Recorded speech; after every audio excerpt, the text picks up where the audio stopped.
City of Cape Town's events department for putting things together to assist you to ensure that the event is a success. And I want to, on the safety side, guys, enjoy it. Just enjoy. This is sport. Enjoy, compete, show your flexes. Enjoy. Cape Town is beautiful, especially for the guys that are outside Cape Town.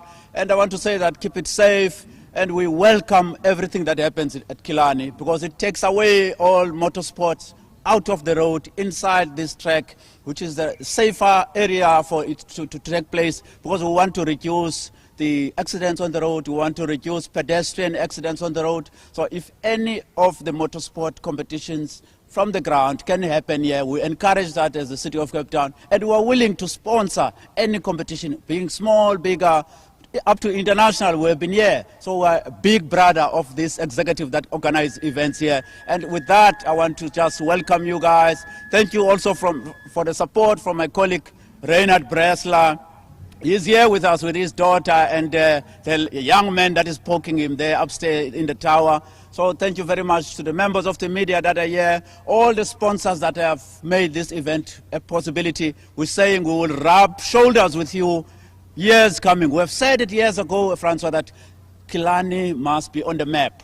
We are here as the City of Cape Town, and we are saying it now. Going forward, Killarney must be that Killarney that we want it to be, to have regional events, national events, international events. We are supporting them, we are backing them by all what we have, infrastructure and financial backing. So with that, enjoy, guys. Play it safe. Congratulations in advance to all the winners. Thank you very much. Councillor, thank you very much. Thank you for your time, and thank you to the City of Cape Town for backing us on this one. And we look forward to many years to come. Anytime. We'll always be the partner as the City of Cape Town. We are very overwhelmed and excited to be part of this. Enkosi kakulu. Enkosi kakulu, Franz. Thank you. Right, guys, that's all here from Killarney International Raceway, the formal opening by the City of Cape Town. We got lots of racing to come. That waiting for the gun, the nerves are just too much, thinking about what is about to go down. There goes the horn to start the race. No, I think it's really amazing. And now the whole setup and people are dressed up. We're giving something, I think, to the people. It's just fantastic.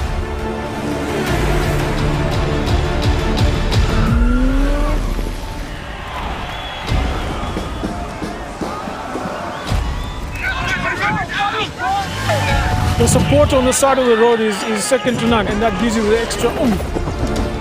Thoroughly enjoyed it. The scenery is beyond what I could imagine. I seriously enjoyed it. I met so many wonderful people on the way.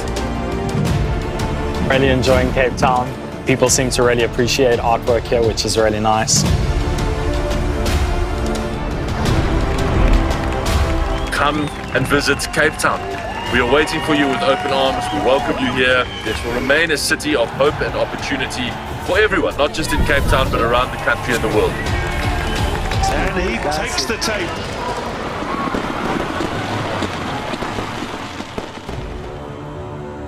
Cape Town is open, safe and ready to host you.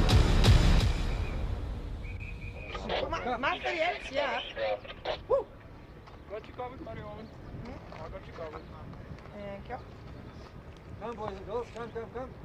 Let's get moving. There's my flag once you get moving.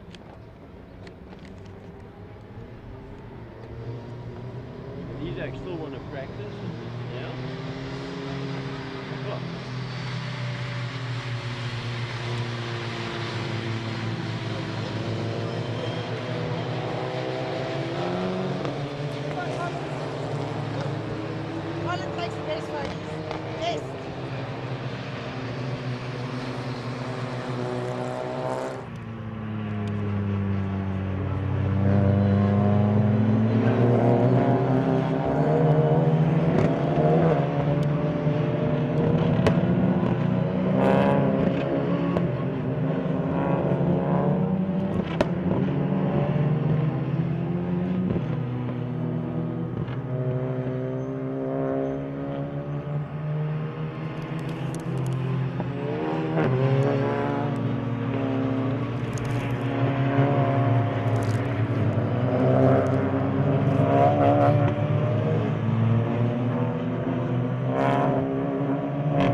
not doing this one.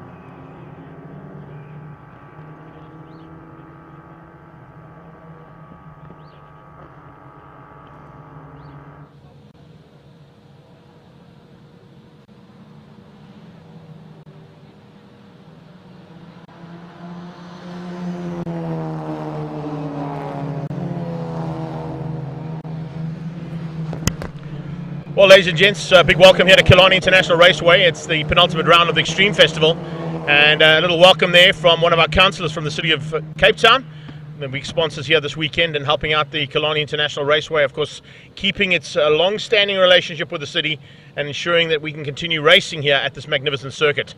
We aren't racing just yet. As you can see, out on circuit is Global Touring Cars SupaCup for their qualifying session, and we'll be back shortly with the first race of the day coming from Mobil 1 V8 Supercars.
This is Peter Cam, that's nodding. This is Peter Cam.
morning and welcome here to Killarney International Raceway, ladies and gentlemen, for our coverage live stream here on Facebook and YouTube. And a big welcome to all of our usual suspects who already jumped in for an early start to the day, as we got to see the end of the qualifying session there for the Global Touring Cars SupaCup. Making their way onto the circuit for the first race of the day, and it's one of three the V8 Supercars today. Mobil won V8 Supercars, and a big welcome to them here back into Cape Town after a long time away from the Killarney International Raceway and the mother city. Looking forward to another phenomenal day's racing here, as always. And as always, when we get into racing, we've got a couple of contenders who are looking forward to this race format. It's a three-race format, but to give us a little bit more insight on that, we caught up with a few drivers yesterday to chat about today's events here in Mobil 1 V8 Supercars. Mobil 1 V8 Supercars, the championship's up for grabs, Mackie. It's basically in your hands to go and take it to the front end and hopefully leave here with that number one plate, but there's still a little mathematical chance there. Oh yeah, no, absolutely. You know, this is a big weekend for our Formula. 3 heats, double points, 158 points available, and I'm leading on 138. So I mean, it's basically a new championship starting this weekend. So consistency and to finish, I think it's going to be the key for every driver here. James, from your side of things, consistency has been a good thing from your side, but I think there's also that tyre issue that you might have to worry about here, because it's not the best circuit in the world in terms of tyre wear, but it's not the worst. Yeah, no, I think the key is to look after your tyres tomorrow, running the 3 heats. So I think the final race, I think, is going to be 10 laps. So it's going to be crucial to look after tyres. So yeah, that's why we elected to go out on old rubber and save some rubber for tomorrow and see what maybe we can bring a surprise or two. Dave, you've had a couple of chances to be at the front end on that reverse grid option. Didn't quite go according to plan, but I think down here could be possibly a slightly change up with the strategy that those two have been talking about. Yeah, well, this event's definitely tyre strategy comes into play. It's an event of nutrition, so you can go hard and save yourself, or just take it easy and see where you find yourself as the laps develop. But V8 racing, nothing is easy. The guys will go straight to the wall. That point. A couple of newcomers joining us and a couple of old guys that have come back too. That's always good to see, particularly at the end of the season when you've got a big race like this. Yeah, it's nice to have Oka here, and 32 doesn't have his original car. They had to put a car together for this event. Nice to have JP back. Where this event needs characters. Pity Rolf isn't here, but JP takes his place very well.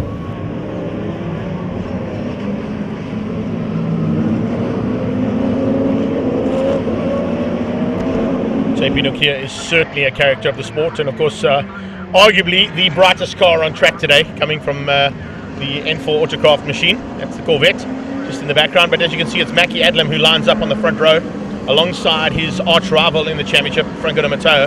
The two Jaguars outgunning the Chevys and Ford Mustangs. Thomas Reeve in that Chevy. The Chevy Lumina is there, of course, in third place, alongside an amazing qualifying for Michael Nell. Michael Nell on the second row of the grid, just ahead of Warren Lombard and Julian Familiaris. Those two should have been a little bit higher up on the grid, but didn't quite go according to plan there from a qualifying's point of view for them. Carl Nell and David Kutsia will make up the fourth row. Then JP Nokia and Terry Wolford. And then it's Sam Dahl and Aki Kampan who will be at the back of the field for the 12 cars about to go to battle here for Rolling Thunder, the Mobil 1 V8 Supercars.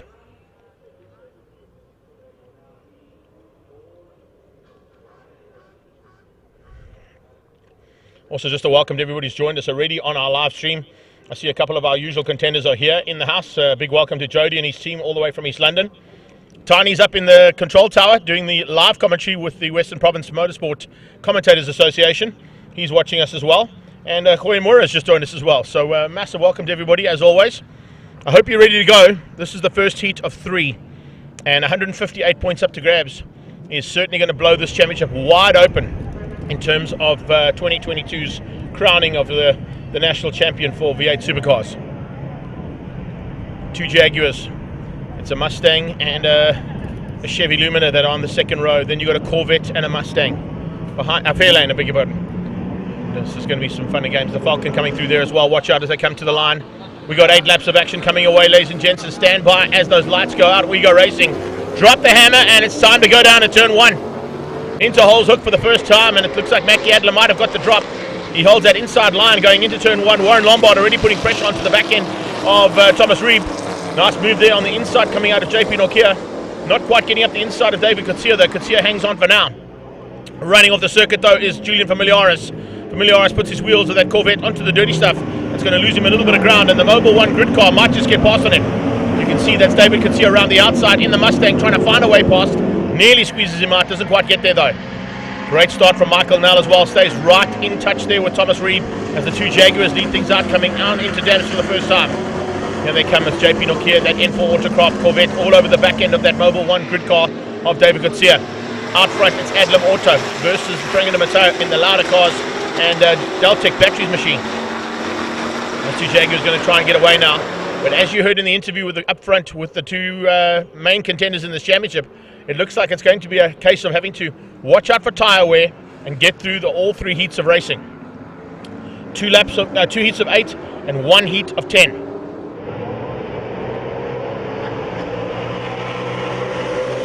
Down towards turn 1 they go. 1 lap done completed. That's lap 1 of 8.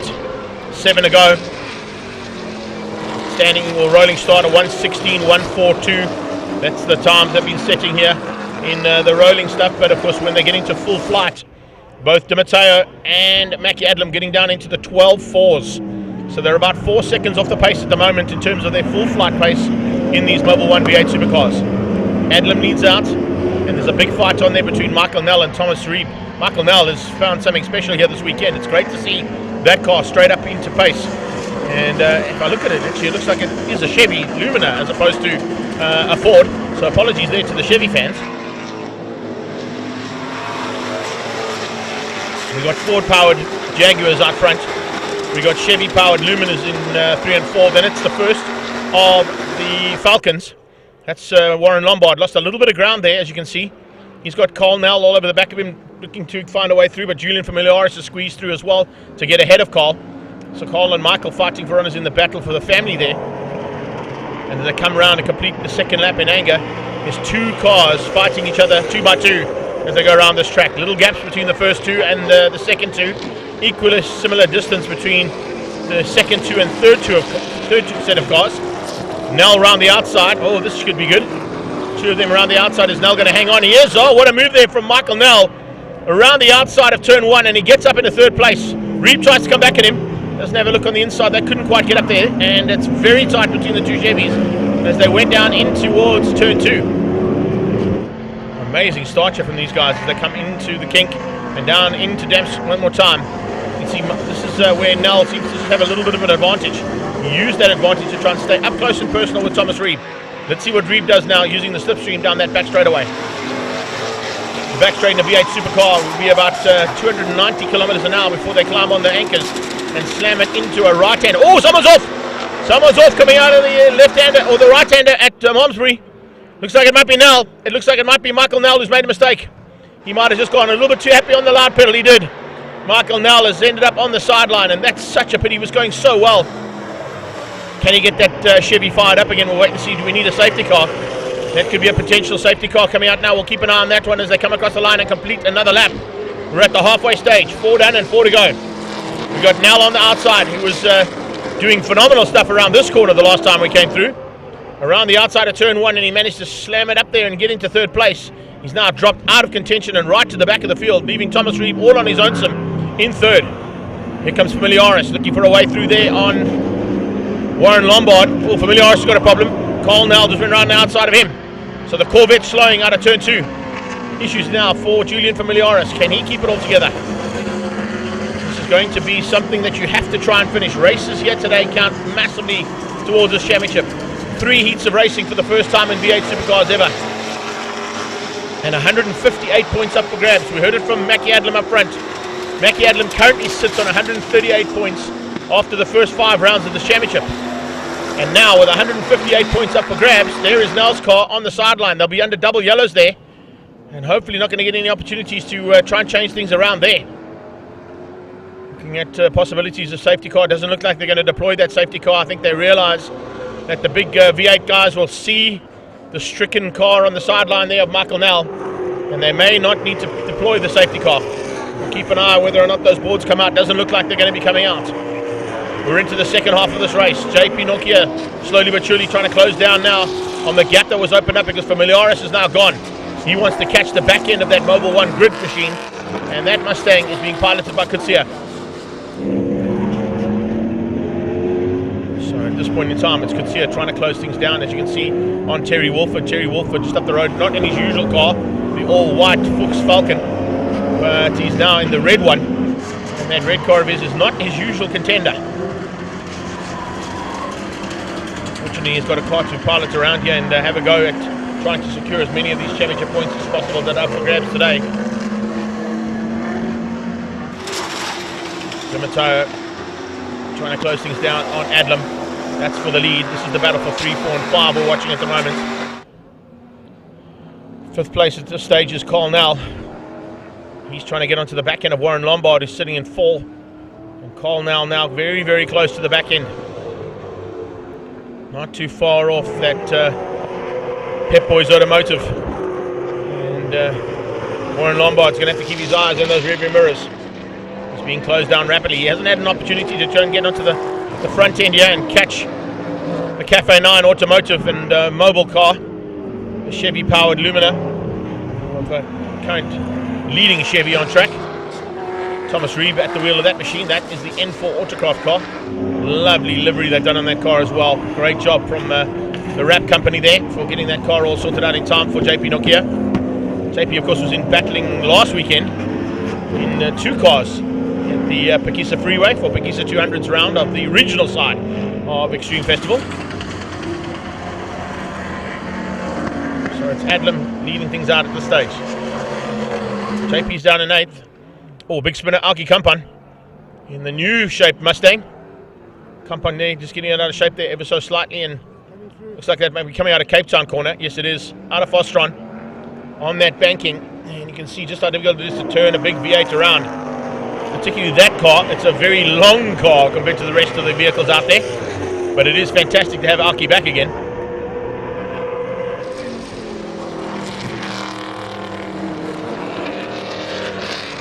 So lead cars are on their final lap.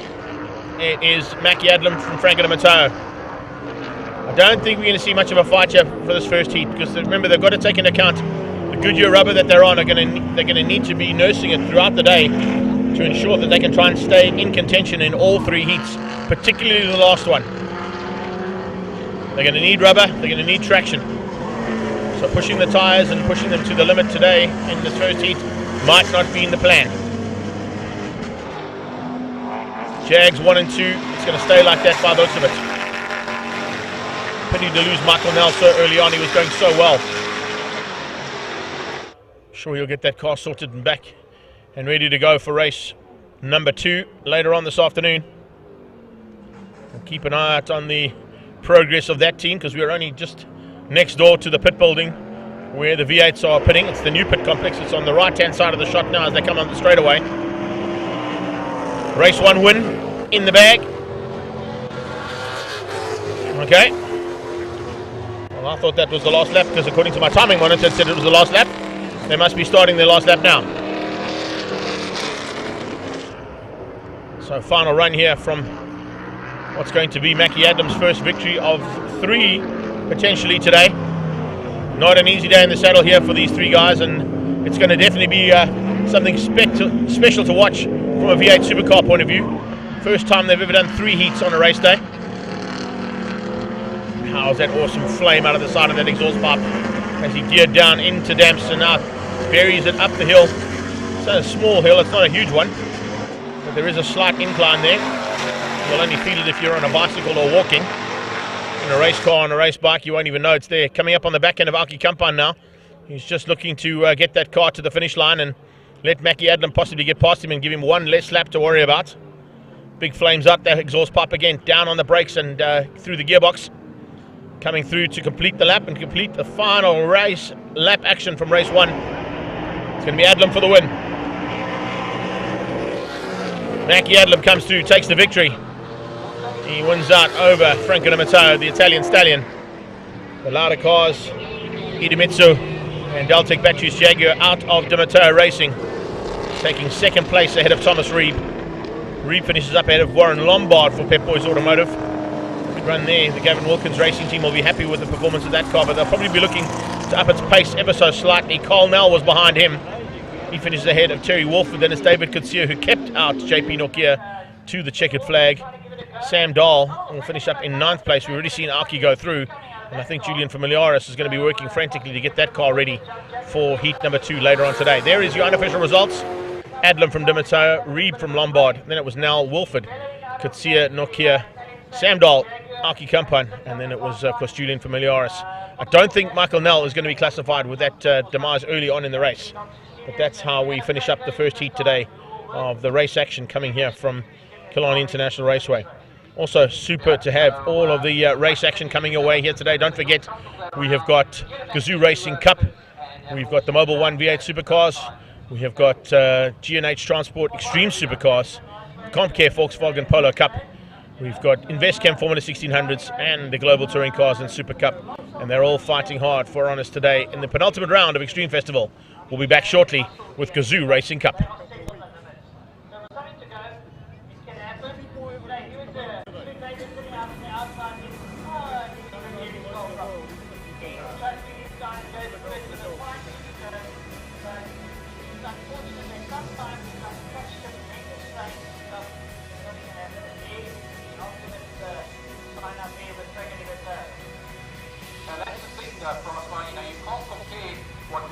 Drive on the road, what the guys drive on the weekend here at Killarney. You put much more strain and everything on everything, and these guys, at what time of the evening, they're still sitting in the garage, busy just tweaking and making sure every bolt is in place and everything is right. And what happens is it just takes a little bit. It's just luckily for Frankie de Mateo, he crossed the line first, and then, okay, there's a problem, and hopefully he will be able to get that sorted when he comes to the pits. And we won't bet against it because it's the Italian standard. I've actually watched change the gearbox on the race car in about 35 minutes. I mean, it's absolutely mental to watch.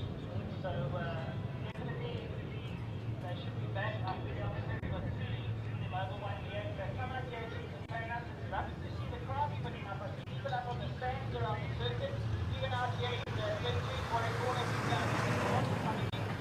lovely to have boys right from Cape Town for you. Yeah, they're looking at everyone on the radio today. Because the city of Cape Town, everyone is coming to London for the day. The weather is nice, pleasant weather. A little bit of a breeze around here, so the mighty government. So, supposed to be a little winter, but the track's dirty. It's going to be a great day. High cloud cover, so no vegetation around. So it's going to be very easy. Right, so just a quick couple of recoveries, and we'll be back shortly.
Right, folks, joining me by side, co-commentator Frank Dennis. Frank, we've got a lot of things coming up here in a couple of weeks from now.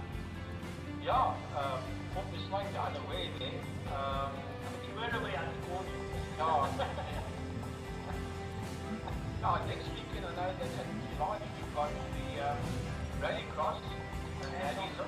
all-day rallycross event that's happening out here. Normally they share it with the short circuit, but it's a whole day. It's basically a lot of rallycross testing with the Club Championship hopefully starting next year. But yeah, for now that is on next weekend, and then on the 1st of October is an oval track event at Mega Oval in Worcester. That's happening there, and then on the 8th of October, get my dates all sorted out. There is a J-Car driver event happening on the 8th of October. So yeah, and then the next main circuit event, the next Power Series, will be at Killarney on the 22nd of October. And there's a few of the dates so far, I don't remember off mine. And that's the week before the motor show. Yeah, that will be on the 30th, the Killarney Motor Show. So yeah, that's going to be pretty interesting stuff when we get to that one. The last time we had a motor show was in end of October 2019 was the last time. Yeah, and we've also got a little bit of karting that's taking place at the same time as the oval track on the 8th of October. We will have on the 15th, we've got drag racing, short circuit as well. And on the 23rd, the Sunday, is the trucks and bike cancer run here in Killarney. The 30th going to be the Killarney Motor Show. And on the 22nd, as Frankie said, is the Power Series. That's round number 8. With round number 9 taking place on the 19th of November. Myron, you're back up. What have we got? Gazoo Racing. Well, let me tell you one thing. Take out your Toyota caps, because the chances are you support anybody in this race is driving a Toyota. Yeah.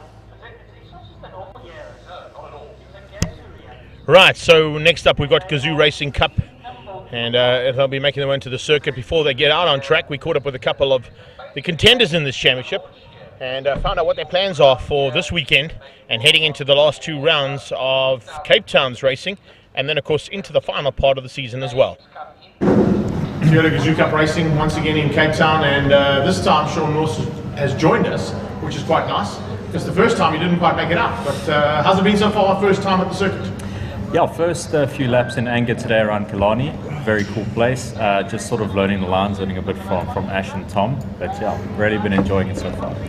Ash, the championship is basically up there, and the fight's still on between yourself and Thomas. Take us through how tight it's going to be for these next couple of rounds. Yeah, thankfully Tom's off the pace this weekend, or he's sandbagging. I can't figure it out, but yeah, I'm going to try and do exactly what I did here in the first race and win both and get out of here with a healthy lead, heading to Swalcops for the final one. Okay, well I've just seen what Thomas did in Lotus a couple of days ago, and he took it to the championship leader there too, so it's the same thing you're going to be applying here today? I don't know, I mean I was a bit off the pace today, but it could have been something to do with the 18 beers I had last night. Clearly the James Hunt lifestyle is not for me, but yeah, I mean I can find some time and I can get into the 24s according to my telemetry system, so we'll see how it goes, you know. But catching Ash on his home circuit, it's going to be a tough one. So yeah, you know, I'm just aiming on keeping Sean and Mark Jones behind me. Yeah, all of them as well having the various publications and online. Well, that's the idea. That's the weather at the moment in the background. A little bit of a tablecloth over the big mountain. And we're watching the wind direction, and also we were watching the entire time on weather monitors that we've got here and the apps that we use for our production, because there was some rain scheduled for today. We were all praying that it doesn't arrive, because it always tends to put a bit of a dampener, so to speak, on the actual race action that happens on track as well. Some people prefer the wet, some people prefer the dry, but right now we've got dry race conditions. It's relatively warm here at the circuit as well, despite a bit of a breeze around the track. But I can tell you from inside our commentary booth here, it's pretty warm. And I think it's going to be pretty hot race action as always here. Top 3 are basically the ones you're going to be watching out for. That'll be the 3 men that we've just spoken to right now. And Ashley Oldfield just outgunning Thomas Feltner to the pole position for Gazoo Racing Cup. And doing it to the tune of about half a second between them. Sean Nurse is on the 2nd row. He's just ahead of Jeanette Cock-Christinger. Great start there from Jen. And she'll be looking forward to a fight out there with Lorata Matabese and Mark Jones. Matebese lost a little bit of time yesterday in the car. Had a bit of a problem with the Yaris that they had to rebuild a couple of bits and pieces in that car to get him ready to go for today. So he hasn't had as much track time as the rest of this field of drivers. What is Gazoo Racing's Yaris Cup. These Toyota Yaris, of course, are stock standard. They've just got a couple of race components thrown into them, like a race seat and a roll cage. And other than that, they're basically exactly what you'd find in terms of the Yaris that's available if you go down to your local dealership here in Cape Town and you want to buy one of these GR Cup versions. There's actually one here at the Dunlop stand as well, which of course is what the rubber provided for these cars comes from. And a big welcome to the Sumitomo guys, and from Dunlop particularly, as they launched a brand new Dunlop Sport Max Plus here this weekend in Cape Town. So great to see that these cars are running on that new tyre, and those new tyres, of course, are the ones that you can go and put on your own road vehicle too. So massive turnaround here for the Dunlop brand. There's a whole bunch of competitors that will be out on that Dunlop rubber for today. This is the first of them, and it looks like we're in for a bit of a fight here between Oldfield and Falconer. Watch out for Sean Nurse getting in there, maybe even Jeanette Cock-Ritzinger initially.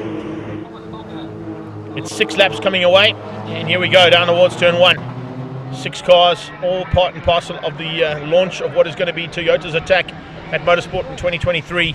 Cars.co today leads out, which means we've got Ashley Oldfield leading things out at this point in time with Thomas Falconer. Looks like he might have been outgunned there ever so slightly as Nurse and him go side by side.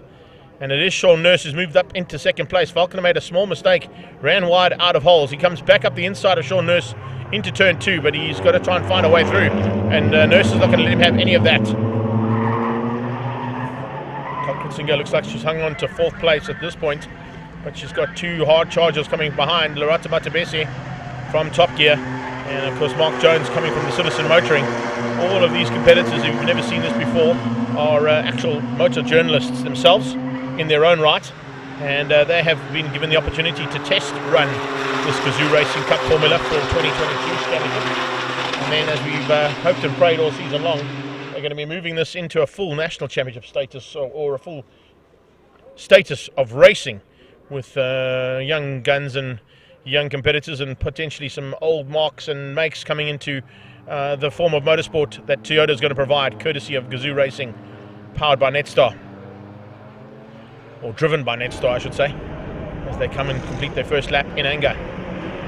It's a full flight here from Ashley Oldfield on his home circuit, getting away now ever so slightly from the man in second place there, and I don't think Nurse is going to have an answer. This is the first time he's ever driven at the circuit in anger, so his first race is looking pretty tasty at the moment. Jonesy on the inside has a move into turn 1 to get through on Loretta Matebese. Matebese demoted to the back of the field now, as Mark Jones just moves the Citizen car 1 position further up the road. Cock-Ritzinger is hanging on to that 4th spot. She's just up ahead of the fight there between Jones and Matebese as they head into turn 2. This is where things usually sort themselves out, but we've had a couple of very hotly contested race laps with these competitors and these journos in their own right, despite not having oodles of track experience like some of our racing drivers have got out on the track here today with us. A lot of them have got a lot of time behind the wheels of various motor cars, having tested them on a daily and weekly basis. And of course Ashley Oldfield, Falconer and Mark Jones spend a lot of time in various formats of racing around the country. You heard there mentioned that Falconer was involved with the Lotus Challenge last weekend at the Pekisa Freeway, and actually took 2 heat wins there. So he'll be pretty fired up, I think, to try and stay in the hunt here with Nurse and Oldfield. And he had a little bit of a look there on Sean Nurse as they went out of Cape Town corner. Fostron just wasn't able to get through though, as Nurse was slightly better on the brakes. Close it down though.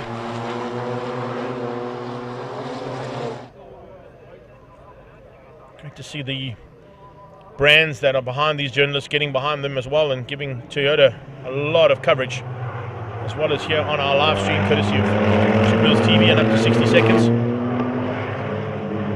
Going out on Facebook on various channels, including the Voice of Choice. It's on Volkswagen Motorsports Facebook page.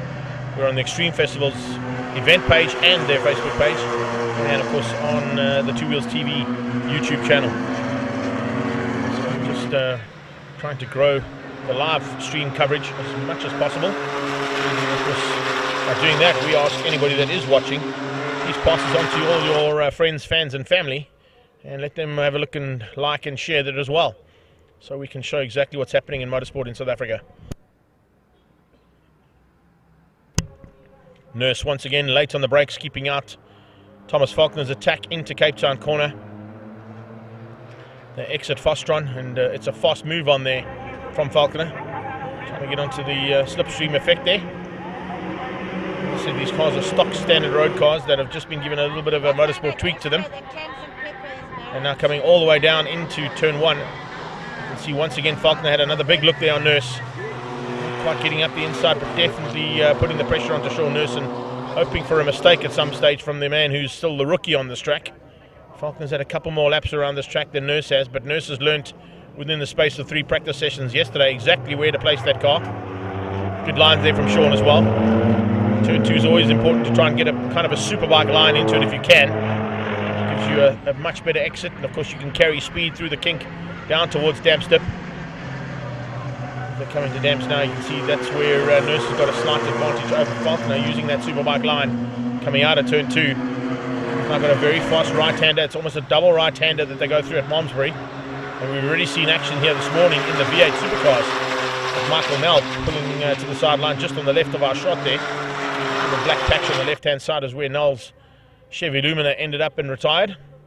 Right now we've got 6 RSs in full flight, and all 6 of them still on track. Again, late outbraking coming out of Thomas Falconer, trying to find a way through on Nurse. Nurse hangs on for second, but he's also been able to close the gap down ever so slightly onto the back end of what is now our race leader, Ashley Oldfield. Oldfield doing 25.4s. We've got 25.5s out of the 2 cars behind him, so it is so evenly matched between these top 3. Any one of the top 3 can take this this heat, there's no doubt about it.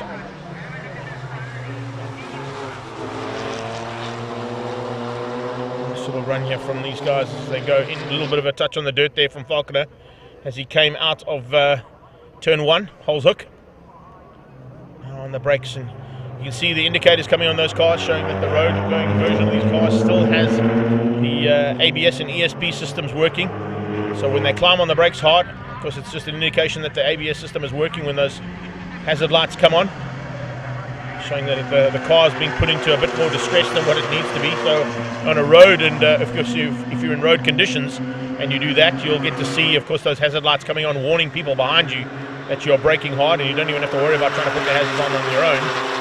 It comes on automatically. It's in most cars these days, most modern cars with that kind of system has that ability to warn people behind that if they are climbing on the brakes and having to brake hard, the hazards come on to say that there is a hard braking scenario ahead, and just warning the people behind. But of course, yeah, in race conditions, it just shows us that they are pushing those cars way beyond what they used to and what they should be pushed at.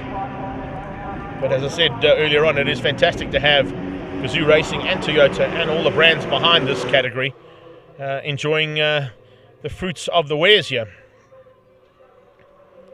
Once again, Falconer had a look into turn 1, wasn't close enough to have a look and go to get through to second, but he's maybe just biding his time and wanting to get through there. They're on the penultimate lap right now.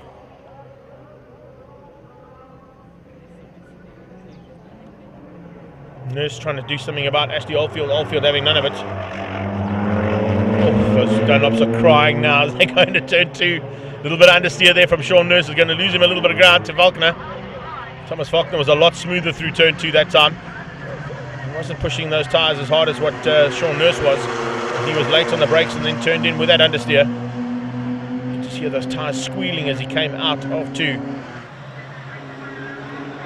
Carrying good corner speed through turn 4 as they head through Malmesbury and onto the back straight away. Back straight by the time they get into 6th gear in these cars, it'll be probably close to about the 210, 215 kilometre an hour mark before they hit this little bump, and as they hit the bump, hit the brakes and down the gearbox into 3rd, and then pitch it onto the banked corner into Fostron. Inside line from everybody, not giving any room whatsoever there is Oldfield. And as he comes across the line, he'll get that 1 lap more to go. 1 to go here for Oldfield to hang on. Nurse in 2nd. Oh, in fact, lights out. Okay, so the timing monitor is working this time. I don't know. Last time out it wasn't working, sorry guys. So there you have the top three, Oldfield, Nurse and Falconer coming to the line for the race victories. And that is of course followed by Jeanette Kritzinger, who hung on for 4th place to beat up Mark Jones. And Lorata Batabesi comes through there from the top gear side of things to finish things up in the top 6. There is the unofficial results. Oldfield from Nurse, Falconer from Kritzinger, and then it's Jonesy and Matabese making up the top 6 here in race 1 of Gazoo Racing's Yaris Cup, proudly driven by Netstar and in association with Garmin and Dunlop. Up next we're heading into, of course, more race action coming away, and the next part of the day's proceedings as we head into the G&H Transport Extreme Supercars. They'll be out on circuit shortly.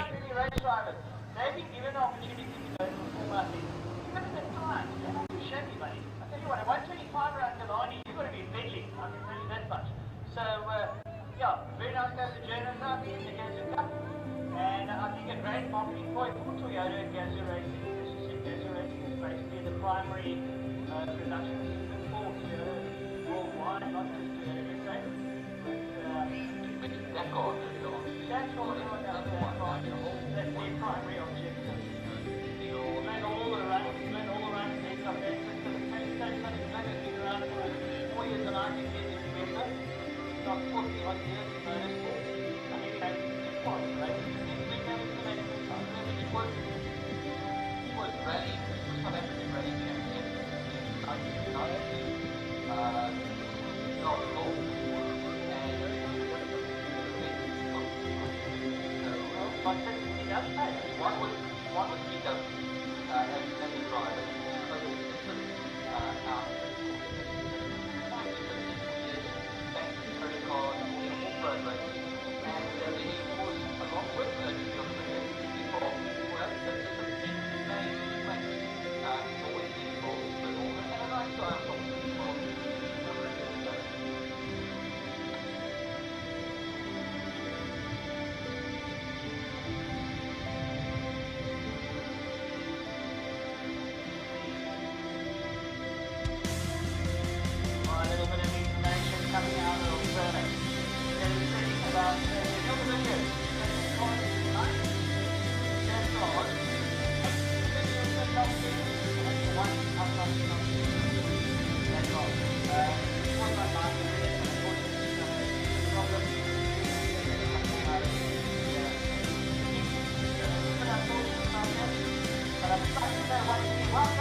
The bunch of lunatics up here in the box with me don't need an excuse to bribe O'Brien here. But lovely, I think we've got a full bit of racing today. It's going to be exciting stuff. Next up, the G&H Transport Extreme Supercars. Big shout out to the Giannicaros for sponsoring this one. Out there we've got the likes of Shola Rangi, Jonathan DeToy, Franco Scribante, Gianni Giannacaro, Iman Bodak, W. Bear, Zolile Letlaka, Niaz Bodak, Gary Kieswetter, Maurice Jackson, Ricardo Giannacaro, Quantum McQuena, Anwar Kusia, Mansour Parker, Nat Blunden, Razeen Harris, GF Giacomo Giannacaro, Zane Angel, Faisal Kusia, and Jason Iverson. So full bowl of sports and GT cars, or G&H Transport Supercars I should say. We've been going to sports and GT here in Cape Town.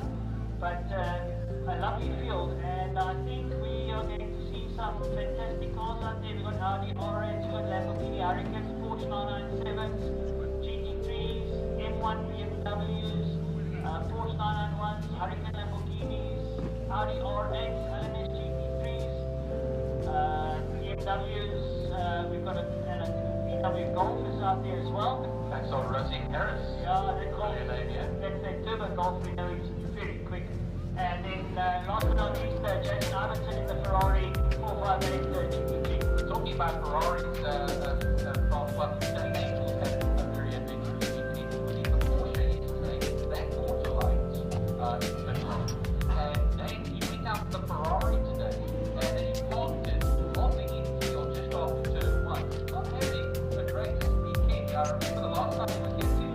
knocked that Ferrari backwards into the tyre barrier as well. So I spoke to Marcel yesterday, and Marcel was a little bit uppity, saying that he doesn't like coming to Killarney and expecting he comes to Killarney to participate. So yeah, we wish the Angel Camp the best, the Angel Camp the best, that they can sort out all their issues, and they'll be out and racing. Well, the green flag comes out, the car will take to the circuit.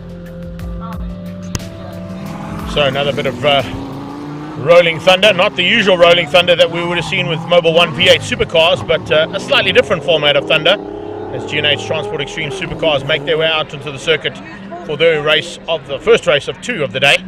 And it's going to be a little bit of a fight of the top brands in supercar racing, as always, here at the Killarney International Raceway. Before we go racing though, let's go and find out from some of the top contenders what their plans are here for this weekend.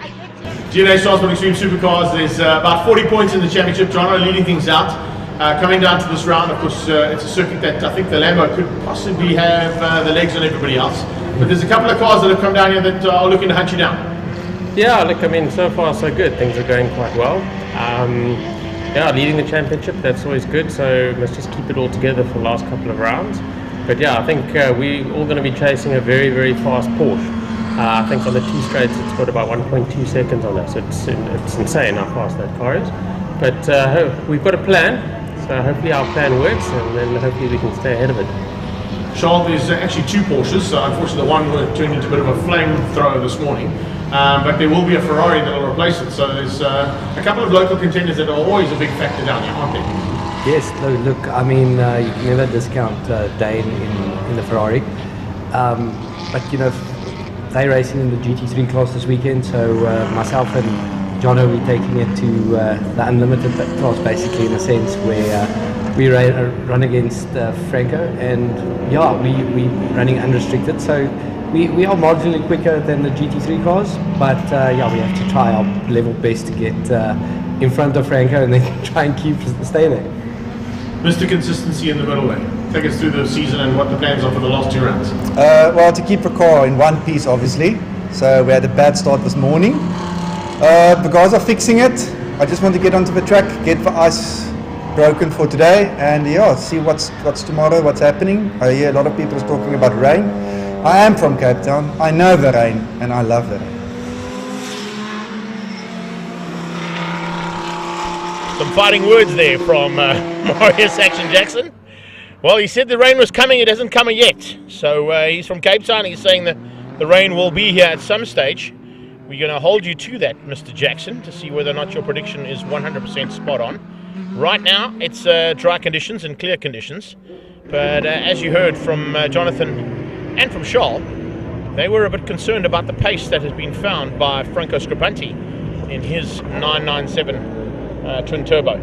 So unfortunately, he didn't quite get the qualifying right, because it was a Rungees who put it onto pole position on a 108.3 in the Audi R8. He will sit on the front row ahead of Jonathan du Toit in the Lamborghini. That GT3 is right up there for Class A+, and they're fighting for honours, of course, in that category. Franco Scripanti and Gianni Giannacaro in his new car will be fighting for the second row, and Gianni Giannacaro's new car, of course, is the R35 Nissan. And then we've got Imad Modak and Davi Joubert, who will be just behind them. So fighting for local honours there will be the BMW M3 of Imad Modak and the Porsche of Davi Joubert. He's in the Martini Racing coloured Porsche there. Then behind that we've got, of course, Zolila Latlaka. He'll be in the Lamborghini. You've got Niaz Modak also having fun in the Lamborghini. That's the GT3 Trofeo car that Gianni Giannacaro would have been piloting usually, but now with him stepping up into that new R35, it's being given across to his good friend Niaz Modak to race for this weekend. Gary Kisueta in the Porsche will be alongside Marius Jackson. Jackson ended up in second place in the GT3 category and just ahead of his rival Ricky Giannacaro, who's out there, of course, in the old faithful Lamborghini. And of course, Ricky Giannacaro also in a new Lamborghini, not in the original one that he would be driving. Ferdinand has been upgraded slightly, and he's taken over what was Greg Parton's Lamborghini Huracan. Quantum Aquena in the R8 will be ahead of Omar Kassir. Then you've got Mansour Parker and Ant Blunden, Rasley Harris and Gianni Giannacaro. Sorry, that'll be Giacomo, which of course is Jimbo Giannicaro. And then Dane Angel will be starting quite a way back in the Ferrari 488. It's not what he wanted to be piloting, as you heard from the interviews.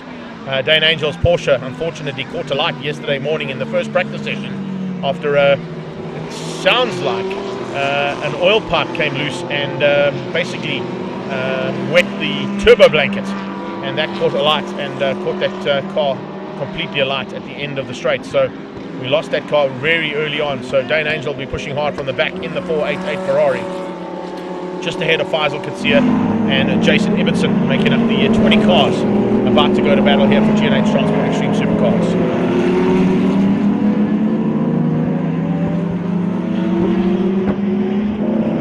G&H Transport Extreme Supercars, of course, are made up of the array of vehicles. There are a whole bunch coming out of the German stables, including Audi R8s, Porsche 997s, 996s, 992s. We've got a couple of BMWs thrown into the mix as well. And then we've got a Volkswagen Golf, a very fast Volkswagen Golf, a little bit further back there in the hands of Rasley Harris. Then take into account a couple of the Italian stallions out there. The, of course, Lamborghini and Ferrari fans will be happy with that. We were sitting, I think, with five actually, Lamborghinis out on the circuit. There's one Ferrari, and that's in the hands of Dane Angel. And then, of course, just throwing into a bit of a mix there are the BMW brigade. And we've got a BMW M3, E46, in fact, two E46s and two M3s about to go to battle in this field. Have a look at that. That's a magnificent sight heading down into Vastron Corner. Audi R8, Lamborghini GT3, Porsche 997 twin turbo alongside an R35 Nismo basically powered machine there of Gianni Giannicaro. Hopefully, after all the development they've got in that car, it's going to go according to plan there for Gigi. And he'll be looking forward to a big fight now at the front end of this G&H Transport Extreme Supercars. Under starter's orders now, and you can see Charles Laranji is trying to catch them all, napping slightly. He's pulled slightly ahead there of Jonathan Dutoy. It's 10 laps of race action and the lights are out and we are racing. Dropping the hammer and down towards turn one they go. It is Gianni Giannicaro with a good start alongside and just tucking in behind Franco Matteo there for third and fourth. Diving through in the background as well. Watch out for a couple of changes in that mid-pack. See a couple of the usual contenders now starting to get in amongst the guys who are here from Cape Town and being part and parcel of this for the first time. Three abreast they go down in towards turn number two. The Wild Rose Gin Machine. Oh, a tag! Jackson and Olivier coming together. Jackson goes on to almost the World Rallycross circuit, and that Audi is now stricken on the sideline. A little tag there between himself and Darby Olivier as they came in and out of turn two. Olivier just getting a little tag on the back end of Marius Jackson. And as they come out of that one, they all seem to have sorted things out. So let's see whether or not they can keep it all together now for the rest of this 10 laps. You can see there, that's the little tag into turn two, just a tap from the back. Jackson's MJR and Mega Fiber Audi. It's the tail then tapped around. He catches it and goes on to the World Rallycross circuit.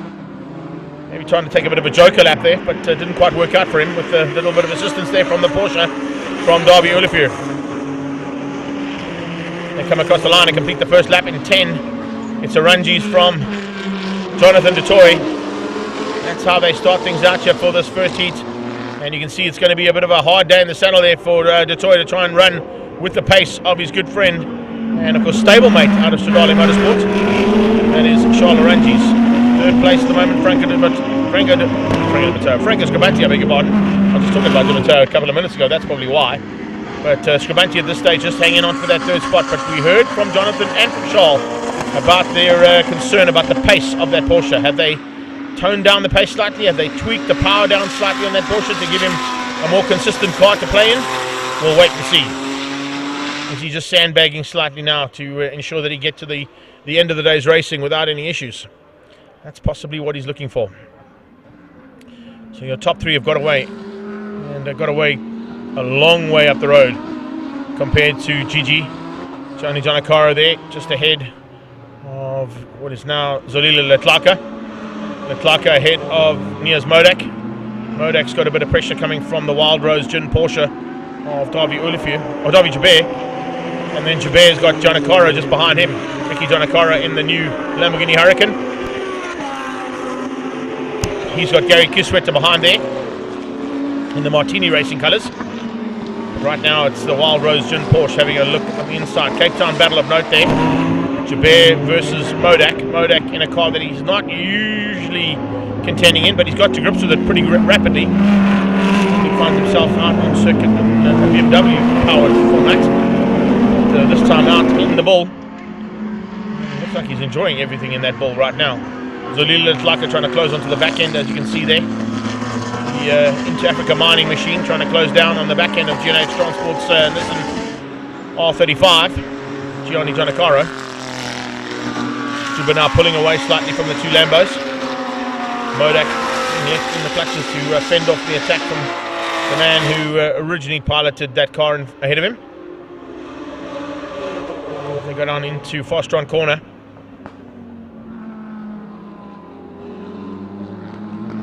Kiswetter's just behind that in the Martini Racing Porsche. Then it's Jason Ibbotson. Mansour Parker in the Jive BMW right on the tail there of Juana Maquena.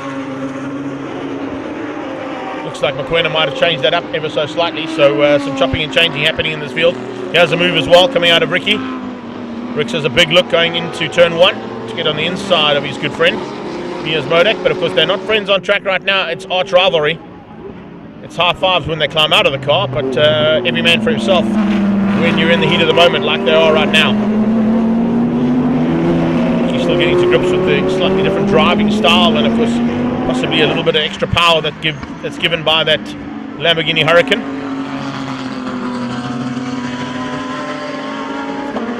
Formerly owned by Greg Parton from Drives It Environmental. He's now, of course, looking for a new car, I'm sure, after passing that incredible piece of machinery over to the Giannicaro stable. I'm sure Ricky's just loving life in that new Huracan. Gianni seems to be enjoying himself so far in the Nissan, but he's got a bit of pressure now coming from Exo. So Lila Letlaka is definitely closing things down there on Gianni Giannicaro, and the same thing can be said here from Ricky onto the back end of Nias Modak.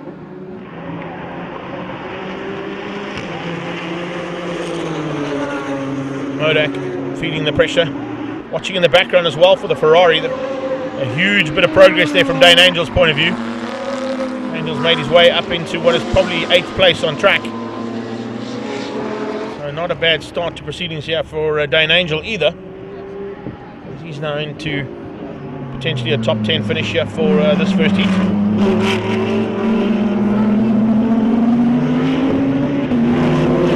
Ranges is the man out front though. He leads things out over Jonathan du Toit.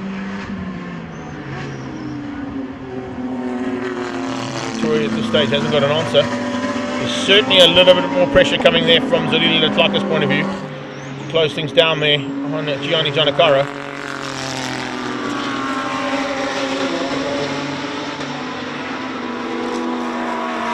We're looking for potential wins in their classes, potential wins overall. And speaking of wins overall, also keep an eye on the fact that all of a sudden the Porsche's into the mix there. And now with some back markers to negotiate, Charles Arangis and Jonathan du Toit could have a little bit more of a handful coming out of the number 25 Porsche from Franco Scribanti Racing. 997 is a very, very fast car. We heard it from both Charles and Jonathan, their concerns about the pace of the Porsche. And now with back markers to negotiate, this could help out the Porsche big time. Arangis on the inside. Oh, Jonathan du Toit follows him through, but he gets blocked ever so slightly there by the BMW. I think that was Anmar Katsir that they went on the inside of. So just losing out slightly there to the man out front. And well, that top 3 have got through. Fortunately, doesn't look like it's too badly affected the top 3's gaps there. A little bit of running wide from Franco as he came out of Fostron. Managed to use the banking though to bring the car back online and now crosses the line.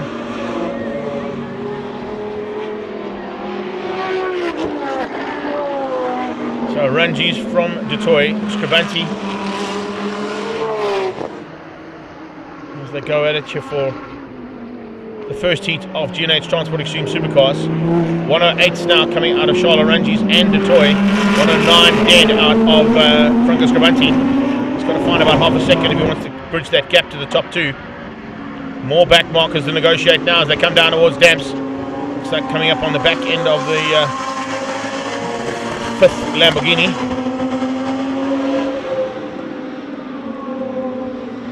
Wide. Jonakora just being forced wide there ever so slightly as they came out of Malmesbury. In fact, he's gone off the circuit completely. Jimbo having to get out of harm's way there rapidly with the attack coming from Franco Scribanti. Franco Scribanti's definitely up the wick here. All three cars now down into the 108s and potentially even into the mid 108s now, because the pace has picked up rapidly between these first three. Charles Orangi's looking to hang on for the win here and try and take some points away from the championship leader and his stablemate Jonathan du Toit. But here comes Scribanti. Scribanti late on the brakes into turn one. He goes around the outside. Watch for the cutback.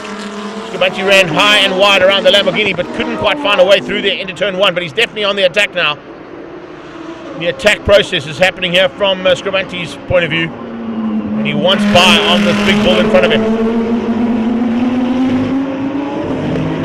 Coming out of turn two through the kink. These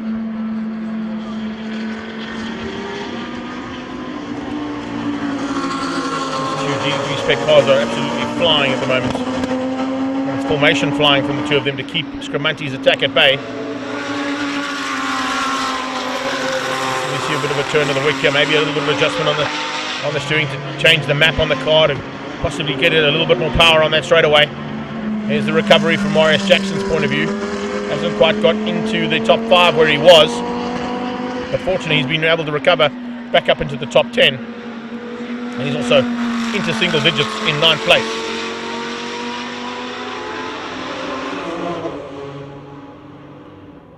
So here they come down the back straightaway. Well, this is the front straightaway for the leaders, but back straightaway we're looking at a bit further back in that pack. It's a nice run here into the closing stages from these first three cars.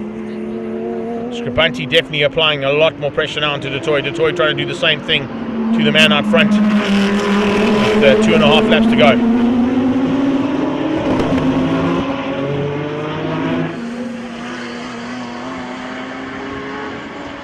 Scribanti seems to be able to close them down on the straightaway with that additional top end speed.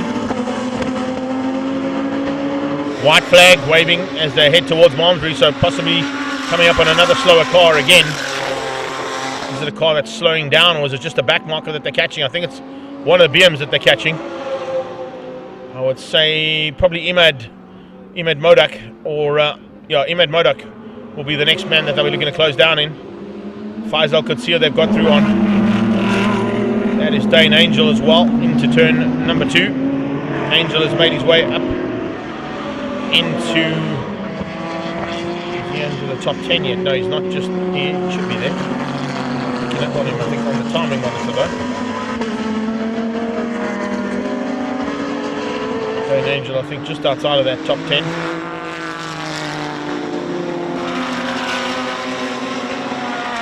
There we go. Back markers negotiate down the back straight away.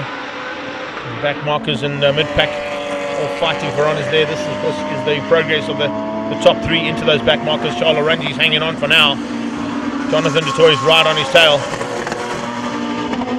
And then coming up onto the back end of one of the BMWs there. That looks like it's the 146, I think. Faisal Kutsia.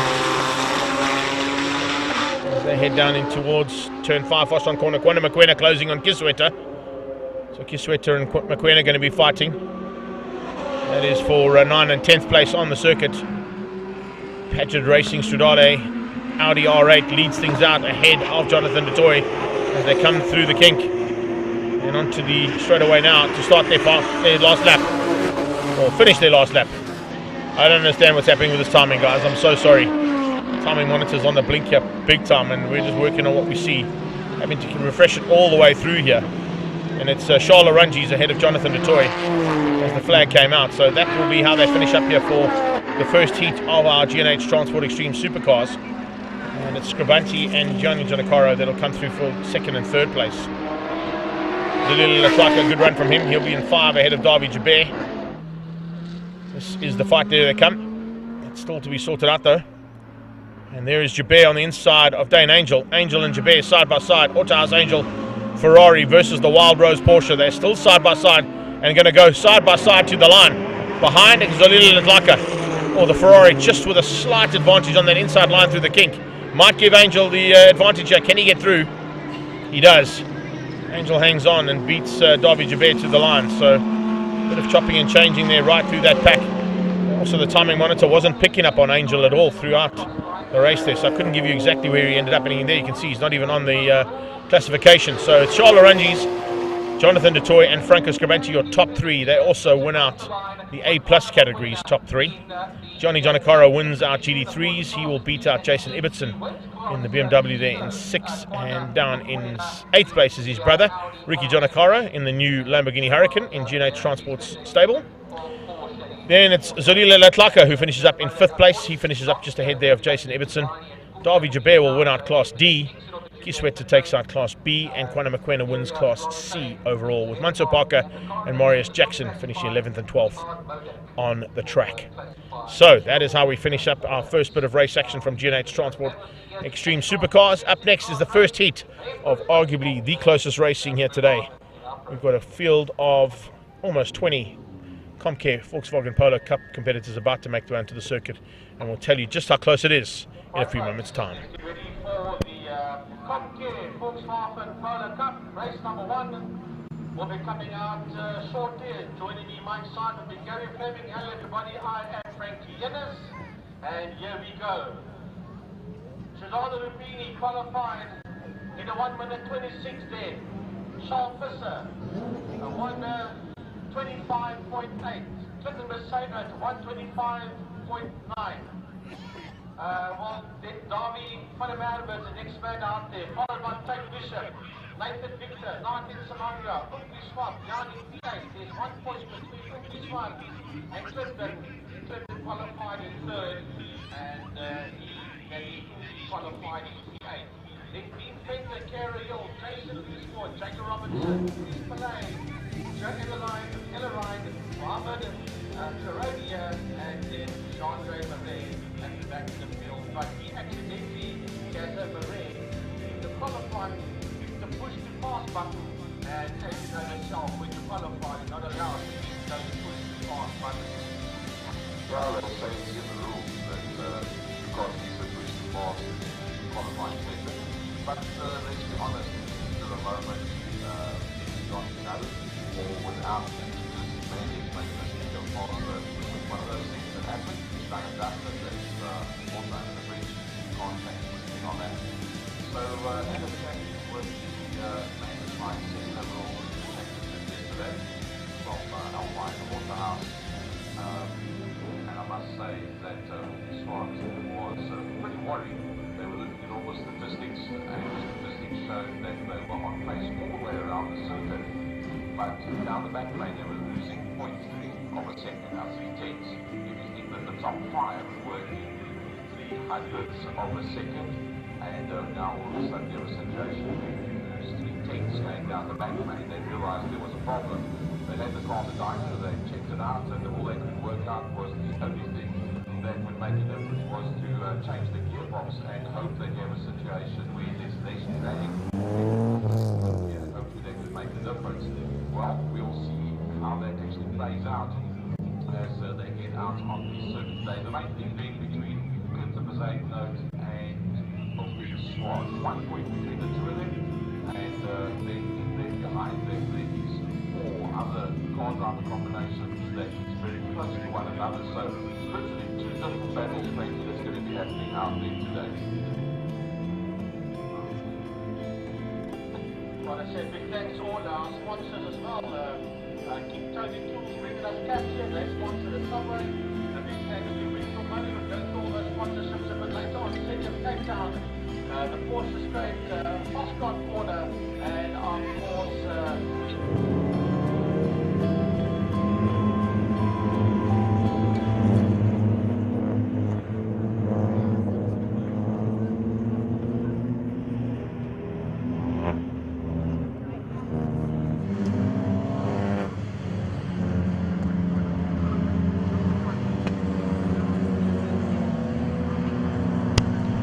Well, it's time for CompCare Volkswagen Polo Cup as they're making their way around the circuit. We caught up with the top contenders in this category and a brand new driver joining us for the first time in CompCare Polo Cup. Let's go down to our pre-race press conference. CompCare Polo Cup in the house in Cape Town once again, and it looks like it's going to be a fight at the front end for this championship. Yuri, I chatted to you on Tuesday night, and it looks like things have gone according to plan today. Take us through what the plans are now for qualifying. I think much of the same, to be honest, just to get in the Super Pole, which, I mean, easier said than done regardless. You know, you only get 1 or 2 laps in these cars before the tyres drop off, so just got to find clear space and put in the top 6, and then the rest will come. Today's been good. I'm lacking a bit here and there than what I'd like, but you know, like I said to you on Tuesday, I said the boys have been putting the time in, so it's not going to be as easy as before probably. So yeah. Clinton, you've certainly stepped up the pace compared to what you had at the beginning of the year here, and I think you're ready to take the fight on to Yuri in terms of this championship here at his own track. Yeah, you know, the top 6 is Cape Town, Nathan, Umpi, you know, all the Cape Town people are there, so it's one guy from out of far against all the Cape Town guys. But yeah, we came with pace this weekend, not showing it yet, not giving it to the boys yet.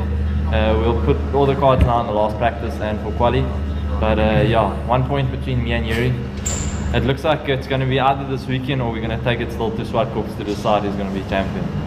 Nathan, how's it been jumping into this array of driving skills and teams that are fighting so hard right in the closing stages? Yeah, no, it's difficult. Definitely taking this weekend as a learning experience again, like SupaCup's and BW Challenge. The guys are fast and everyone's separated by a tenth. So getting into Super Pole is probably my goal for this weekend. Looking forward to it. Yeah, like I said, want to get into Super Pole and just race forward and have a good one.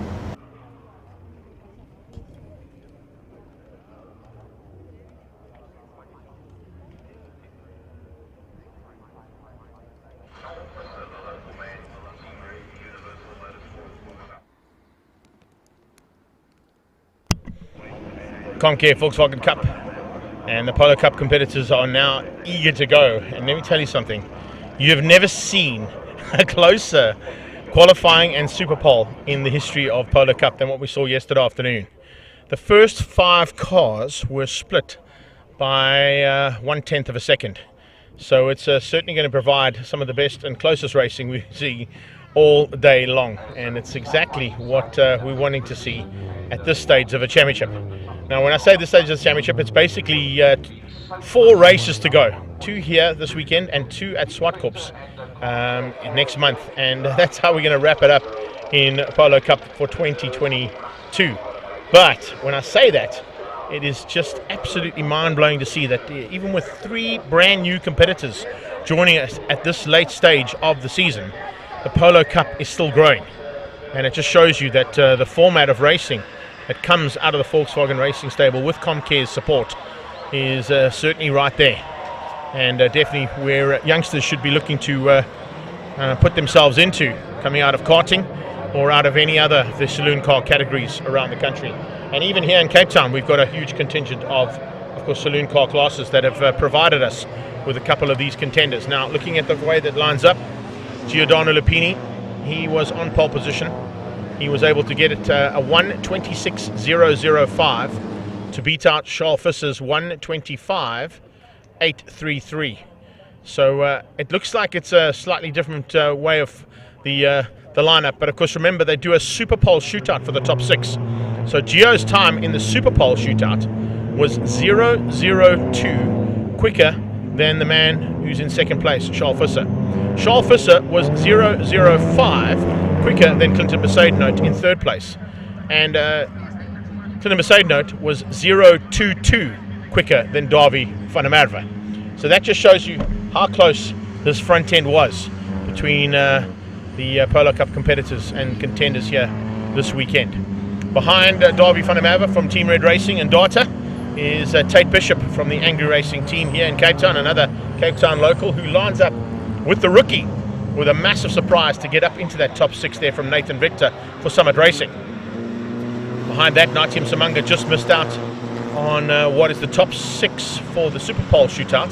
But Natim Samanga, of course, will also be looking to try and get up into the front end as he'll be starting race 2 on pole after pulling the number 1 plate out yesterday in the lucky draw. He's ahead of Yuri Swart, championship leader, down in 8th. So that just shows you the tension and, of course, the pressure that is on here this weekend. Championship leader not able to get up into the top 6, and Yuri Swart for Billion IT Racing has to come from 8th place with a bit of a gearbox issue that he's not 100% right and think they've got sorted. So it could possibly be a bit of a race to try and get as many points and salvage as many points as he can with a slightly ailing motor car beneath him.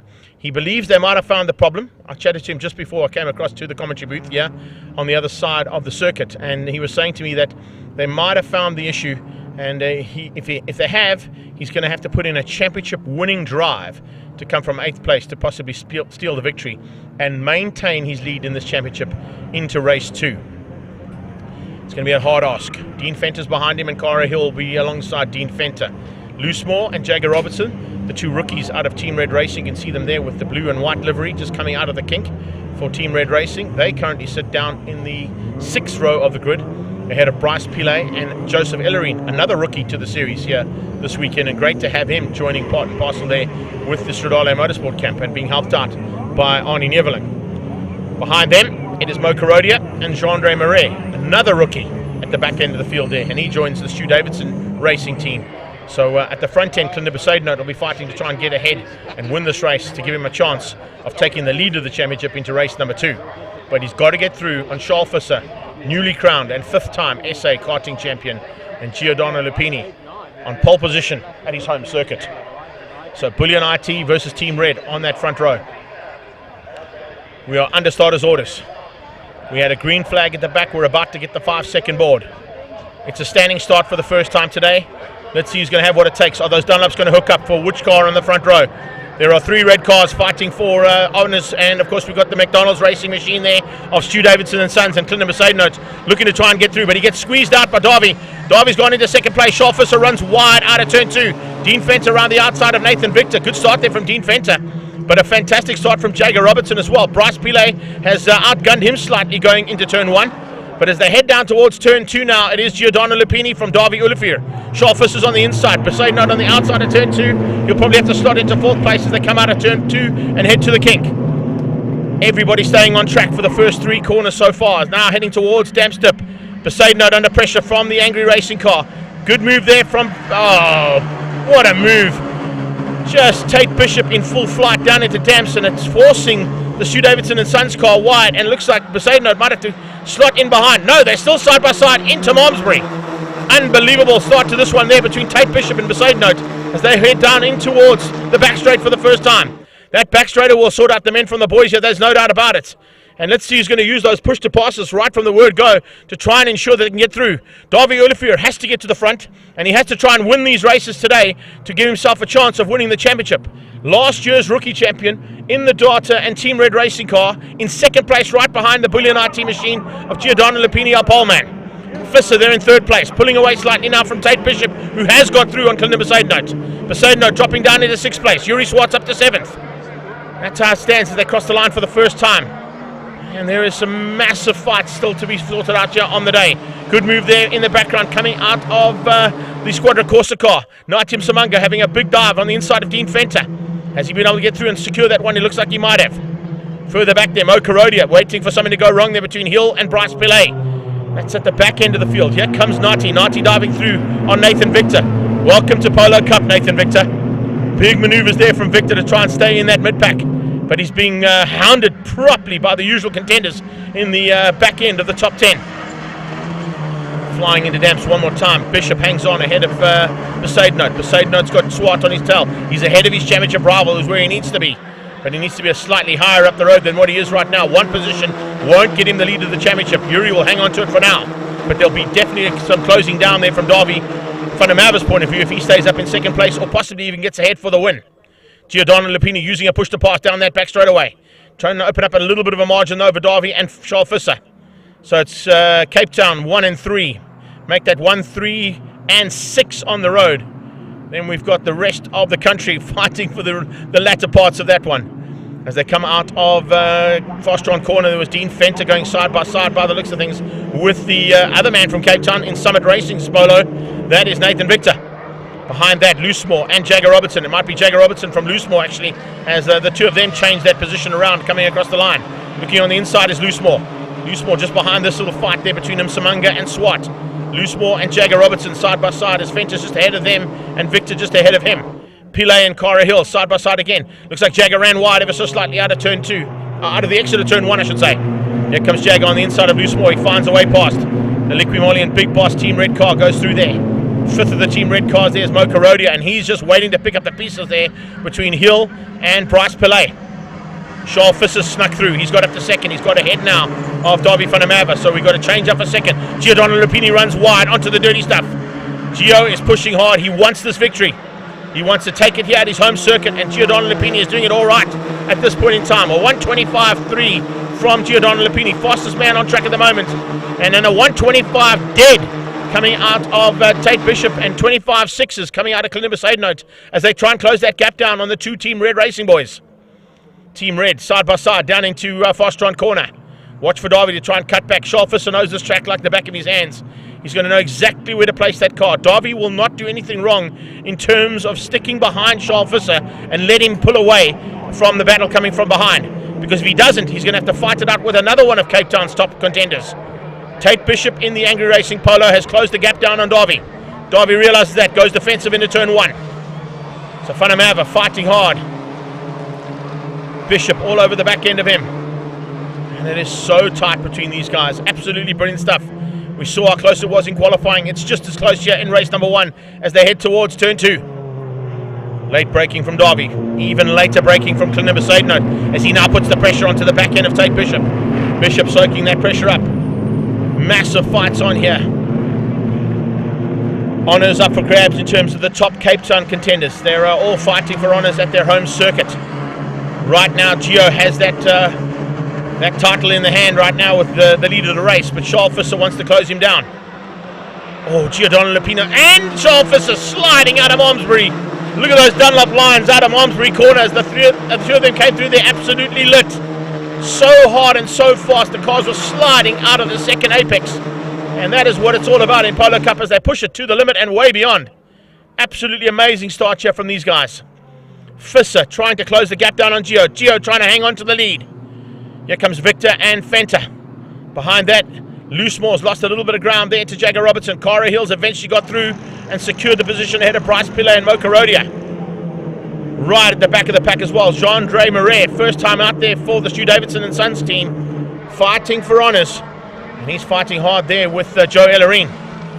Late braking from Darby, trying to fend off the attack from Tate Bishop. It's an Angry Racing attack coming out of that Angry Racing Polo, but the Data and Team Red Racing car just puts the car into position to not allow a chance to go up the inside. Bishop's got some problems of his own because here comes Besaidnote around his outside. Besaidnote looking for a chance now to squeeze through there on Tate Bishop. Bishop shuts the door. Besaidnote just can't find a way through, and while he's doing that, you can see potential of winning races slipping away from him.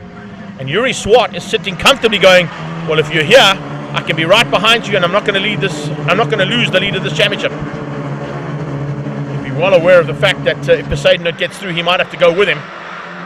But at this point, his teammate controls the pace at the front end. Yuri Swart at this point is sitting in 6th place. Nathan Victor behind him with Natim Samanga behind him.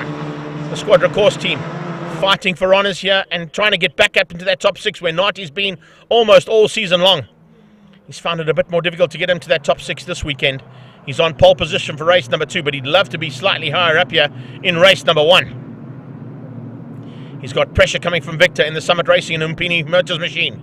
Then you got Dean Fenter all over the back of him, running for Gerald Wright Motorsport. Jagger Robertson not able to close the gap down on those 3 just yet, but he's definitely putting in the laps to do that.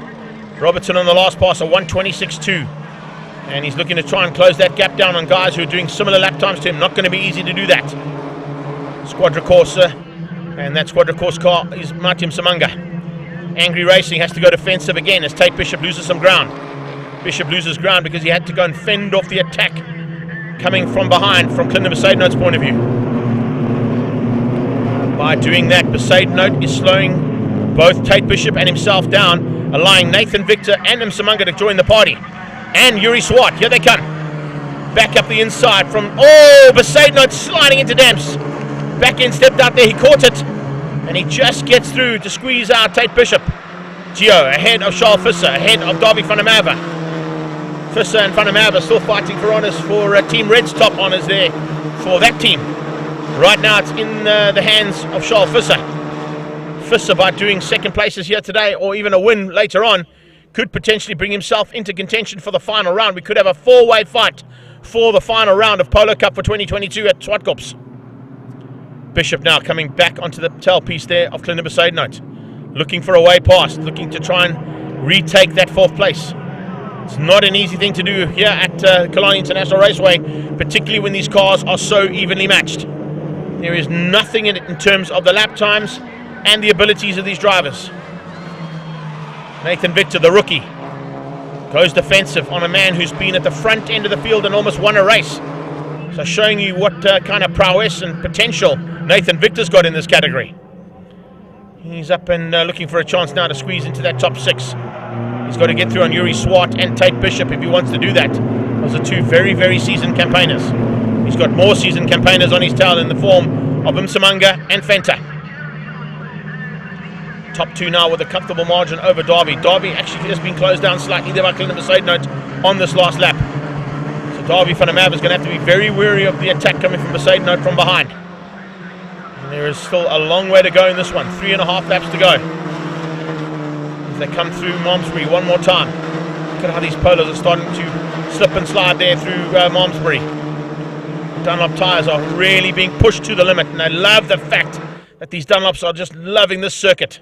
And the grip available there is so, so good as they head down towards the hard braking point of the circuit, probably the hardest braking point of the circuit. Just over 200 k's an hour in these polos by the time they come over the little bump and then climb on the anchors and slam on those Ferodo pads to get the cars to break into Cape Town and Fosteron Corner. Come out of the kink onto the main straightaway now. Here's a push to pass coming from Nathan Victor. Will he find a way through there on Natim Samanga? Yes, he does. The push to pass mechanism works on a similar situation to DRS in Formula 1. Gives you a little bit of extra horsepower and allows you to make a pass. Allows you to outbrake somebody as well sometimes. If you can get the drive through the corners like we're seeing from Tate Bishop. Is he going to have a go here into turn 2? No, not close enough on Besaidnout. Yuri Swart can see that that gap is now getting away from him from Besaidnout's point of view. He has to try and get ahead of Tate Bishop if he can. Championship points up for grabs here. There is no doubt about it. They're all fighting hard for them. Right now, Gio is fighting the hardest he's ever fought for a potential victory here on his home circuit. That is what Giordano Lupini wants more than anything else here today. He's not going to be starting from the front rows in the second heat, so this is his only opportunity to potentially win from the front.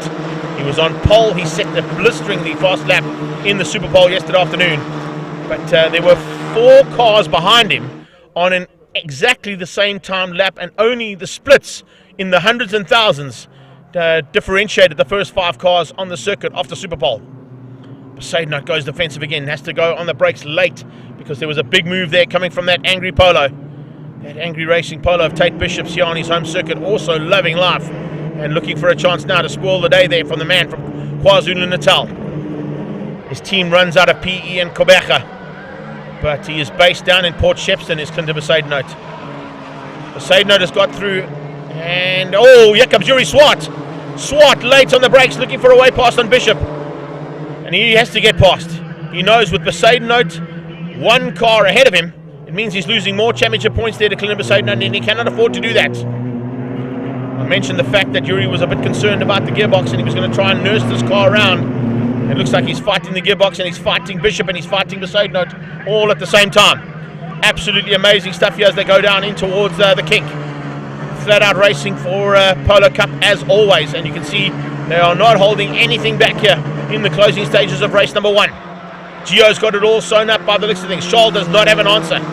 Fisser absolutely flying at the moment, but he just cannot bridge that gap to Dono Lupini out front. Jean-Andre Maria at the back end of the field, still fighting hard there with Mo Karodia, Bryce Pillay and Cara Hill. Change up there between Pillay and Hill. Here comes the top 3. 4th place is where the fight's on for the championship, and it's Besaidnout versus Bishop versus Yuri Swart. Summit Racing's Nathan Victor about to join that party and bring along Natim Samanga and Dean Fenter for the ride. We got 6 cars fighting for what is now 4th place on track, with Clinder Besaidnout holding on to that 4th spot. Lupini, Fisser, van der Merwe, Besaidnout, Bishop, Swart, Victor, Msimanga from Fenter, Jagger Robertson into the top 10 now. Loosemore's in 11th. Bryce Pillay is in 12th place. That's how it stands for our top 12 in polos. Giordano Lupini, oh, he's starting to make a couple of mistakes out there. You cannot be doing that with Charles Visser right on your tail. Visser will make you pay, and that's how hard he's pushing here to try and make him pay. Look at the pressure being applied now. Giordano Lupini trying to soak up that pressure, but Charles Visser wants this victory. He wants to be the top man in Cape Town. Viapia are in the house, and Viapia want their top contenders at the front end. There's two of them fighting for the lead of the race. Who's going to finish up as the top Western Province driver here? Is it going to be Lupini or is it going to be Visser? Darby van der Merwe will wait to pick up pieces eagerly if that's the case. If one of them makes a mistake somewhere on track. We're heading down, possibly for the final time, into Fostron Corner. This is where things could potentially change up. Visser's late on the brakes. Gio runs wide, high onto the banking. Cuts back to get a late apex to get the drive down now for the line. It's Bullion IT out front. Team Red Racing in second. Team Red Racing in third. Here they come. Absolutely brilliant stuff in this first Polo Cup race. And across the line for the flag, and Giordano's done it. Lupini takes the victory. Lupini hangs on and beats out Charles Visser. Darby van der Merwe comes through for third. Placidenote beats out Tate Bishop and Yuri Swart. Swart down in sixth place has salvaged some points from 8th on the grid. But it's going to certainly affect how this championship is going to finish up. Yuri Swart will hang on to a slender margin over Clinton Placidenote in the championship, heading into race number 2 later on this afternoon. But what an incredible start to the CompCare Volkswagen Polo Cup's outing here at the Killarney International Raceway. There are unofficial results. Lupini from Visser, Darby van der Merwe and Clinton Placidenote beat out Tate Bishop and Yuri Swart. What a run from Nathan Victor. First time out for him, he finished up in 7th place. And that's a superb effort there from him to get into that top 7 and beat out Natium Samanga. So that is our first heat of racing done and dusted for CompCare Volkswagen Polo Cup. Up next, our first single-seaters for the day. Investchem Formula 1600s are waiting to enter the circuit and bring you their first bit of action here at the Extreme Festival.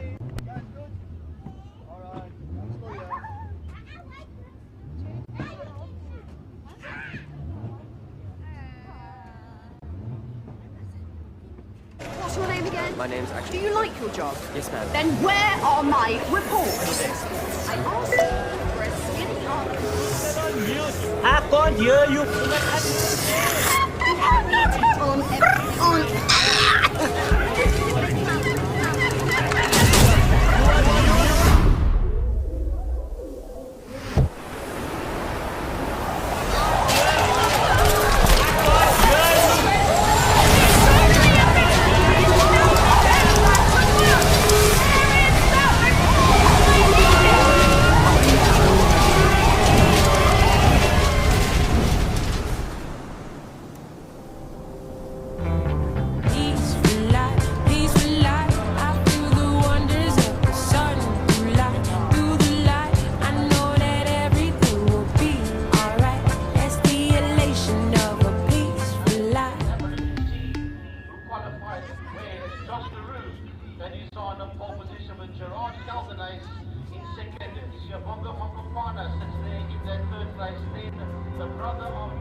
Remember that Heron and Antoine Held, they saw pretty much in the top 3 in the championship. The local home track, Troy Dollins, in his debut here at the stage of the fight. And while he's already got himself pretty much embedded into the Investchem Formula 1600 class. The Marco was 1600s and SJ 1600. And even the Mario 6 also represented a Investchem 1600 class out there today. So they going to be working their way around into the grid. There will be a standing start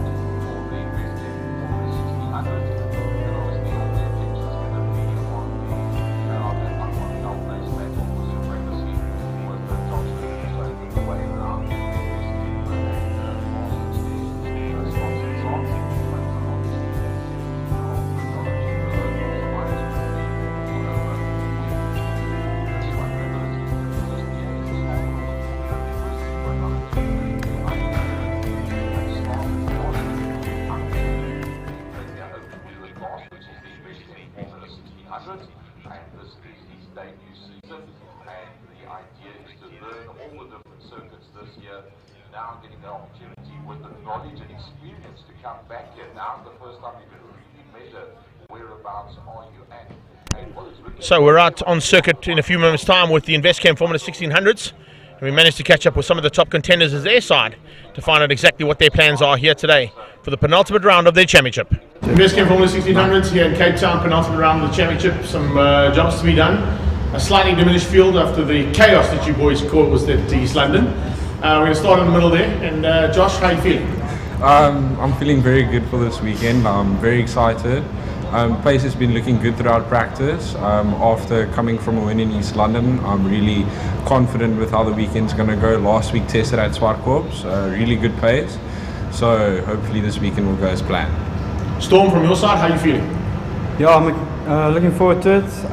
Still a bit of a learning curve, but raced a regional here 2 weeks ago in the wet, so it's a bit different, but hopefully can find my feet this weekend and get up there a little bit. Joe, having local knowledge here, it looks like the rain might come tomorrow. What's the plans if that happens? Well, it's basically the same plan as what it is for the dry.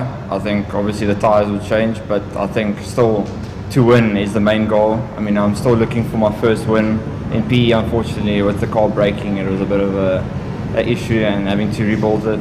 But I think it's going to be, I hope it's going to be a good one.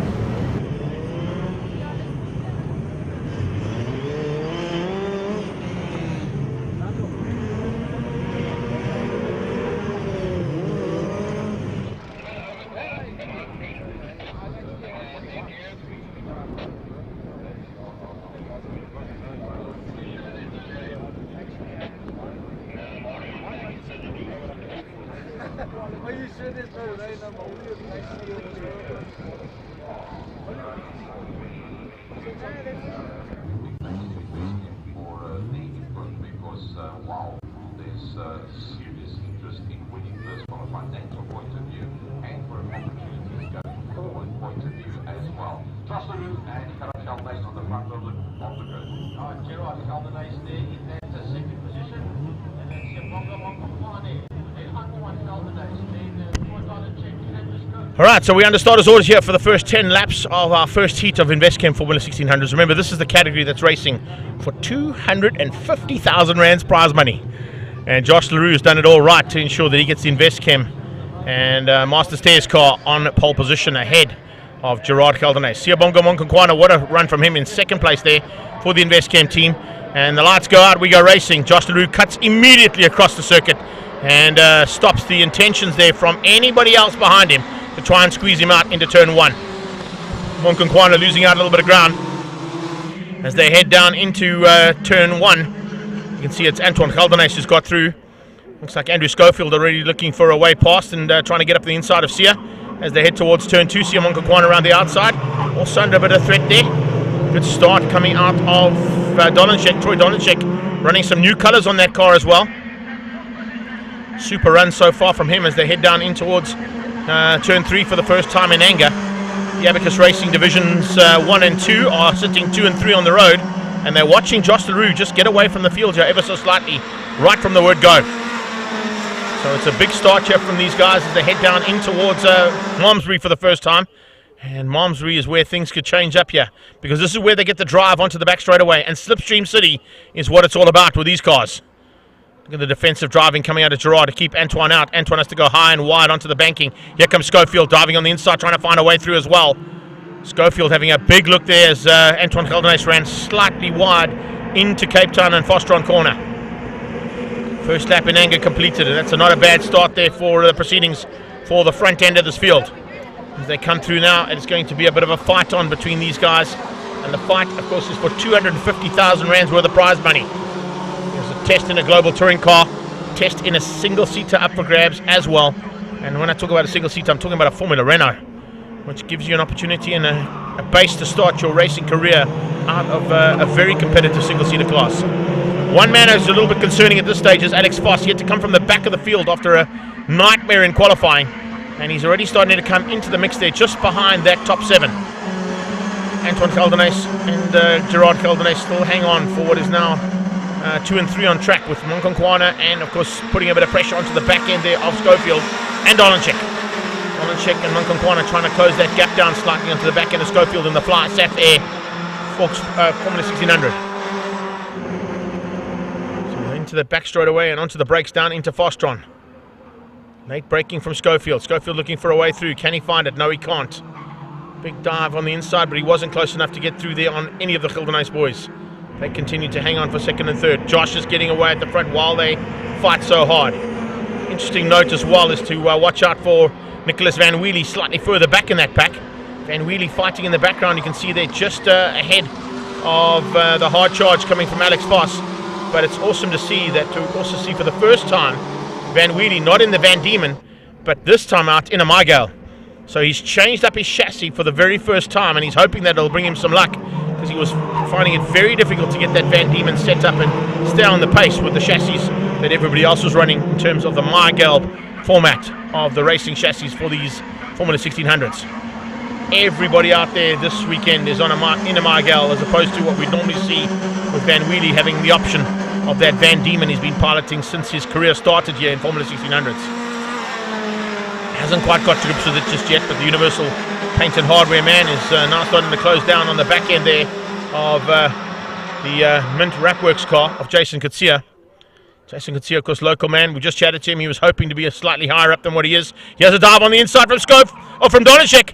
Dolanchek late on the brakes down in the Cape Town corner, and he's going to catch both of the Gildenhuis boys out. He is! What a move there from Troy Dolanchek. Coming from about 5 cars back, he was exceptionally late on the brakes. Looks like there's a bit of a problem there on Gerard's car. He's lost some traction, and he now loses out possibly not only to Troy Dolanchek and his brother, but also to Andrew Schofield and Munkankwana. Siyabonga Munkankwana had a big look into turn 1, but fortunately the door was shut firmly there by Gerard Gildenhuis. He had to do that, because otherwise there was going to be a dive on the inside from Schofield and on the outside from Munkankwana. So reversed up now as they come into turn 2, and they all just tuck in line astern, coming out of 2 and in through the kink. Amazing stuff here as they head down into that little right-hander. Now up a short straight, the Jabir straight, in towards Malmesbury corner. Through that Malmesbury turn, everybody line astern. Back of the field at this point in time looks like it's going to be Lanfear and Nicholas Van Wheelie. Front end though, look at Josh LaRue just disappearing at the front end and controlling things. 1:15.5s out of LaRue, 1:15.8s and 1:16s out of everybody else. So he's about 3/10 of a second quicker than anybody else on track at this point in time. That's how it stands as they cross the line. LaRue from Dolanchek, Gildenhuis and Gildenhuis, Schofield, Munkankwana, Kutsia ahead of Voss and Van Wheelie. Lanfear at the back. Oh, Voss late on the brakes. Just squeezes Jason Kutsia out there for 7th. And he's made it stick out of turn 1. So Alex Voss has got pace, there's no doubt about it. Looking at his lap times, he's doing 15.7s, 15.3s and 15.7s from Dolanchek. Dolanchek in second place doing 15.7s. Can you imagine if Voss was there? They're on equal lap times. But Voss has got 5 cars to negotiate before he can get to Troy Dolanchek there in second. So Josh LaRue fighting for the lead. Well, not even fighting, there's not really a fight on at all. Dolanchek is trying to close him down. The fight's on for third at this point between the 2 Gildenhuis boys. Looks like Schofield and Munkankwana. Any one of those 4 could potentially spoil the day for somebody wanting to be on that third step of the podium. Championship still wide open in this one, of course, but lots to play for here this weekend. Here's a move on the inside. 7 car there of Antoine trying to find a way through, but his brother's not letting him have that. Gerard Gildenhuis coming back into the head of the Gildenhuis and Abacus Racing Division's fight. They're coming to breaking down into turn 1. It's another attack coming from Antoine, trying to find a way through there on Gerard. Gerard just shuts the door, places the car, and there's no room for an out-braking manoeuvre. Schofield and Munkankwana have swapped it out again. Munkankwana now ahead of Schofield, but because of that and the fight that's happening here, have slowed each other down ever so slightly. So it's allowing an opportunity there for Alex Voss to close down yet again on another 2 cars. Having come from the back of the pack, it's quite a spectacular drive there from Alex Voss. A man who's already taken a victory here this year in this championship. Foss will definitely be looking to get onto the back end of Schofield and maybe use Schofield to let him catch Monconkwana, bring himself up into potentially top 5. So we're just past the halfway stage of this 10-lapper. Here comes Schofield. Has a look on the inside of Cape Town and Foster corner. Nope. Not quite good enough to get on the inside. Oh, is that one of the Gildenhuys boys? It is. One of the Gildenhuys boys made a big mistake there. Antoine making a huge mistake out of Cape Town. And he now falls right into the clutches of Monconkwana and Schofield. So top 3 now with some controllable gaps. But 4th place has just become a little bit more delicate. And 4th place is certainly up for grabs. As you can see, just how hard Foss, Monconkwana and Schofield are pushing. And they're now right onto the tail. And looks like there's a problem. Yeah, Antoine's got a problem. Antoine falling by the wayside. I was about to say Antoine Kildenhuys is going a little bit slow out of turn 1, and that's why he's dropped right to the back of the pack. Maybe he's stuck in gear. Maybe there's an issue there with that gearbox, but there's definitely something wrong with that car as he came out of turn 1. Now Monconkwana is up into 4. 5th place is Schofield. 5 is Foss. 6 is Kitsia. 4 cars for 4th place. Any one of those 4 have got a chance of taking that 4th spot away, I can tell you. Schofield at this point.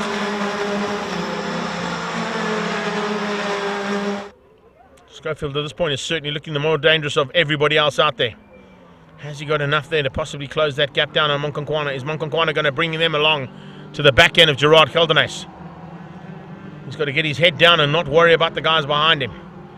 Hopefully they'll work with him and try and work as a bit of an unofficial team to bring them a little closer to Gerard Gildenhuys there for 3rd. Gildenhuys hasn't had an answer since Dolenschek got through. Dolenschek, even though he's got up to 2nd place relatively quickly with a spectacular outbreaking maneuver down into Foster on corner, he has not been able to close the gap down on our race leader Josh LaRue. So LaRue, oh there you go, Foss on the inside of Kitsia. That's another one done. Up now into what is 6th place. How far back is he on Schofield? Not too far behind. You see the Investchem car there of Alex Foss bringing Kitsia along. The Mint Coachworks car, trying to stay right underneath that gearbox. Watch for a slipstream maneuver there from Jason Kitsia down the back straight away. Good potential here for Kitsia to use that slipstream effect to retake that lead in that little fight on track, that is. You can see just how hard this is. It's not going to be an easy day in the saddle for these guys as they go down towards Cape Town corner again. Foss goes defensive. I said it was going to be a tough ask there for Jason Kitsia to get through on Alex Foss, particularly when Foss is lapping like he is at this stage. Trying to bridge that gap down to Monconkwana and Schofield just ahead of him. 2 cars working together usually make themselves faster, but if they start to fight, they will slow each other down.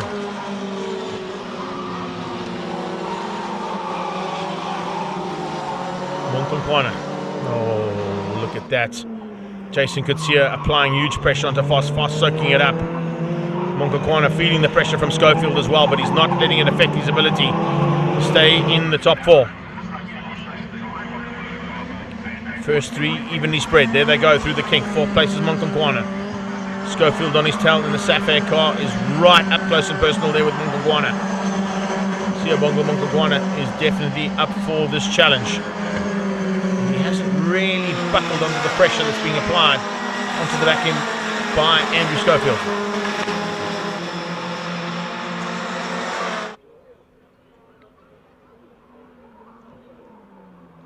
On the brakes one more time. Down into Fostron corner. No changes at this stage. Gaps have remained relatively even between those 4 cars. They were a lot closer about 2 laps ago. Maybe thinking about championships. Maybe thinking about how this thing is going to pan out for the last part of the season. Josh LaRue is just worried about keeping on the black stuff and bringing it to the line on this last lap. LaRue from Dolenschek and Gildenhuys. That's your top 3. Fastest man on the track at the moment is there in 3rd place with Gerard Gildenhuys. Going to give it a last-ditch effort here to possibly close down on Troy. Troy Dolenschek in 2nd.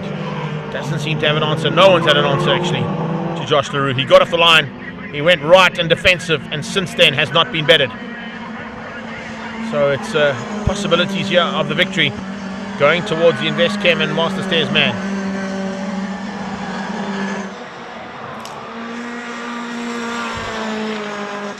slide, little showboating maybe there from Josh LaRue. Followed similarly there by Troy Dolenchek. He can't afford to be making those kind of maneuvers. His gap is a lot closer between himself and the man in third, Gerard Geldenhuis. Whereas Josh has got a little bit of breathing room. He can enjoy the spoils here of what has been a spectacular race at the front end for him. Getting off the line and has dominated this first race completely.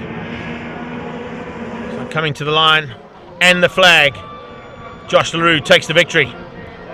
He wins out over Troy Dolenchek and Gerard Geldenhuis. Monkonkwana hangs on to beat out Schofield and Foss. And it's Jason Kutsia who comes through there for the 7th spot. Antoine Geldenhuis is going to hang on for 8th and just beat out Nicholas Van Wheelie to the line.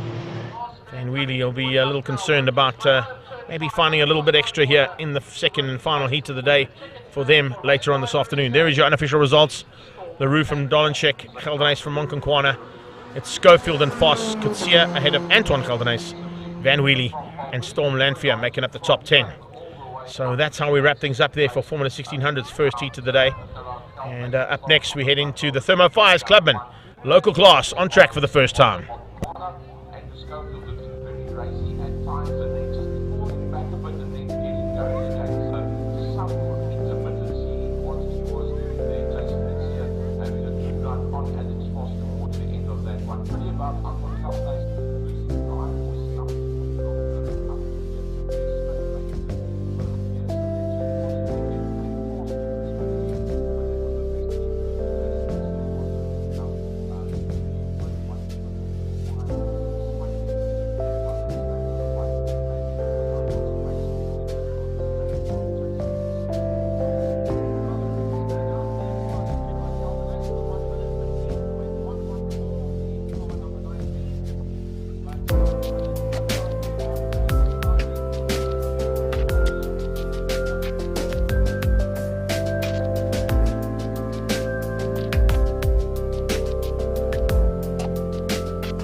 So making the way onto the circuit now is our incredible Clubmans class here this weekend. Over 40 cars about to go to battle for their first heat of race action. And it's fantastic to have Thermo Fire's Clubmans in the house. Let's catch up with some of their top contenders and find out what they're expecting here at the Extreme Festival. Thermo Fire Clubmans, absolutely amazing class. I think there's 45 cars out there. Starting with the lady in the middle, Kiara Fanika. It looks like it's going to be a bit of a tough time out there, isn't it? Clubmans is always the fullest class out of Killarney, so we're used to it by now. Havoc into turn one, but it's all fun. Listen, it's all fun until you have to get into the mix with the guys in front of you and the guys behind you, because there's always fights coming through and fights you're going to be concerned about in front and behind. Well, I'm hoping quali is nice and that everyone kind of qualifies where they should, so we don't have fast guys coming straight from the back, because I'm towards the back of the field. you know, everyone respects one another and just races to the finish line. So hopefully it'll be good, fun, clean racing. Cool stuff. Solomon, think you're going to have some fun and games out there. We're going to bring the Tigers to the track or not? We're going to bring the Lions to the track. But listen, I joined to come and extend the field and to come and have fun. So yeah, I want to thank the Thermo 5 years at Clubmans for having me join tomorrow's race. You looking forward to the battle in that little Class X? Yeah. I'm looking forward to quali to see if I can get to the middle of the pack and then most probably reverse grid, see what I can do at the pack. But I'm just in it to have the jewel. Yeah, I'll try and give Kiara a whole race. Lovely stuff. We got it there. The man with the name so good you have to say it twice, Ahmed. Looking forward to Class A at the front end, and I think there's always a very competitive nature at that front end. Yeah, very much. Hope to do well in the qualifying so I can be up in front again and then just take it away after turn 1. Head down and get away. Head down, foot down, everything down, one eye closed. Exactly. You're good with the left, not so good with the right, I hear. No, my left is... Other way around. Other way around. Well, good luck, guys, and all the very best, and thanks so much for being part and parcel of Extreme Fest. Thank you. Thank you very much. Appreciate it.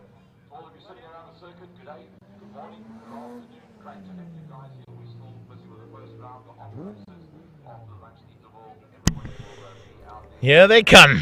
Yo, 41 cars lining up.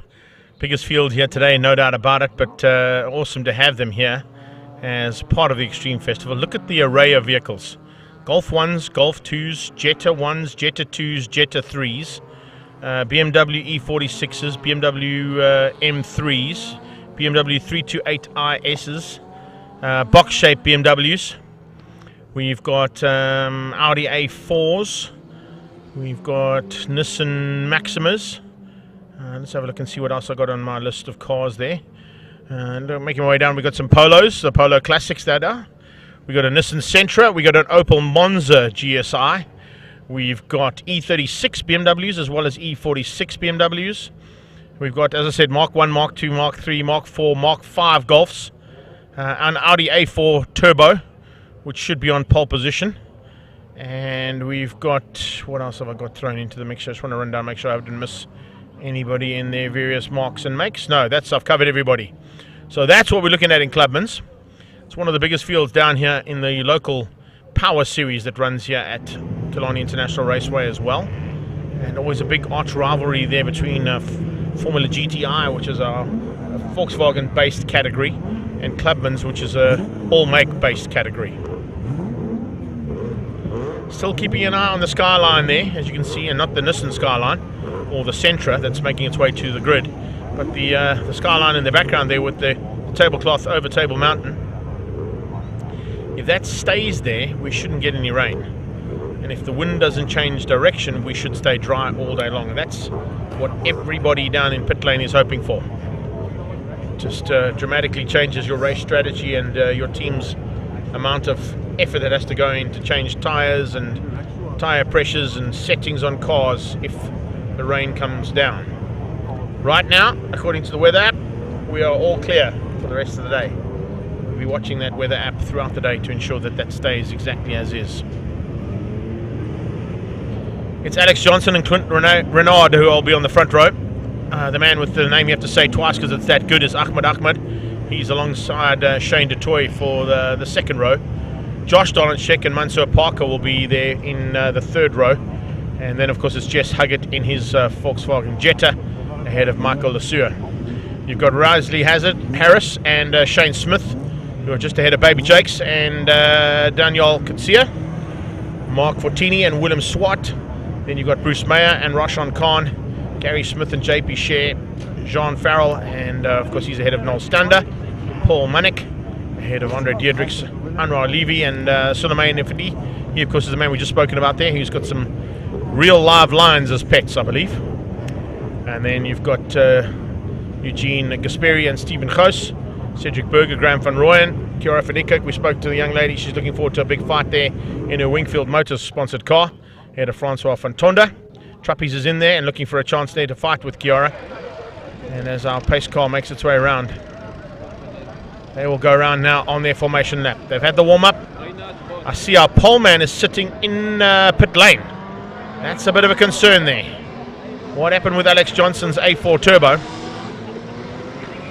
Because if he has to start from pit lane, that means we're going to have some exceptionally fun and games from pit lane through this pack of 40 cars to get to the front. Running behind Trappies, you've got Anton Jacobs and Jan Tissendorf. Denver Benjamin and Izzat Isaacs, just ahead of Philip Venter and Ziad Ali. Then you've got Zia Davids, and he's ahead of Leigh Fielding.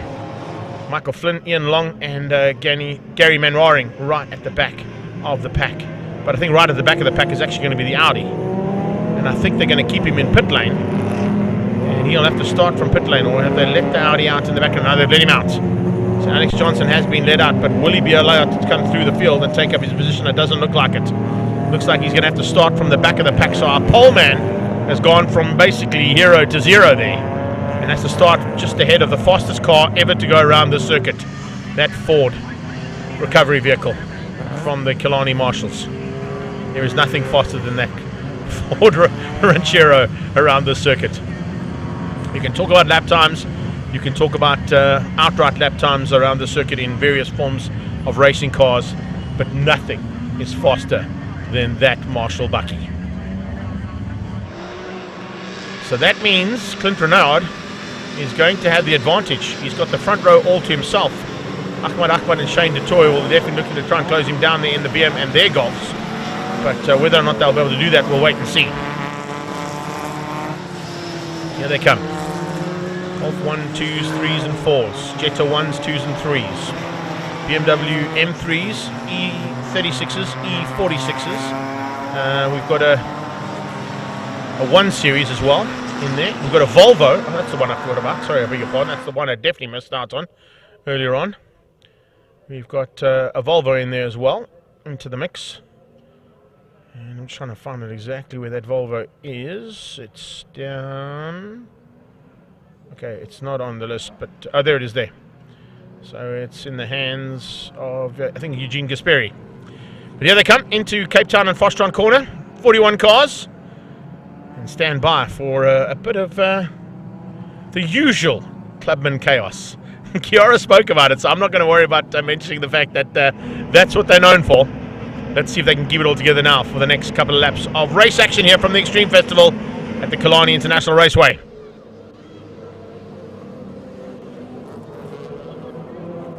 Here we go, down towards turn 1, and it's race action expected from our fire-breathing dragons into turn 1. Oh, a couple of cars locking up brakes as they go down there. Absolutely amazing stuff. It was Mansour Parker who was late on the brakes and trying to get around the outside as they went down into turn 1. They're still coming through turn 1. Alex Johnson's made up 1 position, but it is the man out front, Renard, who hangs on. Thermo fires are in the house, and they are trying to put fires out all around the track at this point in time because the heat is on big time here at the start of this Clubman's heat. Golfs 1 and 2 at this point in time, which means we've got a maneuver happening there from the man in 4th place on the grid, Shane DeToy. He tucks in behind Clint Renard as they go through up towards Malmesbury for the first time, pulling away ever so slightly from the rest of this pack. You see the 3rd Golf in the mix there as well, starts to come up into the front end, starting to slip and slide, in fact, as they go through there. So that is how we start things out there, because Josh Donishek looks like he wants to get into the mix too. Someone running off the circuit onto the inside of Malmesbury's exit. That usually ends up in tears. Just go and ask Zulile Njambuka from Polo Cup. He'll tell you all about that after rolling his Squadra Course Polo there in one of the first sessions yesterday afternoon. This is how we all get into the mix for the first time, and here we go. BMW fight of note. 4 of them coming in there, line astern out of Fostron Corner, making their way back down onto the main straightaway for the first time to complete the first lap of 8. Alex Johnson coming through the field. He's made up about 10 positions at the back. Fight continues down here into turn 1, and it's a huge fight. A massive battle at the front end. You see they're all just starting to get into their rhythms now. Fighting for honours in classes A, B, all the way down into F in this category. So just keep an eye on that one. You see Daniel Kutsia starting to make his way through too. Big move on there as well from the 133. So Cedric Berger just losing out a little bit of ground in the BM. Just had to go defensive to try and keep out an attack from one of the cars in that mix, but just lost out ever so slightly. Watching for Kiara as well. Nice maneuver. Oh, and a spinner. The Maxi Noob Jetta's gone completely the wrong way around. And the 11 car there, unfortunately, spinning out. Might have been helped out ever so slightly, but Ian Long definitely going to be happy about that. As he spins out down into turn 2. Side by side for first and second place as they go down into Vostron corner. BMs and Golfs fighting for honours at the front end. There's a Jetta in there as well. That'll be Jesse Huggett. Huggett into the mix there, and Jess loving life in that front pack. Huggett at this point in time looking for honours in Class A. C44, that is Trappis van Tonda. Man who used to be part and parcel of the Universal Racing stable, and of course they've got 7 cars fighting later on today in Polo Cup and in Global Touring Car SupaCup. But of course there's a long-standing relationship there between Trappis and the Universal Racing stable. Nice side-by-side action there. Berger still going at it. Berger fighting hard, and he's watching for all problems here. Oh, is that a Polo Classic blowing up down the straightaway between turn 1 and 2? Yes, it is. 127 with some problems there. That is Noel Stander. The Belfries Polo Classic with a big amount of smoke coming out of the back end of it as he came out of turn 1. Hopefully not dropping any fluids onto the circuit there. If there is some issues in that engine, he continues to go on his merry way and down towards Damps, but a spinner in turn 1. 122 there, Jan Tischendorf getting it out of shape in the Opel. That Opel Monza of Tischendorf got it completely sideways out of turn 1, and he's fallen right to the back of the pack now. Right, so at the front end, fight is on here of note. Look at this 3 BM side by side. Oh, how would you like it? Shane having a massive fight there. Shane DeToy fighting hard there with the 46 car, and I tell you, there is some big fights expected there between Kutsia and Shane. DeToy and Kutsia are side by side as they cross the line. Renard leads out ahead of Dolanchek. It sounded a bit close to the bone after what we saw earlier on. Renard from Shane DeToy. Shane DeToy from Ahmed Ahmed. And then it's side by side action between those 2 BMs. Look at that. As they came out of turn 1. They're not holding anything back here, these guys. They are putting on a show of note on the National Championship stable and calendar. The 30 car there. Shane had a big look, but you can see Smith having to fend off the 42 car. Baby Jakes is in the house. He's putting that big 5 Series into the mix. Shane hangs on for the inside line, but Baby Jakes cuts in behind him. Watch in the background, the Polo's coming along for the ride. Roshan Khan is not too far off on the back end.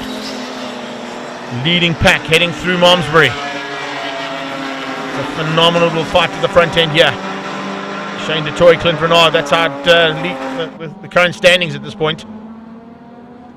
Ahmed Ahmed controlling things, been looking for a chance to be at the front end. Will he be there at the end? We'll wait and see.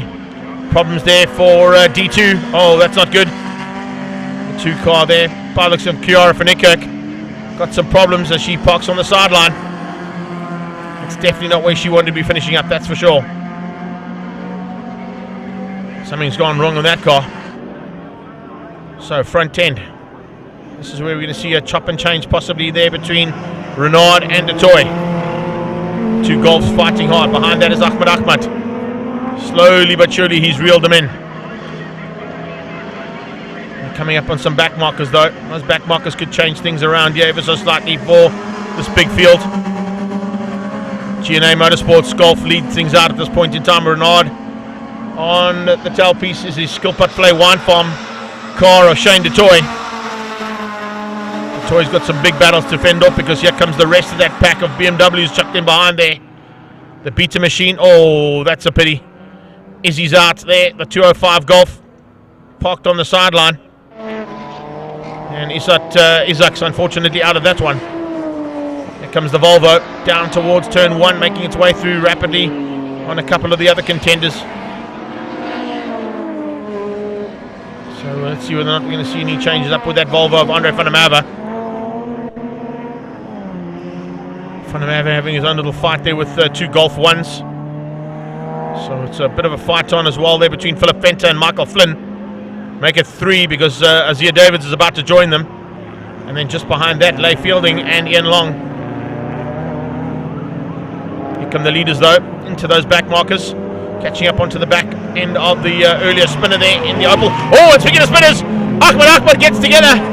Oh, getting together there with Shane DeToy. Shane DeToy hangs on, catches the Golf, but Ahmed tried to drive through him. Ahmed comes around the outside now of DeToy. Coming around the outside of that Opel. Big trouble here for the Opel as they go down to Damps. Ahmed has to go around the outside of him to try and find a way through there. And Josh Dolinchek's trying to make him pay. Back markers to negotiate and try and fight off the intentions there from Josh Dolinchek as he tried to find a way through there on Ahmed. Ahmed just hanging on for now, but it's allowed Shane DeToy to get away after they came together at turn 2. 44 off the side, that's Trappies van Tonder off the circuit again. Let's have a look at that one more time as we head into turn 2. You can see just a very late outbreaking maneuver there from the King's BMW. And I can tell you that's not where you're going to find a way through there. The Beta Machines and Tool BMW trying to find a way to drive right through the door of Shane DeToy. He kept the door firmly shut though and wouldn't allow Ahmed any room to play. Ahmed had to back out of that one. Coming up on the inside there and finding a way through there on the S40 Volvo. And the leader now right into that mid-pack of cars. Second place, trying to find a way through there relatively unscathed. As they get into the mix here big time. Azir is on the sideline in the Golf, in the Jetta. That Jetta 2 is parked on the sideline. Ahmed trying to find a way through now on those mid-pack cars. Fenter's one of them in the Golf 1. Kiara van Niekerk in the Wingfield Motors Golf back on track, but about to be caught now by Renard. The GNA Motorsport machine leading things out and controlling things from the front end. His ability to get through the back markers has been what's kept him in the front end of this field for now. Shane DeToy trying to do a similar kind of line and not get hindered by any more of those back markers into the closing stages here of race 1. Amazing bit of race action here between these Thermo Fires Clubmans category competitors.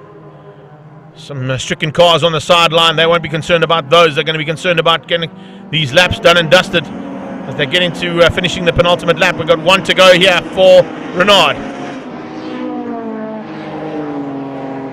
Azar Khan moving to the side out of harm's way. The car is in a bit of a dangerous position, which is why you got yellow flags down into turn 1. Looks like Ahmed might have got through there. Where is DeToy? Shane DeToy has come through there and he's dropping by the wayside by the looks of things. Has he gone to third place? It looks like he has. Ahmed has got through. DeToy is into third. Behind that comes Dolinchek. Dolinchek could spoil the day. Even more there for Shane DeToy. I don't think he's going to catch Renard at this moment in time. Clint Renard has got a very fast Golf there with the GNA Motorsport colours on it. And behind that, the Beta Machine and Tools BMW of Ahmed. Looked like he had an answer, but just couldn't find a way to drive right through a Golf 1. And he had to back out of it, and it actually cost him a bit of time because he had to then to negotiate a whole bunch of back markers as they caught them at the wrong time and wrong place in this race. Down the back straight away now for the last time goes Renard. He's catching the Sentra, but I don't think the Sentra will come into play here in this one as they come under braking for the last time into Fostron corner. Clint Renard looking for the victory. Looks like he's going to get it. And to the line comes the Golf for GNA Motorsport. Ahmed in second place there. And that's how it's going to finish up. Renard takes the victory. Ahmed in second. In the background, it's Dolinchek who's got through. So DeToy's had some problems there on that last lap. Is he going to be able to hang on for fourth? Yes, he is. Only just. DeToy hangs on for fourth. No, he doesn't. DeToy's dropped by the way, so that was Huggett. Huggett came through there to beat out Mansour Parker, then Shane DeToy. Possibly. Was it going to be Daniel Kutsia? Here they come. Oh, very close. Shane Smith just hanging in. And looks like Shane DeToy is dropping by the wayside here even more. There's a problem on DeToy's car. He's not going to finish this one up. As they keep coming through there, you just see Shane DeToy dropping by the wayside and down the timing monitor. Something went drastically wrong there in that last lap for Shane DeToy. So confirmation of the top 10 at least, or top 12. It's Renard from Ahmed. Dolinchek takes third place in Class A. Huggett, Mansour Parker, your top 5 and the top 5 in Class A. Class B goes to Daniel Kutsia ahead of Shane Smith and Baby Jakes. Mark Fontini wins out Class X. And then Class C went to JP Share, beating out Jean Farrell for the top 12, and first and second in Class C. Whew. So there you go. Do you want to just all catch your breaths quickly? I told you we're going to have some action of note in the Thermo Fire's Clubmans category. We have a small break in proceedings right now, and until then, we will then be back for, of course, our standard option here at Killarney International Raceway with the grid walk for Global Touring Cars and SupaCup. That'll be happening on the main straightaway, and Polo Cup and Extreme Supercars will make their way out onto the Tygerberg Straight on the corners between 3 and 4. That is Damstip and, of course, Malmesbury. And then we've got, as I said, the lunch break planned now before we get into that track walk. And then it'll be first heat of the Global Touring Cars and Supercups.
Arnie, and thanks very much for inviting the City of Cape Town to be part of the Extreme Raceway.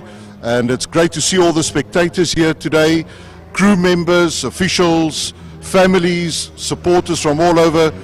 Yes, I've been playing my part to get this transaction over the finishing line. So it's really great that we could now secure the future of motorsport here in Cape Town. This facility injects more than 357 million rand into the Cape Town economy every year. So the multiplier effect of motorsport is massive. You're looking at all the different industries that the motorsport brings to Cape Town, so from spending to jobs, and of course the spectator value. You can't compare that to anything. So it's really great for us to have Killarney right here in Cape Town. And of course, one can just say thanks to all the people that's involved, the Killarney committee and all the people involved in this facility. Now, the one thing that really makes me proud of Killarney is that this is one of the most utilized sporting facilities in Cape Town, with more than 200 events every year before COVID, 70 of those being for charity. So it's one of the most utilized sporting facilities in the city, and so therefore it makes sense for us as the government in a partnership with Killarney, where we can secure the future of motorsport, where we can look at all the linked industries, from repairs to all the automotive components, the racing itself. So it's really fantastic for the economy, and of course it brings in so many other type of investments for the tourism, hospitality, because when people come from all over the world, all over the country and locally to come and support races here at Killarney, the multiplier effect in transportation, accommodation, hospitality, you name it. Those are the things that really make our economy great. And now with the tourism season approaching, we'll be landing more flights now than we did before COVID. So we go out, we position Cape Town as a destination of choice for events, for tourism and for investments. Because if you look at our economy now, we need to reimagine the way we live, work and play. And of course events take the center stage in all of that. And specifically the work that Killarney does here to help curb street racing, where we've got events here to bring street races from all parts of Cape Town here onto Killarney to make it much more safer. So the charity work begins at home, and that's exactly what Killarney does. They look after its own people, and specifically the people that support races. That really makes me proud as a Cape Townian, because you see people from all parts of Cape Town coming here to enjoy races, but also to participate. And that's really great for our economy. It's great for people and place, because that's what Cape Town is all about. It's about celebrating our people and celebrating our place, and facilities such as this that's well maintained, that can bring in more investments, and of course having a long-term lease really seals the deal, because now you can do so much more in terms of future investment, future expansion. And so that's really great, and that's the reason why the city is involved in this facility.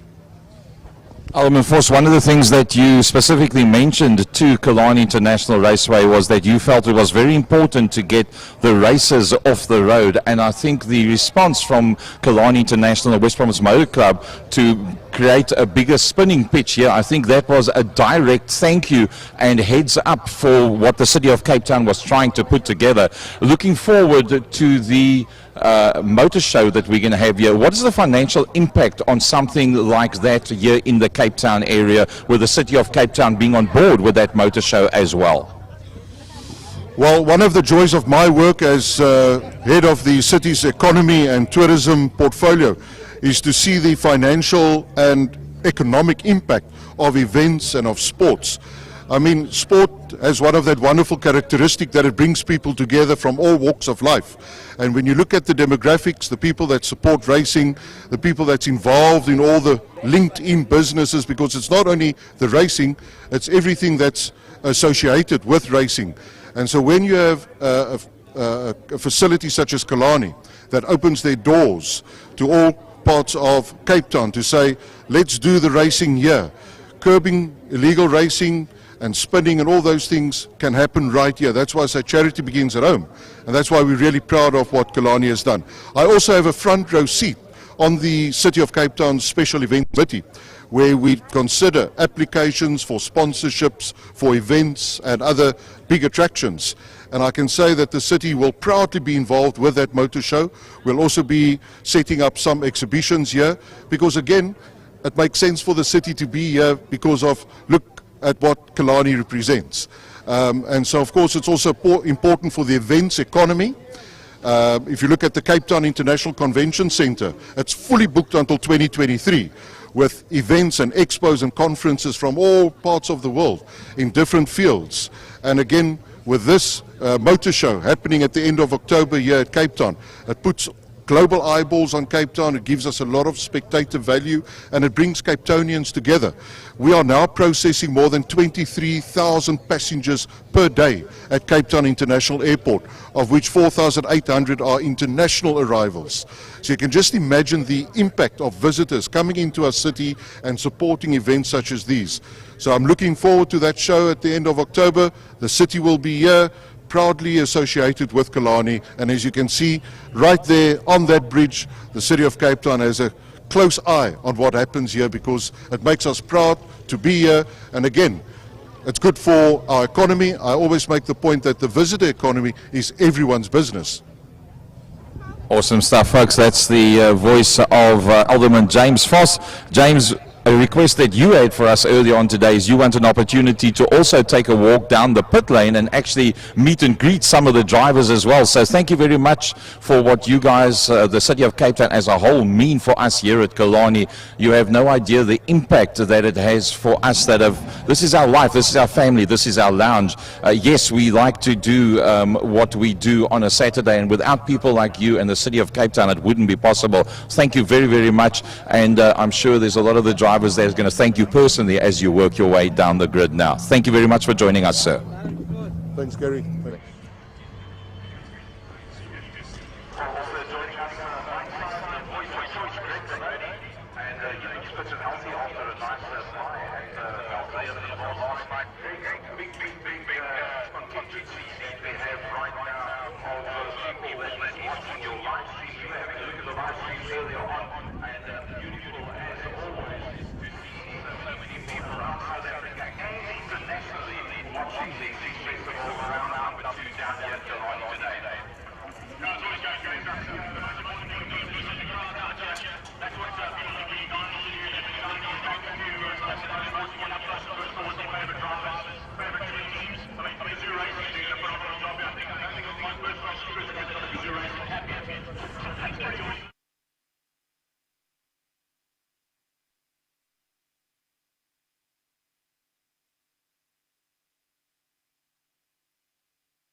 Where's Francois? When they get a photo of one of us? So amazing stuff here, as you can see on the grid walk, as always in Cape Town. There's a massive, massive turnaround with the fans. They love to get up close and personal, and of course it gives an opportunity with the likes of Gazoo Racing and Dunlop to interact with those fans. Gazoo Racing with a whole new series for 2022, and looking forward to, of course, extending that into 2023. We've got the man behind the scenes here. Take us through what the plans are. Greg, I think we partnered with the Extreme Festival, of course, at the beginning of the year with the GR Cup. And it's really delivered on all grounds. From a brand building exercise, which was the predominant reason we did this, it's just gone from strength to strength. the response of the fans, the brand recognition, etc. It's kind of a heartwarming story for us and a real positive spin. And of course, it's great to be involved with local motorsport again. I've got to say that. I've got to take a hat off to you because, I mean, if you look at what you're doing worldwide in the Dakar, in World Rally Championships, and of course all the championships that you're involved in, Lamar even, things are going on a huge scale for Toyota, and Gazoo Racing particularly has had a spectacular year. So I think it's part and parcel to perfect timing. Yes. So yeah, I think you've named all the things. Gazoo Racing is a global brand. It's now become a motorsport entity that we're in all the major disciplines. And on the local front, GTC, GR Cup, off-road, rallying, it's really just gone from strength to strength, and we're delighted to be part of the local motorsports arena. I'm sure another delighted party is Dunlop and Sumitomo, and of course you guys have done an amazing job to provide rubber for most of South Africa's racing fraternity. And of course you launched a brand new concept here this weekend. Yes, no, we did. I think we're very happy to be involved with the national series, and I think, you know, to see what we're seeing today, all the fans out and coming out, is great. And yeah, we launched now. We're trying to make the link between the racing and the sort of enthusiast on the road. And we launched a Sport Max range this weekend, and very excited about using that technology that we have in racing now and bringing it, you know, to the road so that everybody can get to really experience the same technology. Yeah. From that technology, availability of those new tyres, is it already in the shops? Can guys go and get it, what you're seeing on the track today and what you launched on the weekend? Yeah, so we're basically rolling it out. So we're at the moment actually getting a lot of the dealerships to actually come and test the tyres so they really know and they can give the right advice to the daily users. And we are busy at the moment ramping up all the stores. So it's really coming around, and it's available in the stores. Fantastic stuff. One more side from Gazoo. What's the plans for 2023?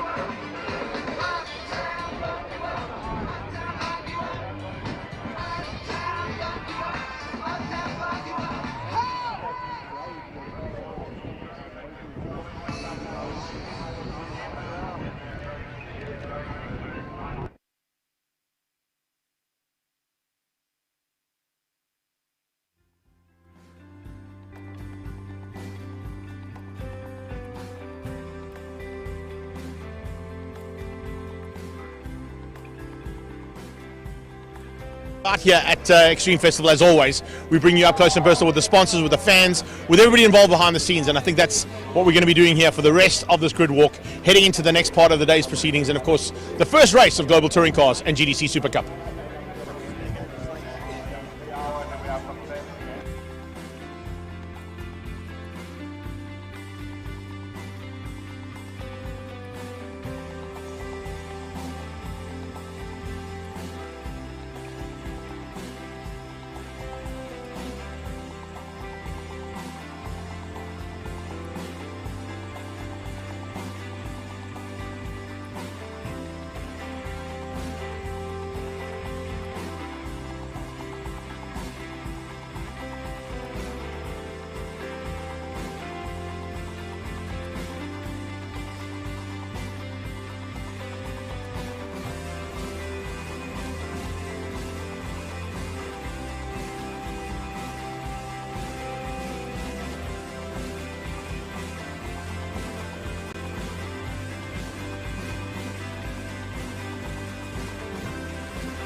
That waiting for the gun, the nerves are just too much, thinking about what is about to go down. There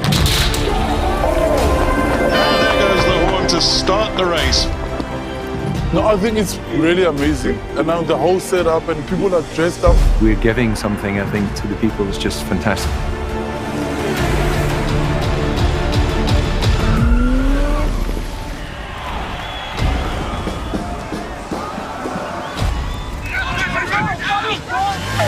The support on the side of the road is second to none, and that gives you the extra oomph.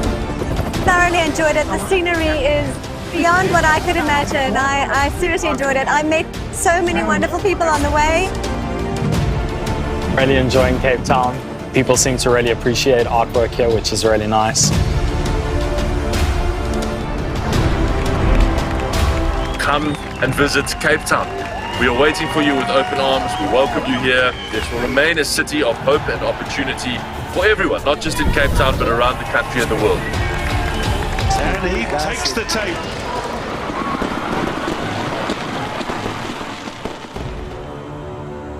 Cape Town is open, safe and ready to host you.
So folks, that wraps up our grid walk and fan walk there, but before we get to race action from Global Touring Cars and GDC Super Cup, let's catch up with some of those top contenders in this championship and see what their plans are here for race 1. Global Touring Cars back in Cape Town, and as always the championship is still very much up for grabs. It's not done yet. So we're starting with you, the closest challenger to Rob. What's your plans? Yeah, no, I just need a clean race. The last race I had a bit of an incident, but we're back, we're stronger, and yeah, looking to take my first win. That first win is always an important one to get. Do you think know what it takes this weekend? I hope so. We did some testing after East London, and we seem strong. And yeah, hopefully we can put it all together. I've had 5 second positions, so hopefully this one is a win this weekend. Brad, looked like it was all going according to plan, but what I've seen in the pit lane doesn't look like it has gone according to plan. What happened? Yeah, unfortunately we broke a valve spring on the second cylinder on actually the last lap of the session, but yeah, the team's trying to get it sorted. Obviously it's not the easiest thing to fix. The engine sits quite far back in the car, and there's a lot of cross struts and everything that sit over the engine, and there's about 1 million pipes in the front of that thing also, so changing the engine is probably also going to be a bit of a mission. But yeah, like Sword said, we also did some testing, and we found quite a good balance with the car, so it is a bit disappointing that we can't really fine-tune that for the track this weekend. But you know, we're going to go into quali tomorrow morning kind of clean slate, and that always offers opportunities, but yeah, we look forward to it. Jules, king of the reverse grid. Last 2 times we've been here, you won that reverse grid race. Are we going to see you possibly come through for a win in the real race?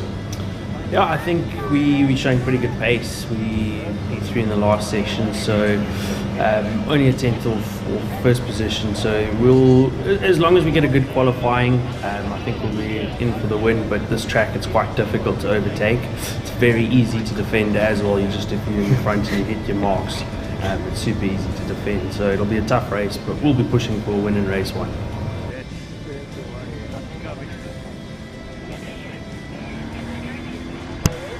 So there you have it from Sawad Variawa in second place for Team Gazoo Racing in the Toyota Corolla. He'll be looking to try and get through there on Robert Volk and stay in the hunt for the front of this championship, 2022's GTCs. And behind that, of course, we've got Global Touring Car Super Cup. We'll catch up with some of their competitors a little bit later on in the show before heat number 2 of the GDCs and GDC Super Cup combined category. Up now, because we've got 10 laps of race action coming away with Robert Volk and Sawad Variawa out in front, and that's the fight for the championship, and it's the fight at the front end of the field as well as we get into the mix here for, of course, race number 1. There's going to be some big action expected here between these competitors, and as always, more of the same in Global Touring Car Super Cup as well. Once again, a little look to the skies, and everything remains the same. We haven't had any changes, fortunately, in how things are looking from a weather's point of view. And having come back from that grid walk myself, it looks like it's kind of cool on the grid as well. A little bit of a breeze blowing down that main straightaway now, and that's the concern that I'll have from a rain point of view, watching in the background to see whether or not we're going to see any of that weather pattern change here by the time we close things off here later on this afternoon.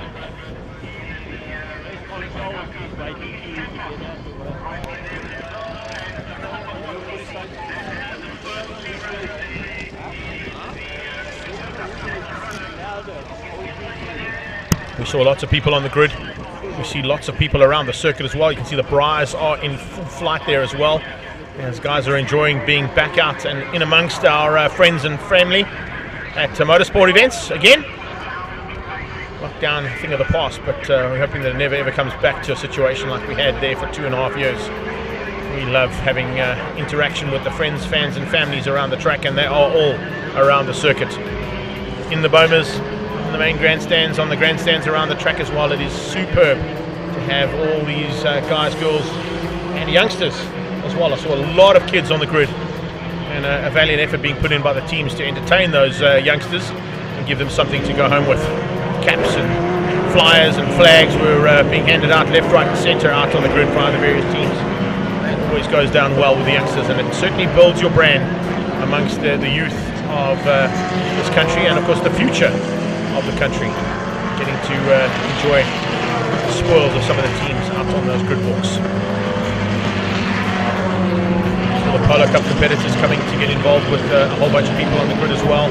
And then GNH Transport Extreme Supercars were on the Tigerberg Straight. Getting a chance to get up close and personal with those fans on that side of the circuit.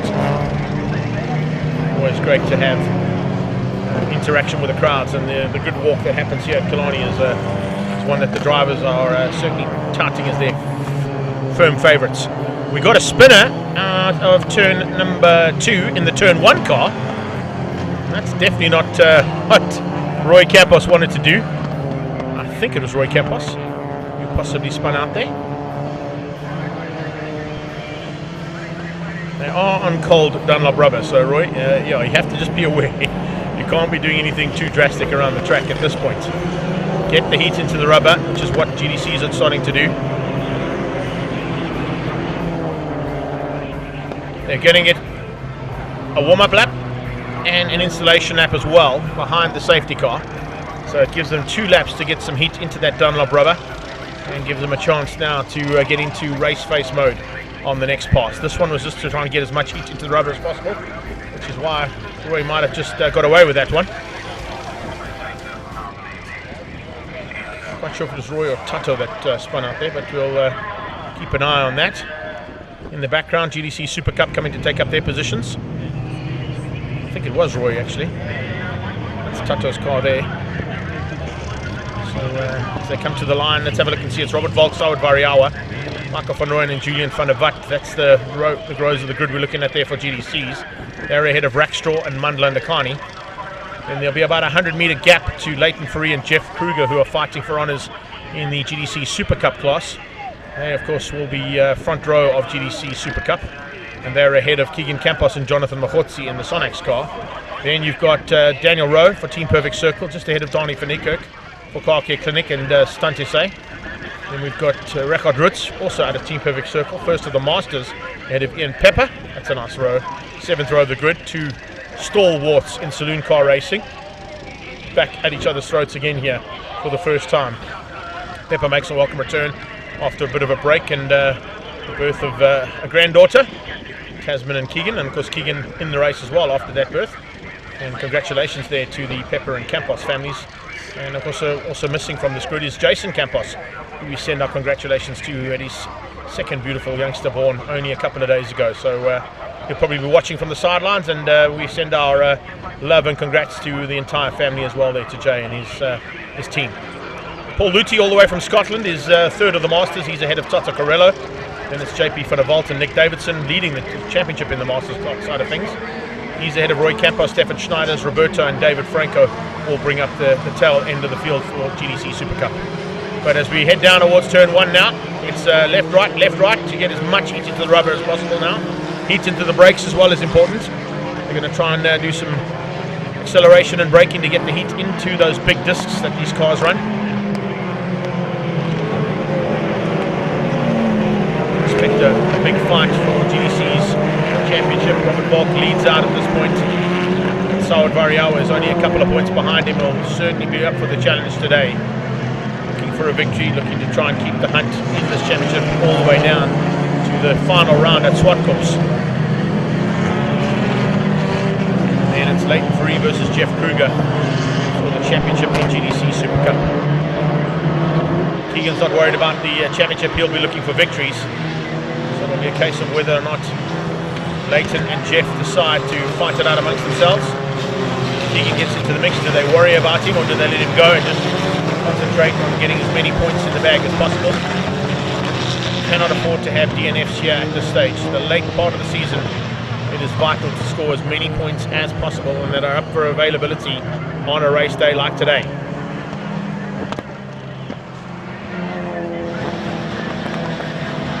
It was Roy Campos. Turn 1 car there was the man who spun out at turn 2, just ahead of Stefan Schneiders. And the 2 Franco boys at the back there. Robert and David Franco, rookies to the class, but great to see how this class is growing. And we heard on the grid from our representatives from Gazoo Racing that they are looking to extend their association with the Extreme Festival with a full class next year of 12 cars. But let's see what's going to happen now as GDCs get into race formation. Look at Julian van der Vat. He is looking left and right, trying to find a way through as soon as those lights drop alongside Michael van Rooyen.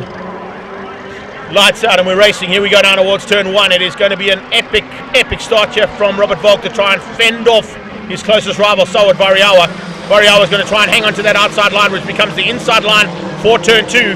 They are side by side as they come out of turn 1 now, heading towards turn 2. Variawa losing out slightly there. Van Rooyen's coming along for the ride. Round the outside comes Mandla Nakani into turn 2. And some big action already. Oh, Kruger and Leighton Fourie around the outside. And there at the inside, losing out massive is Leighton Fourie and Jeff Kruger. They came together as they went through turn 1. Kruger's not back on track yet. He's only just got back onto the circuit and right at the back of the field. The entire length of the Joubert Straight behind GDC's. So Leighton Fourie and Jeff Kruger coming together, coming out of turn 1. The championship is on. The rivals have gone at it, and it looked like Jeff Kruger tried to keep Leighton Fourie on the outside of turn 1. Fourie was not having any of it, and he forced him onto the dirty stuff. So Fourie and Kruger coming together right in the first corner. Variawa and Volk are still side by side. That's the championship rivalry. Oh, and Franco's out of shape. Here comes Kruger trying to avoid the spinning Franco. Oh, that is certainly not the way Jeff Kruger wanted to start this first heat, that is for sure.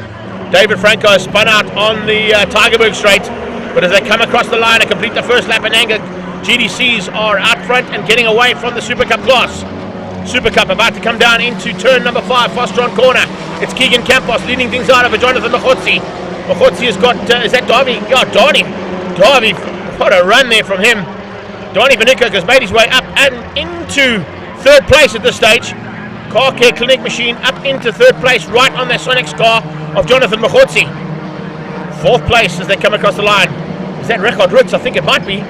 Record Roots incredibly is up into 4th place, he's up into 5th place, I beg your pardon, right behind Leighton Fourie. So championship leader Leighton Fourie in 4th place, then it's Roots followed by Luti from Tata Carella, and then JP van der Walt. JP van der Walt has got the hard charge coming out of the second of those black cars there, and that of course could possibly be Stefan Schneider's in the black and green car as they come out of Dam's corner. JP van der Walt in the mix there as well.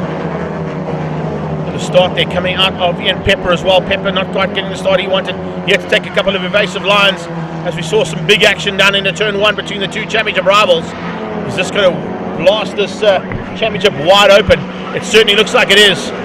Jeff Kruger right at the back of the field as the field of GDCs come to complete their second lap in anger. 8 more laps to go. Gazoo Racing currently sitting in 2nd and 3rd on the track.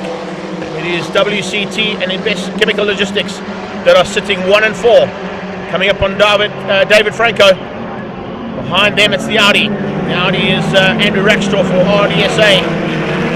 Investchem and Race Driver SA machine there, just ahead of Munda Nakani. That's your top 6 in the GDCs.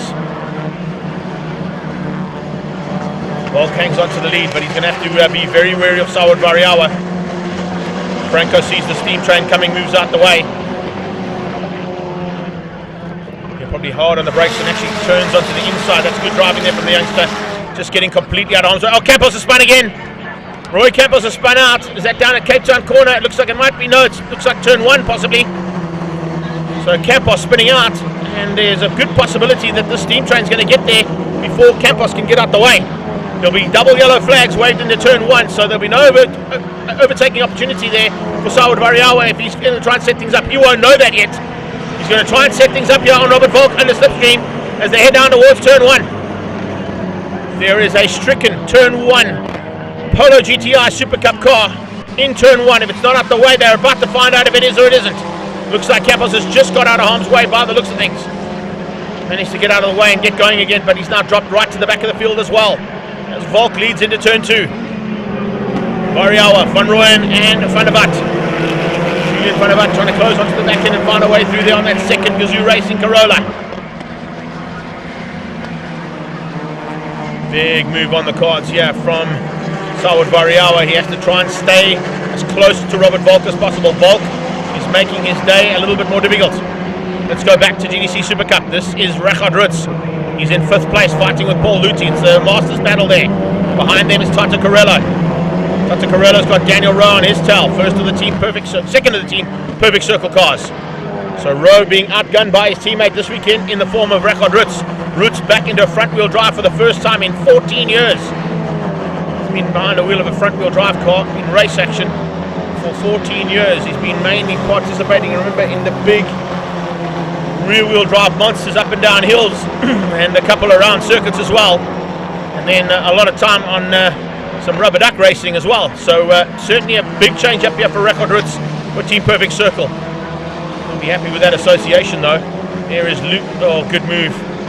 And there's problems. Looks like there's big smoke coming out of the back end of Leighton Ferree's car. Was that just a lock-up on the tyres as he went defensive to try and fend off the attack coming from the local man?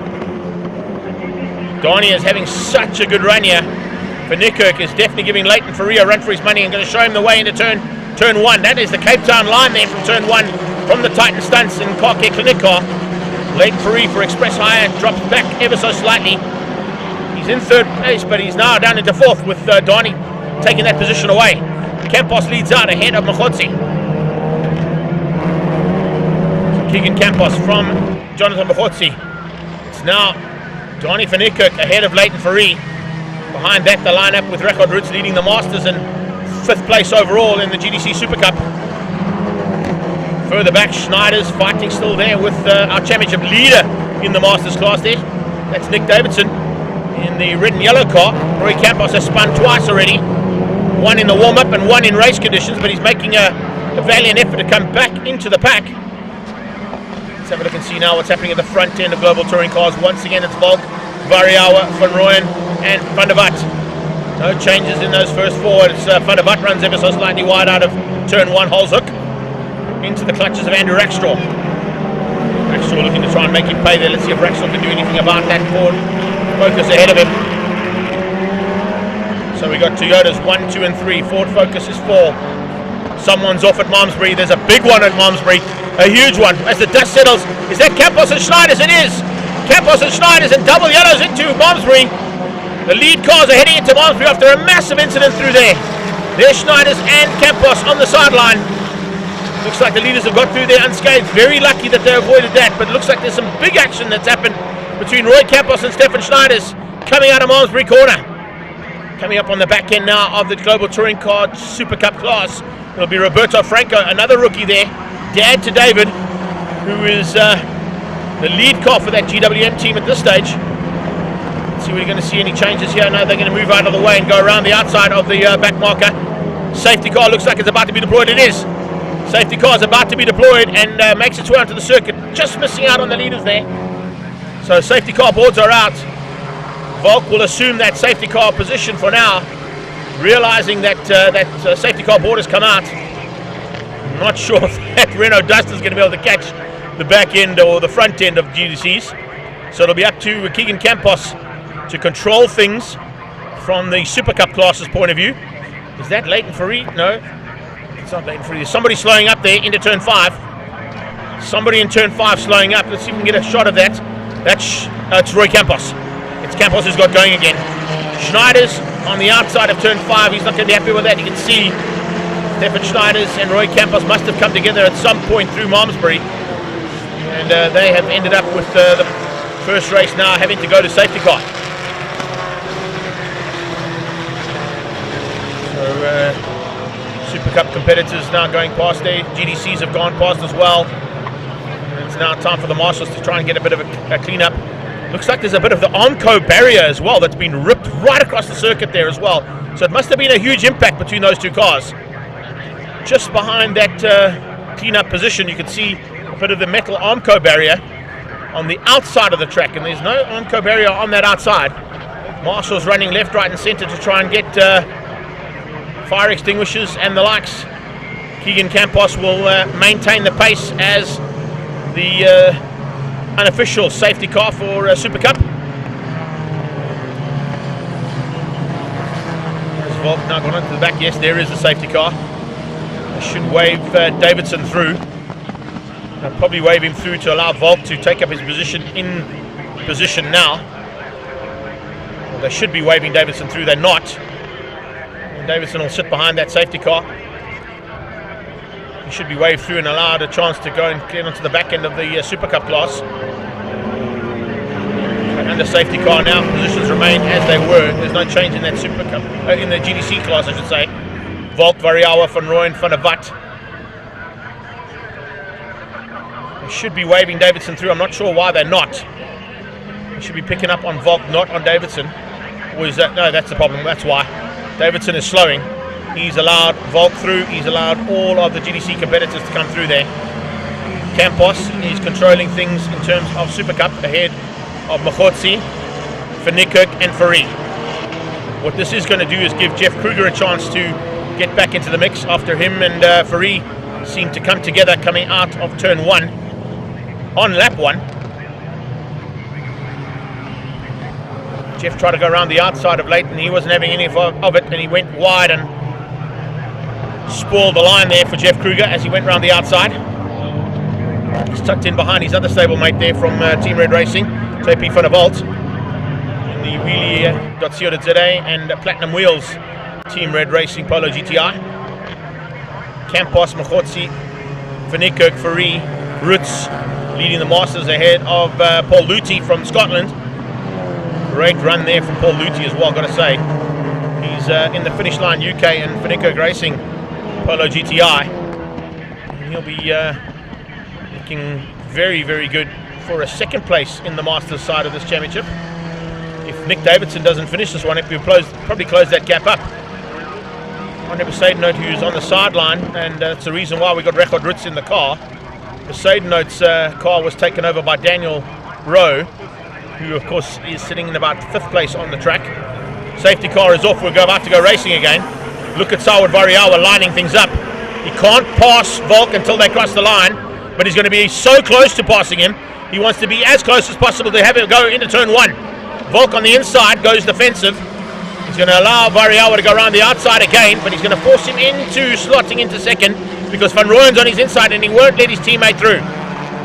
So Variawa has to slot in behind Volk to keep out the attack coming from Van Rooyen.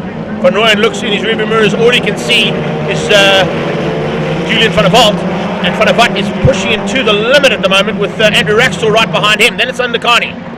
In the background you can see Campos leads out in GDC SupaCup, just staying ahead of Machotsi. As GDC is now back into the hunt at the front now with 2.5 laps to go. Onto the back straight away now, watch the slipstream. Is Variawa close enough to get onto the slipstream and pass Volk under braking to Cape Town and Fastron corner. Here they come. Outside line from Variawa, watch him for the cutback. Trying to get the drive onto the short straight, into the kink and then onto the main straight away. Didn't quite get that one right. Volk's got a much better line and seems to be sailing through that banked corner at turn 5. Once again heading towards turn 1. Variawa goes left, right, looking for a way through, but Volk just holds that inside line, not giving any room to the youngster to find a way past. Variawa is going to have to try something pretty spectacular to get through on Robert Volk. There's a number 1 plate on that car for a reason, which means it's going to be very difficult for Variawa to find a way past. Under Nakani still trying to find a way through there on Rackstraw. So massive fights here. And looks like as we're into the thick of it here for Global Touring Cars, we go back into GDC SupaCup as Jeff Kruger looks to try and find a way through, and he's up onto the back end of Daniel Rowe. Daniel Rowe currently sitting in 6th place, so Kruger about to go into a fight for what is 5th and 6th place on track. 6th place at the moment is Rose, and Kruger would like that one back. Don't know if there's enough time there for him to catch Record Roots even, but if he gets up into the top 6, that'll at least be a little bit of a salvage there for Jeff Kruger. A little bit of a chat there between Kruger and Fourie afterwards. There's no team orders in Team Red Racing, except other than taking your teammate out, and that was nearly what happened. So now as they head down into the closing stages of this one, they've got a lap to go.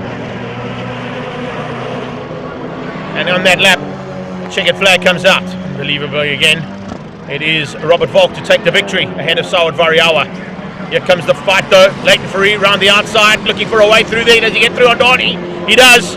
Fourie will squeeze through with a push to pass and get through on Donny just to take that 3rd place away. And it looks like Jeff Kruger might not have got ahead. Yes, he has. Kruger just getting across the line ahead of Daniel Rowe. So your championship rivals finish in 3rd and 6th place, with Keegan Campos taking the victory ahead of Jonathan Machotsi. Mahotsi will win out the battle as well, which he was fighting all race long with Donnie van Niekerk. But let's have a look at unofficial results though. GDC's Robert Volk, Variawa, Van Rooyen ahead of Van der Walt, Rackstraw and Ndakani. Campos wins out the SupaCup class, beating Mahotsi and Farid to the line. Donnie van Niekerk, Rachel Ritz and Jeff Kruger eventually finished up in 6th place there for the top 6 honours in both of those classes. They'll be out a little bit later on for heat number 2.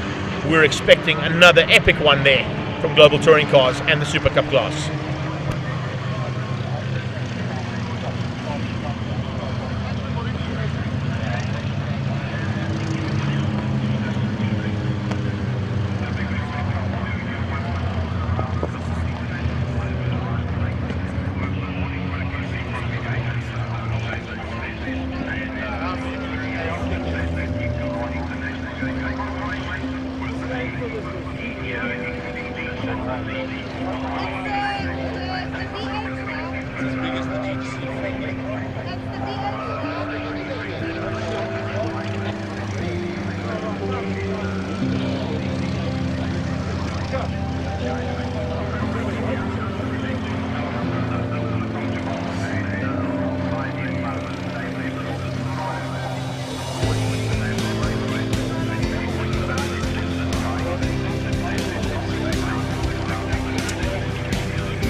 The Rolling Thunder back on track for the second time of 3 races today. And it's Frank on its own. Mackie Adlam on the front row again. Thomas Reeb and Warren Lombard behind that. Michael Nell and Julian Familiaris, and it is Michael Nell back on track after his off-track excursions in race number 1. And his ability to get to the front was unmatched, actually. So looking forward to seeing whether him and Carl can do anything about the rest of this pack of Mobil 1 V8 Supercars for race 2. Another 8 laps of action coming your way. It's the second time of 3, as I said. The third race will be a 10-lapper. And it's the first time that V8 Supercars have gone to a 3-race format anywhere in their racing history. So 158 points up for grabs, which means approximately 50 points a race could potentially be won here for the top guns in this category. We saw Adlam from Di Matteo, from Thomas Reeb in the first heat. Chatted to Warren Lombard during the grid walk, and he was saying to me he's going to try and turn the wick up ever so slightly in the second one.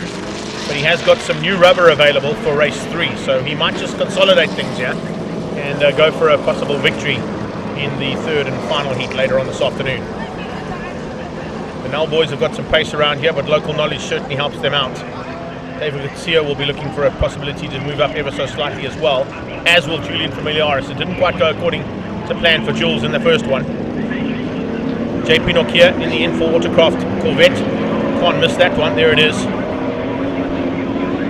He'll be looking for an opportunity to maybe go slightly higher up than where he finished up in that first one. But what you're going to see in the second heat is possibly a little bit more of cards being shown, and maybe a couple more gambles being taken here or there. Try and get competitors higher up than where they finished up in the first ones.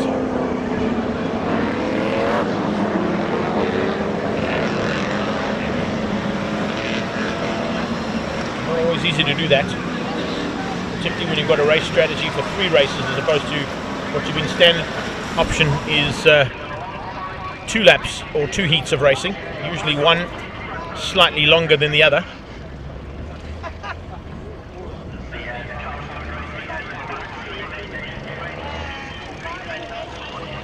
What is the race strategy going to be here? Are we going to see any changes up in the proceedings? Will Di Matteo go for a victory this time? Maybe throw a bit of caution to the wind. Has he got some new rubber still available by the time they get into race 3 later on this afternoon?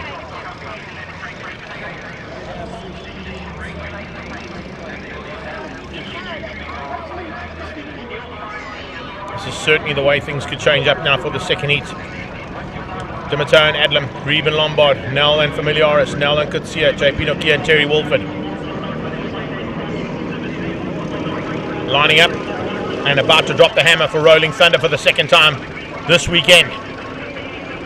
Down towards turn 1 we go, and Di Matteo trying to get the whole shot on Adlam. He's got that inside line, and the Di Matteo Racing Jaguar might hang on to that inside line. Mackie Adlam's going to try and drive around the long way into turn 2. Oh, and he spun! Adlam had a big moment there coming out of turn 1, and he was able to catch it, fortunately. Didn't even come off the loud pedal. Look at him, he's already attacking again into turn 2. Bit of damage on the front end there of Di Matteo's car, so there was definitely contact between Adlam and Di Matteo. And looks like Di Matteo has lost out. Adlam's hung on. He's now got pressure coming from his good friend Thomas Reeb all over the back of him. He helps prep that car, so he's going to know exactly what the potential of that Chevy is as they come out of turn 4.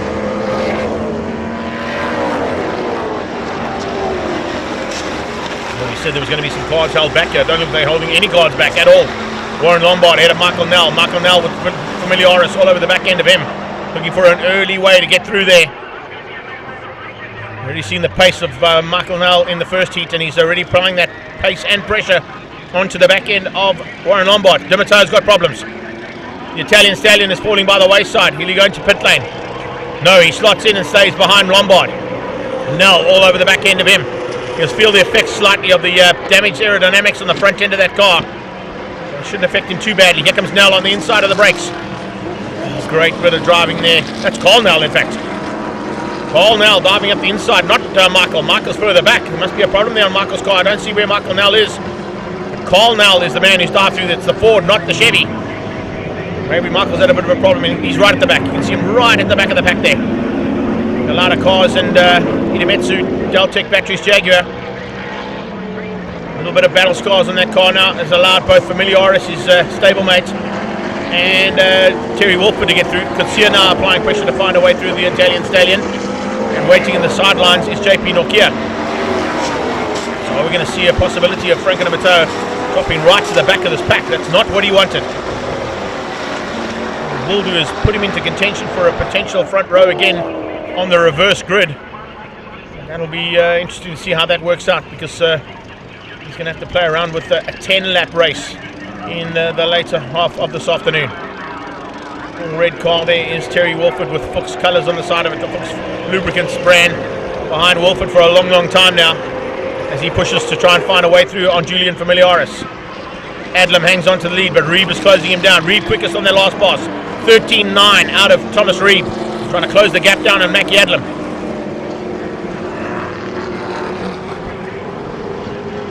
Adlam's taken a victory so far. Reeb would love one. Carl Nell keeping out both Familiaris and Wolford. Terry Wolford hasn't found a way through on Julian Familiaris, and Familiaris has not found a way through that on Colnell. Colnell and Michael Nell been definitely a massive turnaround on their performances here at the Cape Town circuit. They come out of Monfrey now. Lombard leading in second back of cars. There's 3 cars eagerly waiting to pounce on the Pep Boys Automotive. And looks like Lombard's got his work cut out for him. In the background I can see that JP Nokia has also squeezed out and got through on David Kutsia. So Nell looking to get through on Lombard. Familiaris trying to get through on Nell. And Wilford trying to get through on Familiaris. 4-way fight. And it's for what is currently on track 4th place.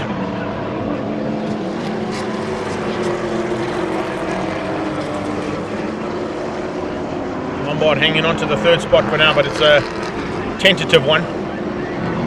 Could potentially change up any second as here comes Familiaris around the outside of Colnell.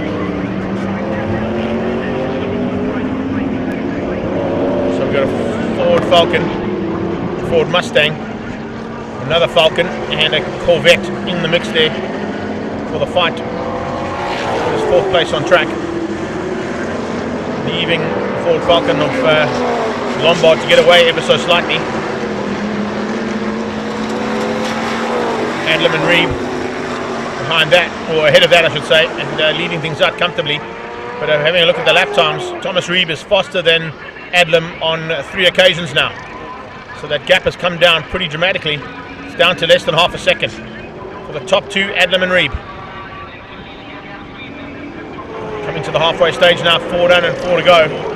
As we're into the mix here big time for all the action in Mobil 1 V8 Supercars. Yeah, Thomas Reeb, Cafe Automotive, Cafe 9 Automotive I should say, and Mobil sponsored car. Clothing things down rapidly on a Mackie Adlam in the Adlam Auto car. To say that, where's Reeb? Did I miss Reeb there, or has he gone missing? Was he so close to the back end of Adlam that we might not have seen him in the shot? Could possibly have been. There is defensive driving now. He was that close. He was so close to Adlam. We actually saw him just running underneath the camera shot there and missed him completely. Familiaris getting a little bit more up close and personal now with Nell. It looks like Wilford's doing the same thing there onto the back end of the Corvette. This is a fight here for 3rd, 4th and 5th place. Amazing dive. Considering the fact that they've still got another 10 laps of race action to come later on this afternoon. These guys are not holding back.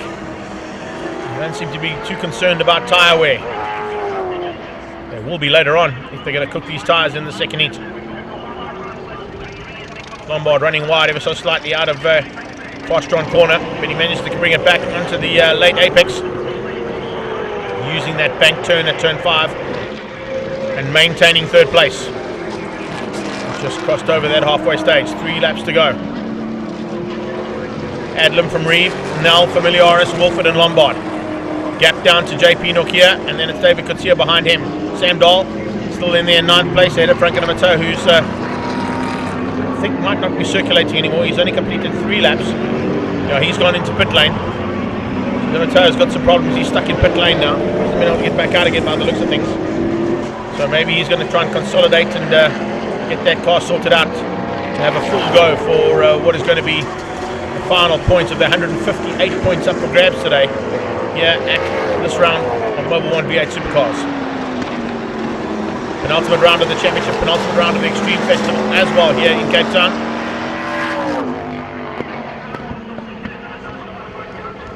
Big flame. Always great to see, particularly when you've got an overcast condition like today. Here is a move for the 3rd spot. Oh, Colnell having a big dive on the inside of Lombard and gets through. He squeezes Lombard out and looks like Familiaris is going to come along for the ride as well, and so is Wolford.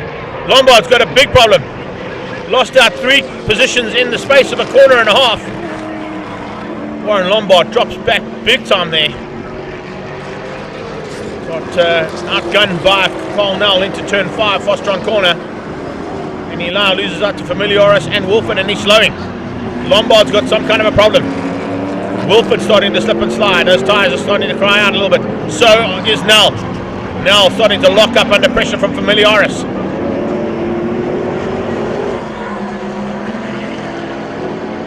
Cole Nell up in the third place. This will be certainly one of the highest positions he's ever finished up in a Mobil 1 V8 Supercar race if he finishes where he is right now. Miliaris is going to push him to the line, that's for sure. He's not going to give that third place up without a fight. Wilford will be eager to get a third place. Adlam and Reeb looks like they've decided to settle for first and second. There doesn't seem to be too much more pressure being applied there from Thomas Reeb onto the back end of Adlam now that he's pulled that half a second away from Thomas Reeb. They come out of turn 5 Fostron and onto that little short straight, into the kink and onto the main straightaway. Adlam leads out with a lap to go.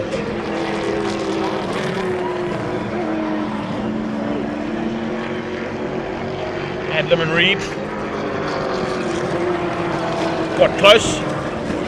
There didn't seem to be an answer there from Thomas Reeb in the Chevy Lumina. Mobil 1 Cafe 9 Automotive and Demeter Racing are the sponsors of that car. Adlam Auto are the sponsors of the man who has got 5 championships in this category and currently holds that number 1 plate, looking for his 6th one.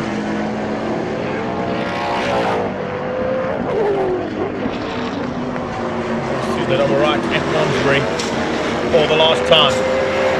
Onto the back straight away, and I think Reeb is going to settle for second. He knows there's a lot of work to be done in this final heat later on, 10 lapper. How much rubber have they got available for these cars to fight on in that last heat? Adlam running wide under braking. Is he starting to feel the effects of 2 heats of 8 laps? Has he got new rubber that he can maybe throw into that car for the 3rd and final heat later this afternoon? We'll wait and see. If they come through now, it's going to be Adlam for the victory.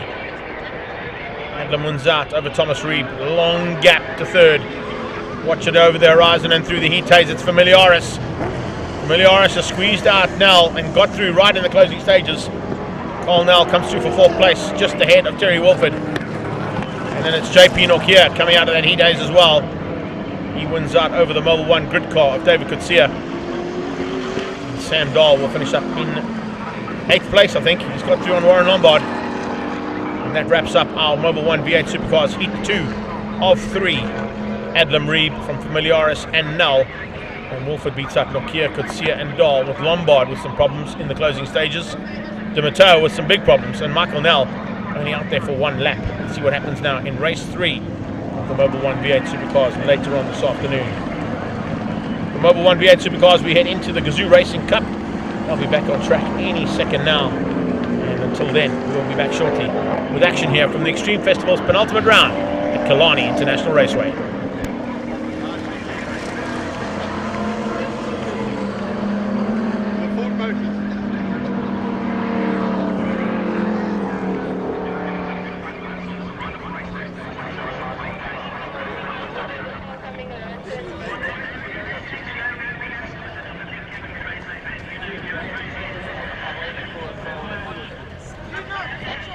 Sorry, was that the Peter?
Back on track now with Gazoo Cup Racing's Yaris Cup, driven by Netstar. And once again, our 6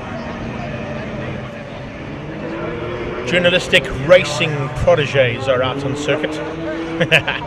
Ashley Oldfield, Sean Nurse, Thomas Faulkner, Jeanette Kritzinger, Mark Jones and Lerato Matabese about to go at it for the second time today. Our final bit of race action coming out of Gazoo Cup now. As we get into it, we heard on the break and on the grid walk as well from the powers that be at Toyota that they're already planning a massive 12-car field next year with a couple of young guns joining in, and then even possibilities of an 86 Cup as well, Toyota 86 Gazoo Racing Cup for 2023 as well.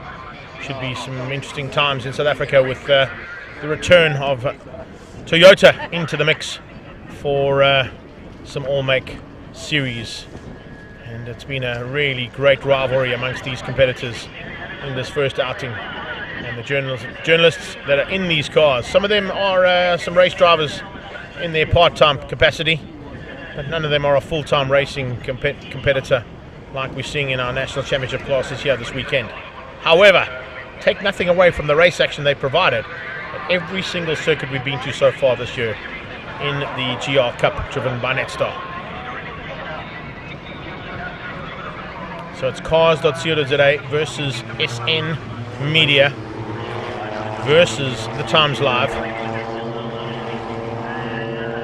Jeanette Cock-Kritzinger is in there as well, pushing hard to try and be at the front end and maybe a bit closer up to those first 4 cars if she can. She's in the, of course, WCW car ahead of the Citizen car and Top Gear Live. It's all of the journals that are represented today amongst the drivers that are in there. Partnering up with Dunlop, as we spoke about, official supplier of the rubber that these cars all fight on. And then we're also partnering up as well with Garmin, Netstar, Kinto, they're all involved, and of course the Gazoo Racing brand. Gazoo Racing brand synonymous with the Toyota brand all around the world. We spoke about it on the grid with Lubin, talking about the fact that you've got dominant factors in off-road racing in both South Africa and worldwide at Dakar level. You've got a dominant factor in the Le Mans Endurance Series, and of course in the World Rally Championships. Currently leading that World Rally Championship in the manufacturer standings as well as in the standings for the Driver Championship. Calera Vampera, of course, leading that out, but after a bit of a lockout in the last round from Hyundai's point of view, things are certainly going to be a little bit more interesting when they get into the next round of the championship, that is for sure. They head down to New Zealand, of course, for the next round of the World Rally Championships. But it's now time for Gazoo Racing Cup, and here we go. This should be pretty interesting stuff here between those first 3 cars. Jeanette will definitely try to stay with those first 3. She wasn't able to bridge that gap in the first one. She had to fend off the attack coming from Jones and Matabese. Let's see if there's going to be more of the same here as these 6 cars come round for their second heat. It's 6 laps of action coming away, and here we go. Across the line, the lights go out, and it's once again Oldfield getting the drop. Slotting into second place is Sean Nurse. And on the brakes into turn 3, could be a change up, but turn 1 right now is what we're watching for. And Jonesy getting them into the mix right from the word go. Has he been able to get through? Yes, he has. Mark Jones squeezing Jeanette Cock-Kritzinger out into turn 1 and gets up into 4th place. Cock-Kritzinger falls into the clutches there of the red wing mirrors of Lerato Matabese. One of the differentiating factors on these cars is the color of their wing mirrors. And of course the race numbers and names on the side of the car. Other than that, they are identical. And of course stock road going Toyota Yaris's. GR Cup version of those Toyota Yaris's, but they are stock road cars. Now running those brand new Sport Max tyres that were launched only this weekend in Cape Town from Dunlop. You can see just how well they work. Sumitomo and the guys from Dunlop are going to be happy with the coverage that they've got so far, I'm sure, from the launch of their brand new range.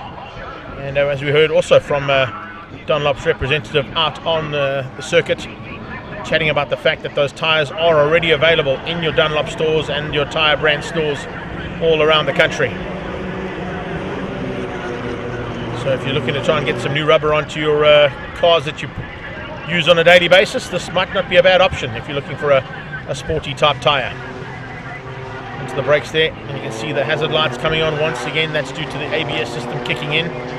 Being road going versions, that's what happens in the fight at the front. And here they come into the hard charge for turn 1. Again, big fight there between the top 3. Jones trying to get onto the back end of that top 3. Hasn't quite got there just yet, but certainly in with a bit of a fight here for a chance to be in that top 3. He's just got to try and bridge that gap. Not always easy to do. Currently at this stage it's a bit of a fight on between the top 3, but I can tell you that top 3 fight is not done yet if Jones gets into the mix. So Mark Jones would love to be onto the back end there of Thomas Faulkner. He has got a little bit of work to try and get onto it. Oldfield, Nurse and Faulkner showing a clean pair of 6 wheels heading towards Fastron corner. Now they pitch it into Vostron onto the banking. A little bit more intention being shown there by Sean Nurse. He'd love to try and spoil the day here for another double victory. The first time we came to the circuit in March, it was a double victory for Ashley Oldfield. He's looking for another one here in the closing stages of this little championship that's been run throughout the season. And you can see just how hard they are fighting at this point. It really is a big fight on here between our top three. And that top three are certainly having some fun and games of their own. As you can see with stock standard road cars, it's a bit of fun and games that's always happening here. And as they go at it, you can see big move here from Sean Nurse. And he had to go onto a defensive mode. He was looking to try and attack Ashley Oldfield, but unfortunately losing out there ever so slightly as they went into turn 2 because he had a bit of intention being shown by Thomas Faulkner, and he went defensive on it. It's kind of spread those first 3 out ever so slightly, so maybe not the plan that he wanted, but needless to say, they're still going to be in a bit of a fight here with Oldfield. Oldfield's race day is not done just yet. Not if Sean Nurse has got anything to say about it. And Nurse is certainly loving what he's doing out there at this point in time. It's fantastic to see the race action at the front end of this one is as good as what we're seeing in all the racing so far today. Every single category that's been out there has put on a show for this crowd, and they really have put on a phenomenal show in terms of race action and entertainment. Even if you've got 6 cars, you can be entertaining, particularly when they're so evenly matched. And when I say evenly matched, 25-2, 25-2, 25-1. That was the last pass from the top 3. Let's see if that changes up any differently. No, exactly the same. This time though, Faulkner quickest of the 3. So Thomas Faulkner looks to try and close that gap down for the top 3. Faulkner onto the back end of Nurse now. Nurse, Faulkner and Oldfield very, very evenly matched. And they're pulling away from Jones. Jones has actually been caught slightly by Jeanette Koch-Kritzinger in the 5th Yaris out there. Fight on here for journalistic honours, for honours in the Gazoo Racing Cup. Driven by Netstar.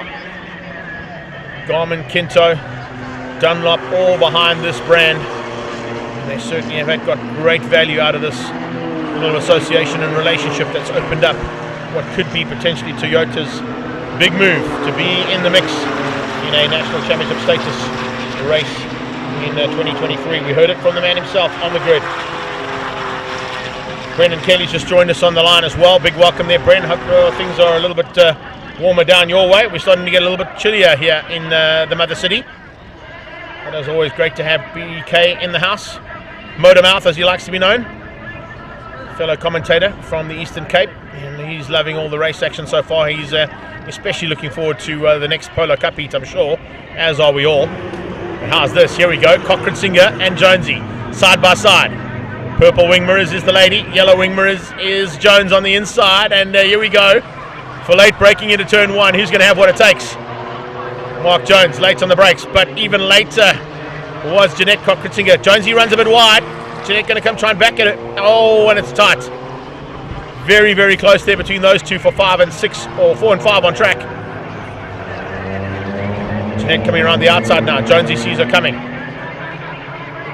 Trying to find a way around the outside into turn 2. Watch for the cut back there from Jeanette. She gets up close and personal, right up the exhaust pipes there of that Yaris of Mark Jones. Fantastic race action here between these two. You can see at the front, you can see in the mid-pack as well. Can you imagine when we got 12 of these cars, potentially even 20 of them, with some young gun drivers like we're seeing in Polo Cup? It's certainly going to give another option to drivers to go and find their feet in what has been an amazing return for the Toyota brand into South African Championship racing.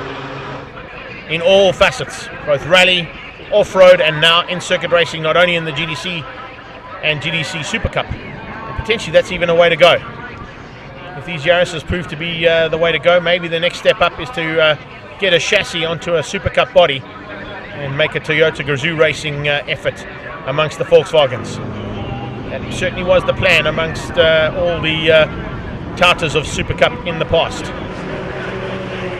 So coming to the line now, starting the final lap. It's Jones versus Koch-Kritzinger. Oldfield was at the lead of the helm at this stage, but Sean Nurse was quickest on that last pass. 25 dead from Sean Nurse, one of the fastest laps we've seen around here in a Yaris Gazoo Racing Cup car. These Toyotas now just getting into their mix. Just starting to feel the rhythm and rhyme out there, but I think the gap's too big there to try and close down on Oldfield. He looks like he might get the double here. The double is certainly on the cards here for Ashley Oldfield, there's no doubt about it. Sean Nurse looking to hang on for a double second, and it'll be Thomas Faulkner looking for third. Faulkner is going to be a bit disappointed he didn't get into second place or even hunt for the win, but take nothing away.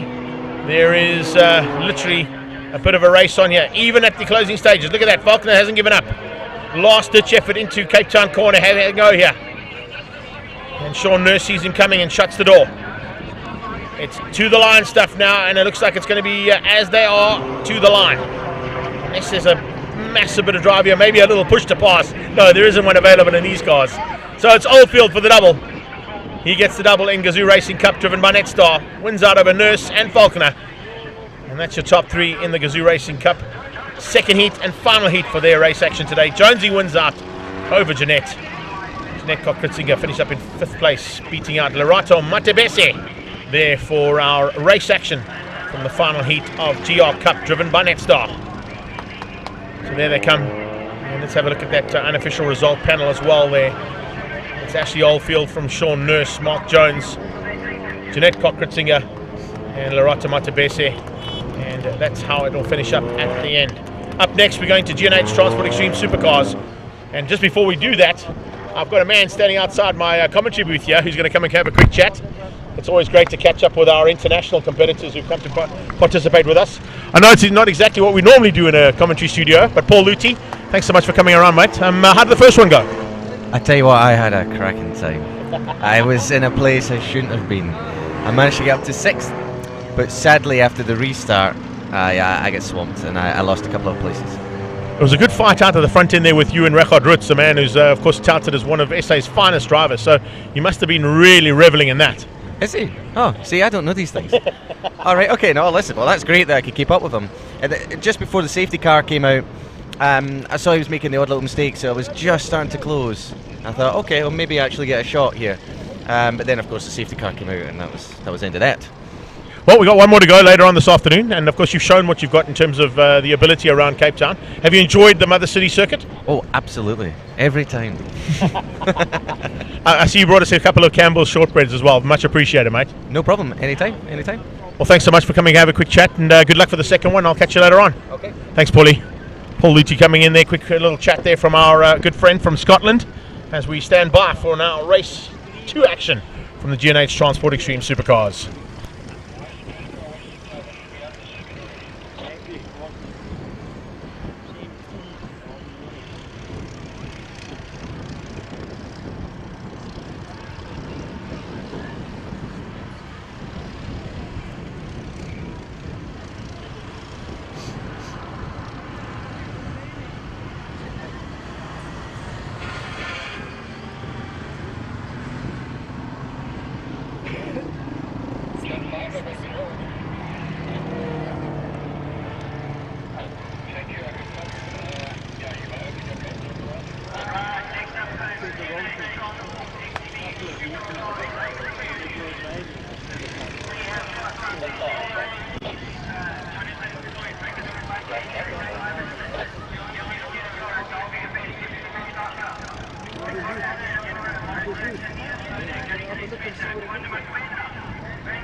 So as you join us for race 2 of G&H Transport Extreme Supercars, looks like we've got a problem for one of the G&H cars. That's Ricky Giannacaro in the brand new Lamborghini Huracan. He took that over from Greg Parton, and it looks like he's had a little bit of a spin coming out of turn 2. Some cold rubber there for Ricky. Fortunately gets going again, so lucky to survive that one.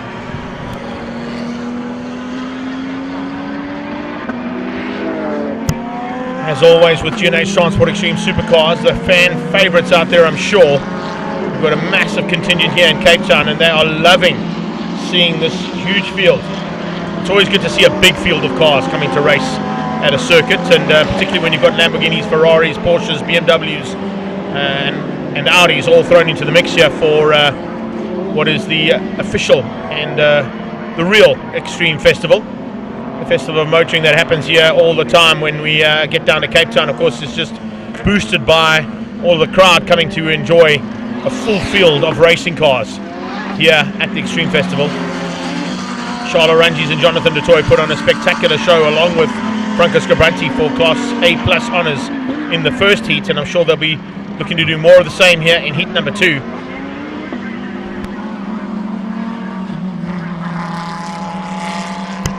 You know that when you come to the Extreme Festival at the Mother City's favourite circuit, Killarney International Raceway, and G&H Transport Supercars are on the cards, you're in for a spectacle of note, and arguably one that cannot be bettered by any other category out there, particularly when you've got so many cars in the mix.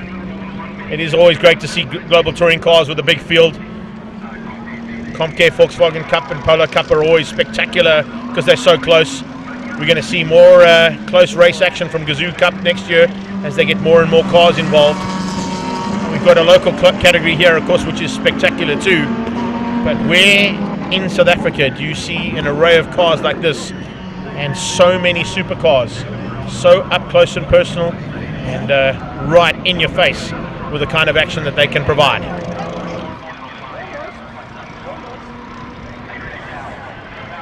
The 2 cars on the front row still to make their way up there. Have a look at that second row though. Franco Scabranti and Jason Ibbotson.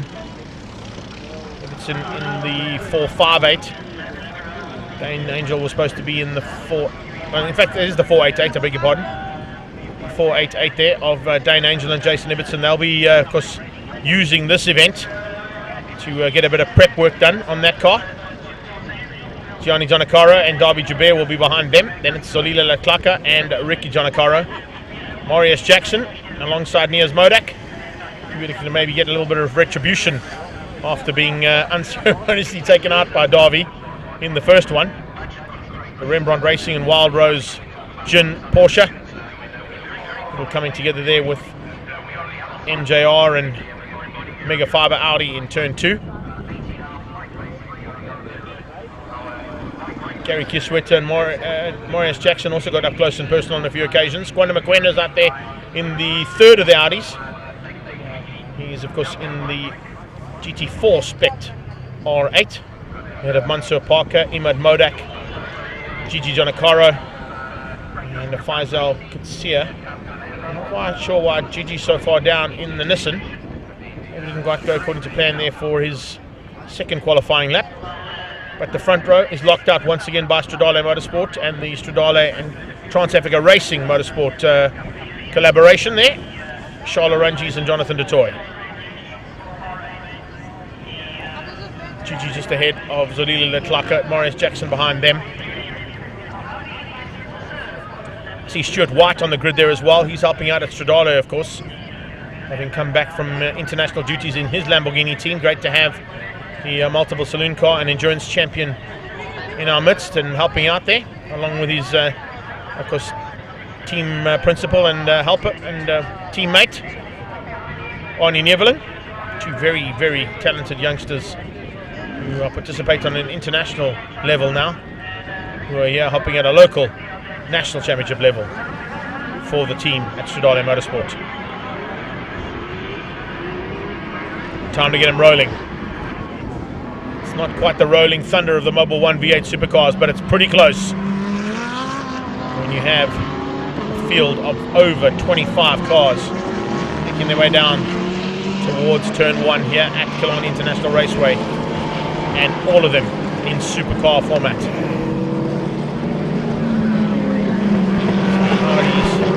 Lambos, Ferraris, Porsches, GTR, Skylines, Lamborghini Huracans, GT3, Trofeo Lamborghinis, Porsche 992, Porsche 997s, BMW M3s, very fast Golfs in the mix as well. A couple of guys from the local class there, Razzie Harris, who's joined us in the Cool Touch Racing Golf GTI. Dane Angel and his teammate Jason Ibbotson, the two Ferrises, all looking now for honours in the second and final heat of G&H Transport Extreme Supercars. Clubhouse is packed, so just on the right hand side there, and the gallery is full with people watching. Cars to come hauling through Malmesbury and onto that back straightaway.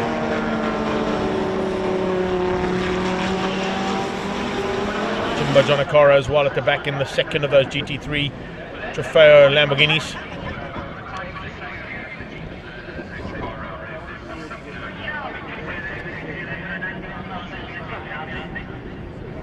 So here they come to get into start formation.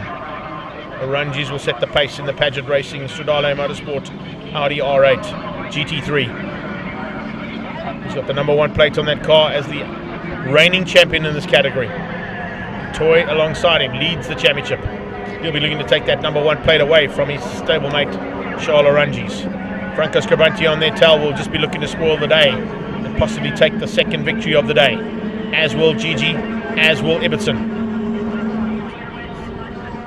10 laps coming away. Lights out, and here we go. Listen to that roar. Wow, awesome stuff.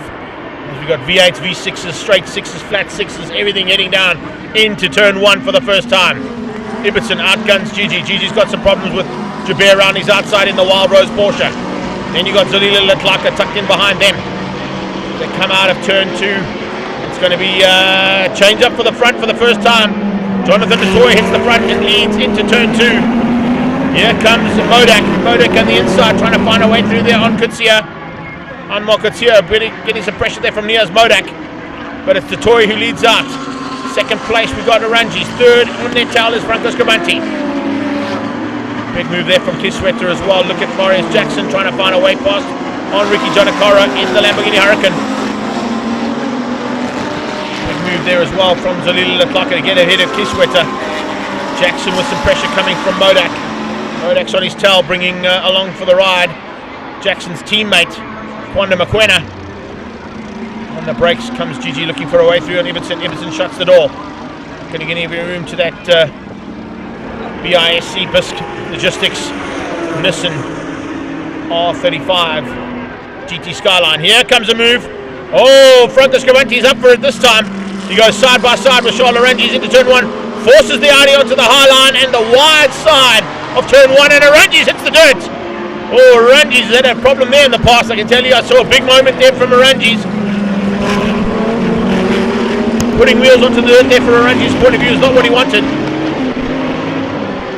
But there's a big move on here from Franco Scribanti. He certainly looks like he means business here in the second heat. He might have turned up the boost here ever so slightly and wants to go and take it on with the best in the house here. As he's fighting hard there with Orangis, and Orangis tries to come back in him out of the second part of Malmesbury. There's a very good possibility though that he can get into the slipstream here, but look at that Porsche. Look at it down the back straight away. There's definitely a turnaround in the booster capabilities and the top end of the Porsche in the second heat. Franco Scribanti pushing hard. He is going as hard as he can here to keep out Orangis and try and stay in the hunt for the front there with the toy. Watch on the straightaway. That's where that Porsche is going to have the pace. Ibbotson hangs on to 4th place at this point. Have a look at this. 2 BMs and an Audi side by side with a Lamborghini tucked in behind that. That's how you do it down into turn 5, Fostron corner. Brilliant stuff. Oh, we got a new leader. Franco's at the front. I kind of thought that might happen on the main straightaway. It looked like the boosters turned up slightly on the Porsche, and it is. Franco Scribanti hits the front and leads things out. Back to the battle between Kwanda Makwena and Niaz Modak. Jackson's in the mix there as well. Marius Jackson, Kwanda Makwena all fighting hard there and running wide on a couple of occasions of the BMs. I think that might have been Imad Modak who just ran a little bit wide coming out of turn 1. So onto the back straight now. Watch for the legs of this Porsche. Let's see if he's got it turned up, and is he going to be able to get away from the Lambo and from the Audi. Absolutely amazing stuff here. Here they go, down that back straightaway. Side by side between the two teammates as they come into braking for Cape Town corner. The toy just hangs on. Only just to keep out Charles Oranges. Oranges in the toy, not showing any harm here, not worried to have a bit of rubbing his racing between the two teammates. But look at the pace of Franco Scabanti. We saw 108s and close to the 107s in the first heat. Scabanti's already got down into the 9.3s, 9.8s coming out of the toy, 10.3 out of Oranges. Definitely going to see a turnaround here, possibly even a new lap record in this category. Let's have a look and see what happens further back there with Ibbotson still in 4th in the Ferrari. Autohouse Angels, Jason Ibbotson in 4th place, keeping out Gianni Giannacaro. Top 3 fighting hard. You can see through the mid-pack in the midsection of the circuit, the Audi and the Lamborghini have the advantage, but there is no answer on the straights. And that is what's keeping Franco Scabanti in the lead of this one. They close on him on the exit point of Malmesbury. But watch how he pulls away down that back straightaway. That's 4, 5, 6, 7, 8, 10 car lengths on acceleration. We heard it from Dutoy in his interview just before heat number 1, saying that the Porsche in full flight's got about 1.2 seconds on them. And that is what he's trying to do to get away. Fight on in the mid-pack as well, starting to heat up ever so slightly. You can see Marius Jackson, Niaz Modak, Kwanda Mokoena, Mansour Parker in that mix as well. A fantastic little fight out here, that is for sure. A bit of battle scars on the front BMW. And it's Ricky Giannacaro. Giannacaro has got some intentions being shown there by Gary Kiswetter. Kiswetter's just ahead of Marius Jackson. Imad Modak just ahead of all of them at this stage. That's Modak with the battle scars. So Modak with a little bit of battle scars now ahead of Ricky Giannacaro. Jackson trying to find a way past on the Porsche. He's got Niaz Modak in the GT3 Trofeo Lamborghini behind him. Then you've got the R8 GT4 spec Audi of Kwanda Mokoena. That's that car in shot right now. Marius Jackson Racing into Africa Mining, and of course all part and parcel of that MJR Racing squad. How's this fight? An Audi, a Porsche, 2 Lamborghinis, a BMW and another Audi. That's how they come around into Malmesbury. Make that 2 Lambos with Ricky Giannacaro's Hurricane into that mix as well. It's Ricky's old car just behind him, trying to close him down. Problems for Modak by the looks. Yeah, Imad Modak's had an issue. He's pulled to the sideline. That's opened up a gap now for Ricky Giannacaro to get away from Kiswetter. He runs high onto the banking into turn 5 Fostron and tries to get the drive using the banking to get good drive and good corner speed. So Ricky Giannacaro still getting to grips with the brand new car that he's in today, that Lamborghini Hurricane. Currently sits 8th overall, going back a little bit higher up to his brother Gianni. Gigi in the R35, Nissan Skyline. Just ahead there of that Wild Rose Porsche of Derby Jaber. Ibbotson in the Autohouse Angel 488 Ferrari, still maintaining 4th place and the lead of the GT3 class. Gianni Giannacaro is in 2nd in GT3's Derby Jaber. Behind them leads Class D. Zalila Letlaka leading Class A behind that in the Lambo. And then it's 3rd place, Ricky Giannacaro in that 2nd battle. So this is what it looks like. Onto brakes into Cape Town Fostron corner. Late braking there from Derby Jaber to try and close on the back end of that GT3 spec Nissan R35 Skyline. Leader has been caught, but this is where Jonathan Dutoy and Oranges have got a slight advantage on the Porsche. He doesn't seem to have the ability here through the twisties and the mid part of the circuit.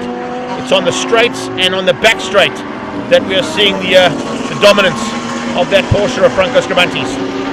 Back marker is Jimbo Giannacaro they're coming up on. They go through Malmesbury. They're almost a train and half a car length apart between the entire top 3. But watch the Porsche once again on acceleration. He gets into that top gear, and it's a now 4, 5, 6, 10 car lengths. Can get up to 10, but he didn't get that time. He had to back out of it because of the back marker. Jimbo stayed out of harm's way, stayed up and high on the banking to allow those three to come through. They're going to have 3 laps to go in this one. 3 laps of race action still coming your way. And it's a fight on between Scribanti, Dutoy and Arangis. That's not done yet. Fantastic fight between these guys. They really are going at it. It is brilliant race action. And it's the kind of race action we kind of expect to see in G&H Transport Extreme Supercars. Pushing it to the limit, pushing it past the limit, showing what these cars' capabilities are. Looking at the lap times dropping all the time. They're not quite as fast as they were in the first heat. Big lap times are the 109s at the moment coming out of Franco Scribanti, but we've had 9s out of other 2 cars right behind him. In fact, how close do you want it? A 109.828 and a 109.927 from Dutoy and Arangis. Ricky Jonakara still down in what is 8th place on track, ahead of Kisweta, Marius Jackson and Nias Modak. Modak and Jackson still fighting for honours ahead of Kwanda Mokwena. So we've got 2 Audis, 2 Lamborghinis, the Porsche, all fighting for this packet, 8th, 9th, 10th, 11th and 12th place. Nias Modak starting to put a little bit more pressure onto the back end of Jackson. Marius Jackson doing the same thing there to the Martini Racing Porsche of Gary Kisweta. Huge battle still to be sorted out there. Back markers are going to come into play here for Gianni Giannacaro and for Davi Joubert. Joubert onto the back end of the Bisc Nissan R35. Back marker holds the inside line. Gianni goes around his outside and against the back that pit wall. Coming into the mix as well is Exo Zolila Latlaka, closing things down there in the Inter-Africa Mining Lamborghini, and has a look on the inside of turn 1. Nearly squeezed the Porsche out. Speaking of Porsches, here we go, back to the front again as Franco Scribanti tries to get down that back straightaway. Coming up on another battle-scarred BMW. Late out braking there from Charles Arangis, trying to find a way through there on his stablemate. Can't find it just yet. Jonathan Dutoy's keeping him very honest. Once again, the squirt to the Porsche on the straight keeps him ahead. Just turned the wick up ever so slightly there on the Franco Scribanti Racing Porsche. 997 twin turbo now, fending off attack after attack from Dutoy and Arangis. Dutoy's a lot closer. He's certainly looking a little bit more dangerous as he tries to go around the outside of turn 2. That might not work. Here comes Arangis. Tries to catch his stablemate out. Nearly did. Dutoy was very aware of it. Had to shut the door quickly. Has a big look on Franco as they go into Damps. Coming out of Damps Tip now. They head up towards Malmesbury. Big double right-hand sweeping corner. Trying to carry as much corner speed as possible. Here they go. It's amazing. It must be very frustrating for Dutoy and for Arangis. They know they can carry the corner speed. They know they've got him in the mid part of the lap, but they just have no answer to the additional little bit of squirt and top end of that Porsche on the back straightaway. Here they come to the line. It's Franco Scribanti for the win in the second heat. He gets it over Dutoy. Beats out the hard charge from Arangis. Arangis and Dutoy will be happy with that. The championship stays wide open. Heading to the final round of G&H Transport Extreme Supercars. The final round of Extreme Festival at SupaCup on the 15th of October. This battle's not done yet. Keith Sweater, Marius Jackson and Nias Modak. Still got to get sorted out there between the Porsche, the Audi and the Lambo. They head into Malmesbury for the last time. Keith Sweater trying to hang on for honours here. He's going to beat out his fellow Cape Townian. Marius Jackson's going to try and look to spoil their day and spoil their chances of being on the podium there for each of their categories. Ibbotson comes through for 4th place in the Ferrari. Gigi about to come to the line there for the Nissan. But this is the fight we're watching to the line. It's Marius Jackson looking for a way past in the MJR Audi. Can't find it on that Martini Racing Porsche. Here they come. And he's going to hang on only just to beat out Marius Jackson. Ricky Jonakara finishes up nicely.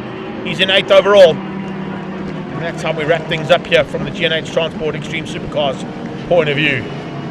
What a way to wrap up a day there for that class, and what a class. The Extreme Festival's in the house, and you can't have an Extreme Festival, and you can't have a motorsport festival in this country without those Extreme Supercars being part and parcel of it. Franco Scribanti, Jonathan DeToy winning things out there, and a great effort there as well from Charles Ranges to be at the front end of this one. And that's how we're going to wrap things up from the G&H Transport Extreme Supercars. Up next, we head into CompCare Volkswagen Polo Cup, once again back on track with the class that has got the closest grids on the racetrack here today at Extreme Festival at Killarney International Raceway.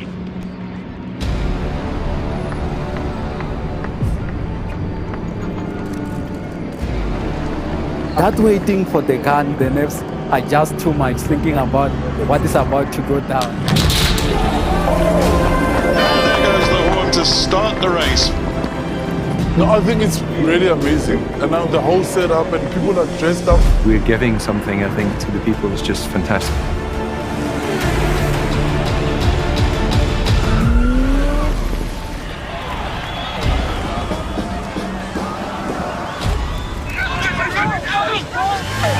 The support on the side of the road is second to none, and that gives you the extra oomph.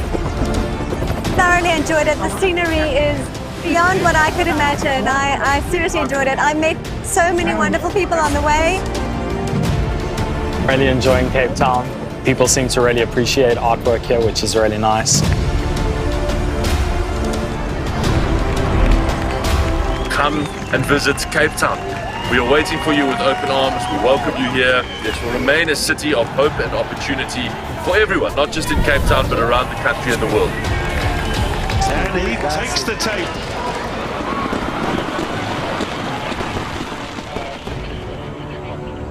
Cape Town is open, safe and ready to host you.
So back on track now for the second time today for CompCare Medical Scheme Polo Cup. And after an epic first one, we're expecting more of the same.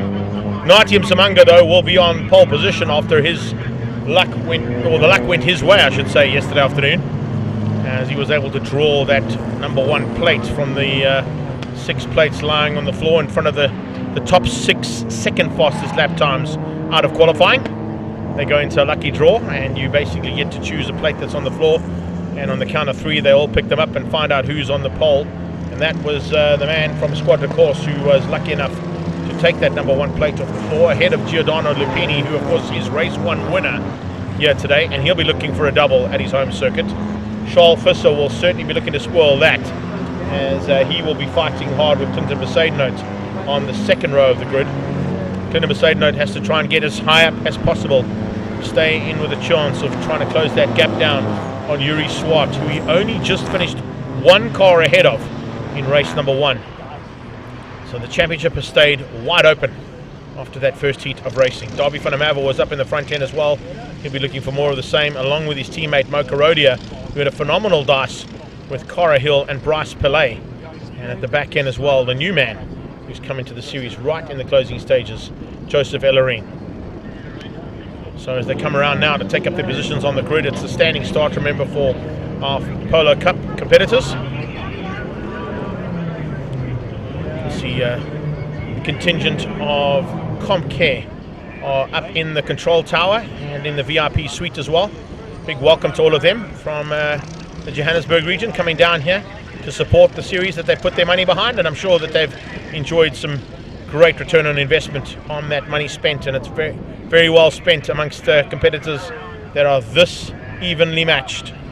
We're looking at a grid that is split by, I think in the entirety, 1.6 seconds. The first 5 cars in race 1 were split by a 10th.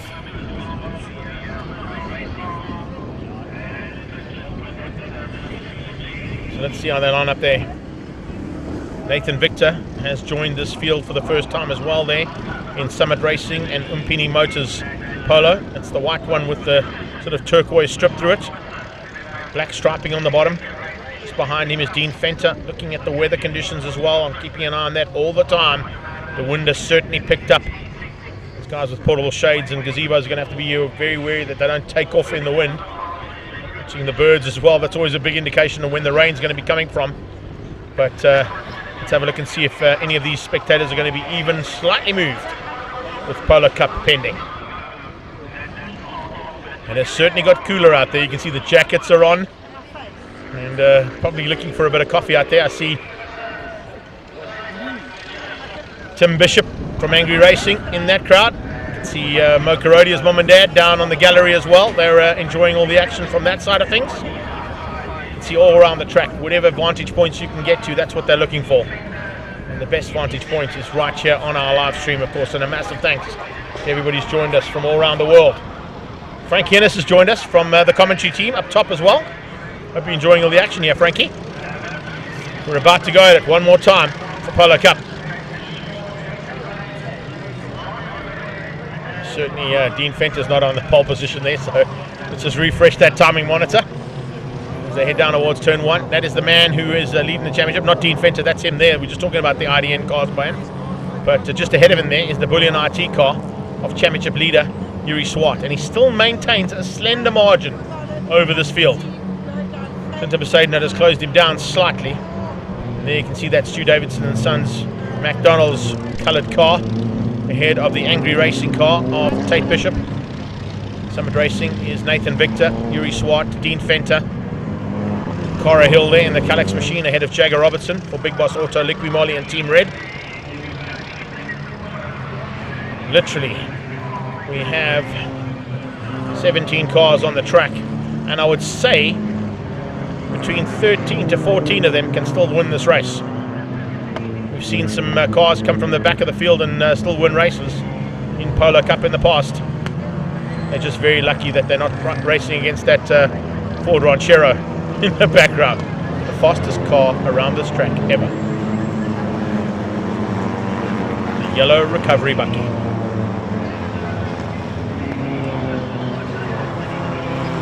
jokes aside now, because the serious part of today's racing comes into play right now. Natyam Samanga is looking for a victory from that pole position. Giordano Lupini alongside him is looking for a double after stealing the first one away from everybody. Charles Visser would like to return the favour on his fellow Cape Townian and be the number one Cape Town driver across the line by the time they get to that checkered flag. And if it's with the checkered flag as the first car or just the first Cape Town driver, I think Charles would be happy with both, but he would certainly settle for one or the other. So the pressure's on Nati. He's been on pole before. He knows what the pressure's like to be on that front row. Has he got what it takes now to keep out this incredibly close and exceptionally competitive field of cars and drivers behind him? He's rolling to the line slowly, trying to get in a couple of little practice starts, trying to get a little bit of extra heat in that Dunlop rubber. COC and the marshals are standing by to get these guys and girl all lined up to go into battle action one more time for CompCare Medical Scheme Polo Cup.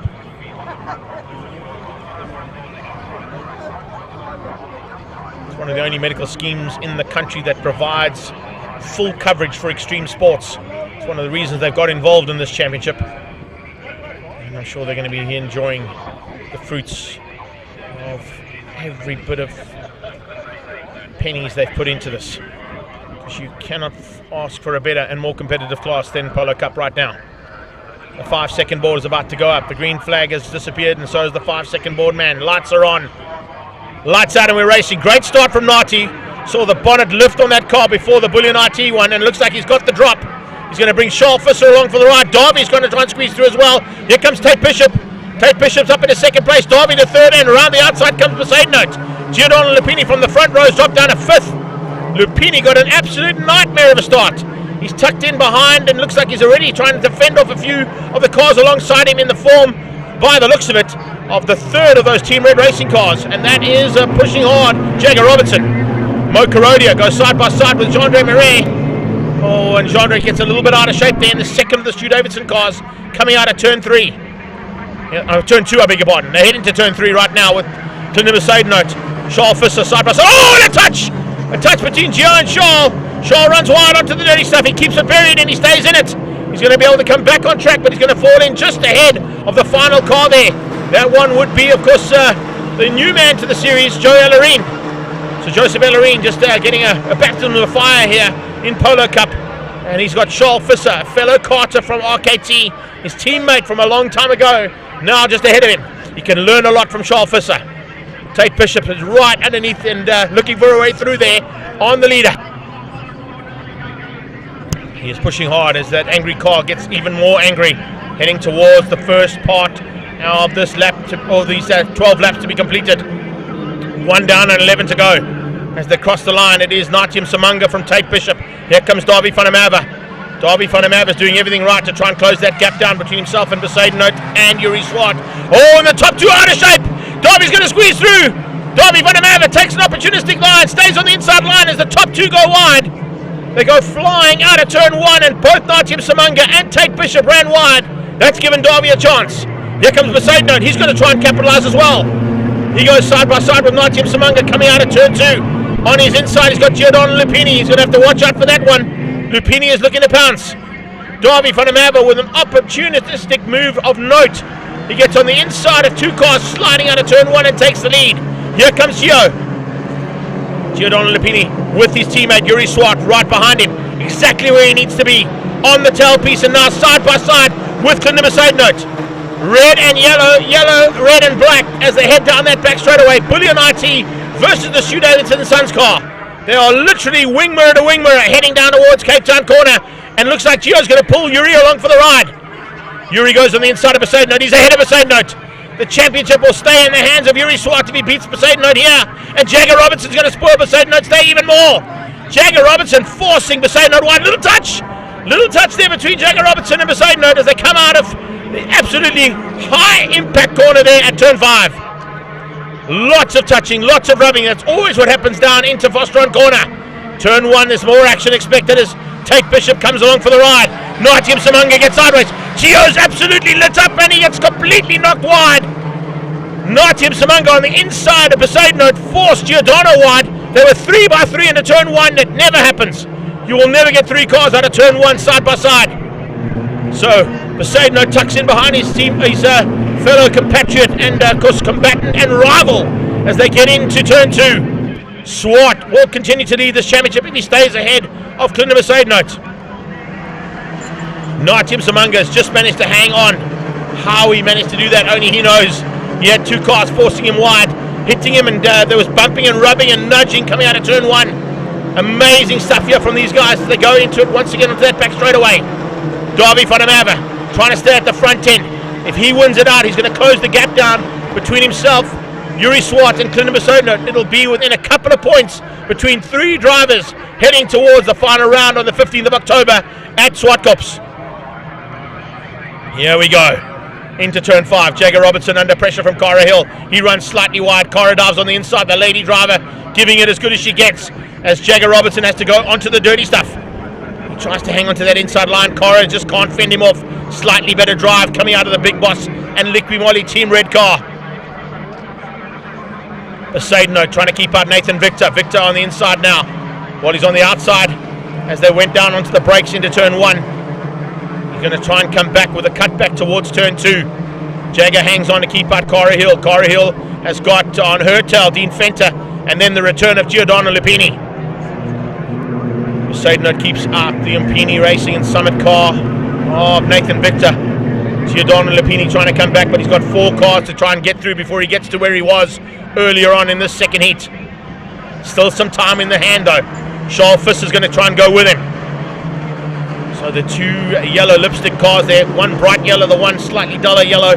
Bullion IT and Team Red Racing's top 2 gunners heading down towards the back end of that second pack of cars. They're onto the back end now of Dean Fenter. Jason Loosemore continues to fight it out at the back end with Bryce Pillay, Mo Karodia, his teammate, and Jean-Andre Marais. Someone's come off at the back straight. Someone has gone onto the back straight and put some wheels on the dirt. Whether or not, I think it might be Victor. Nathan Victor might have made a mistake there, putting wheels onto the dirt and running wide. That's given a chance now for Jagger Robertson to dive on the inside of Dean Fenter. Maybe Fenter had to come out of ever so slightly, so better drive there from Jagger Robertson. Once again, it's Victor onto the dirt. Nathan Victor putting wheels on the dirt there to try and stay ahead of Jagger Robertson, who's got ahead now of Dean Fenter. 1 and 2 stay the same. Here comes Giordano Lupini and Charles Fisser. Charles Fisser with a push to pass to try and get through on Lupini. He gets on the inside, forces Lupini slightly wider out of turn 1 and gets up the inside and cements it. So that's Charles Fisser, 1 position higher, looking to try and get through on Dean Fenter almost instantaneously as they head towards turn 2. Cara Hill comes back at Giordano Lupini. Bryce Pillay trying to come back and lose more. Bryce Pillay having a great run here, just tucked in behind Jason Loosemore. CC Security Gates and Fencing Machine, also out of Team Red Racing. Usually an oval track top contender and a world championship contender this year, remember. But Jason Loosemore has now joined the Polo Cup Brigade and is loving all the race action he gets involved in. It's part of that Team Red Racing stable. He has got a bit of manoeuvring to do to catch onto the back end of Hill. Bryce Pillay starting to slide out of Malmesbury corner, trying to stay ahead of Mo Karodia and ahead of Jean-Andre Marais. Top 2 starting to close up ever so slightly as Tate Bishop's used a couple of those push to passes to get onto the back end of Davy van der Merwe. Giordano Lupini's returned the favour now. He's got back ahead of Charles Fisser, trying to run there with Fisser's teammate Jagger Robertson as he forces his way through there on Dean Fenter. Look at that now, 3x3 coming into the kink. 3 cars side by side. Fisser got slightly better drive. He now looks to try and get the slipstream effect and get through on Dean Fenter. If he gets through on Fenter, he's got his teammate Jagger Robertson in his sights just up the road. Fenter runs wide, a little bit late on the brakes and might open up that door for Charles. He's got through. Fisser gets through and just squeezes Fenter coming on the exit of turn 1. Lupini tries to pounce as well. Fenter sees him coming.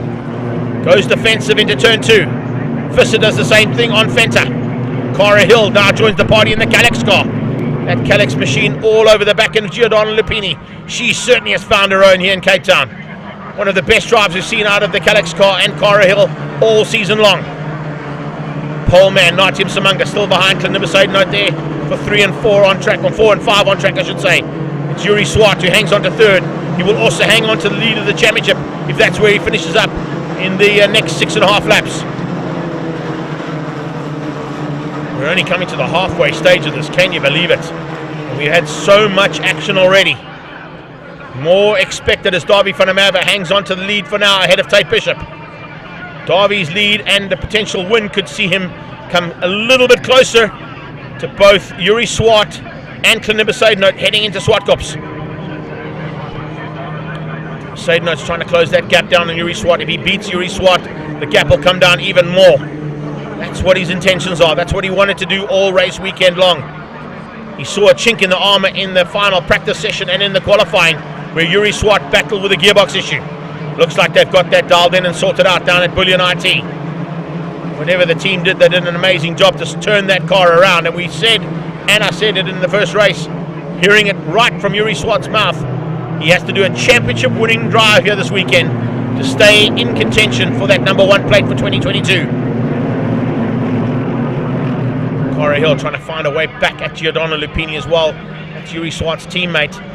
They're losing some ground now as Jagger Robertson holds them up. Dean Fenter's in that mix too as he fights it out with Jagger. Jagger Robertson's still in with a hunt for the rookie championship in this category as well.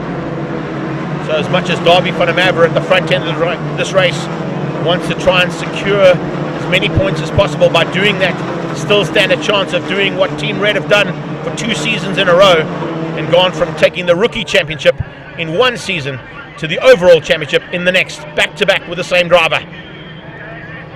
Here they come, under braking. Charles Visser with a move on the inside. Oh, and out of shape is Dean Fenter. What a drive! Oh, Fenter sideways, locks it up left, locks it up right, catches it into the corner. Fortunately, it's a bank corner, and the IDN and Gerald Wright Motorsport machine was completely sideways into Fostron. Unfortunately, it's lost him a lot of ground. He's dropped right behind all his usual contenders that he was fighting with. Charles Visser and Klinimba Seidenote are getting up close and personal. Nathan Victor's coming along for the ride. Have a look at this. On the brakes, it locks up. The back end steps out. Fenter keeps it, oh, absolutely turned into the banking. Then catches it on the outside. Big flame out of his exhaust as he changed down and kept it going. But he loses out to Cara Hill. He loses out to Giordano Lupini and to Jagger Robertson. So some work to do now for Fenter to try and return the favour. Besaidenote's on the back end of Msimanga. Naiti Msimanga and Besaidenote chopping and changing. It's not what Klinimba Seidenote needs. He has to be ahead of Naiti. He's got to be right behind that man there, Yuri Swart. Charles Visser can spoil his day even more and help his teammates out, Davy van der Merwe, by stealing a couple more points away from Klinimba Seidenote. There's going to be a bit of team orders in there to be playing around with, and I'm sure if you can't win the race, do as much as possible to help your team to win a championship, and that's exactly what Charles Visser has done on numerous occasions in the past. In fact, last year here in Cape Town at the penultimate round, he helped out with a spectacular drive in the second heat, and that gave Davy van der Merwe the rookie championship. So it's more of the same here between the Team Red Racing boys. Davy leads out, 126.4s from him, 126.7s from Tate, 126.6s and 8s coming out of Msimanga and Swart. 3.5 laps to go. Besaidenote looking to try and get back at Squadra Corsa's Naiti Msimanga. He has to get through.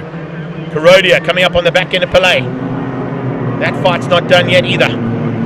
Jagger Robertson trying to get onto the back end there of Giordano Lupini. Dean Fenter's got back ahead of Cara Hill, so he's made up 1 place after that spectacular slide into Cape Town corner. Visser onto the back of Besaidenote. Besaidenote onto the back of Msimanga. How many push-to-pass mechanisms have these guys still got left? It's a chess game amongst those additional powers that are given to these cars as they get into the mix here, into the closing stages of CompCare Polo Cup. If you've enjoyed the race action, you haven't seen much more spectacular than this, I can tell you.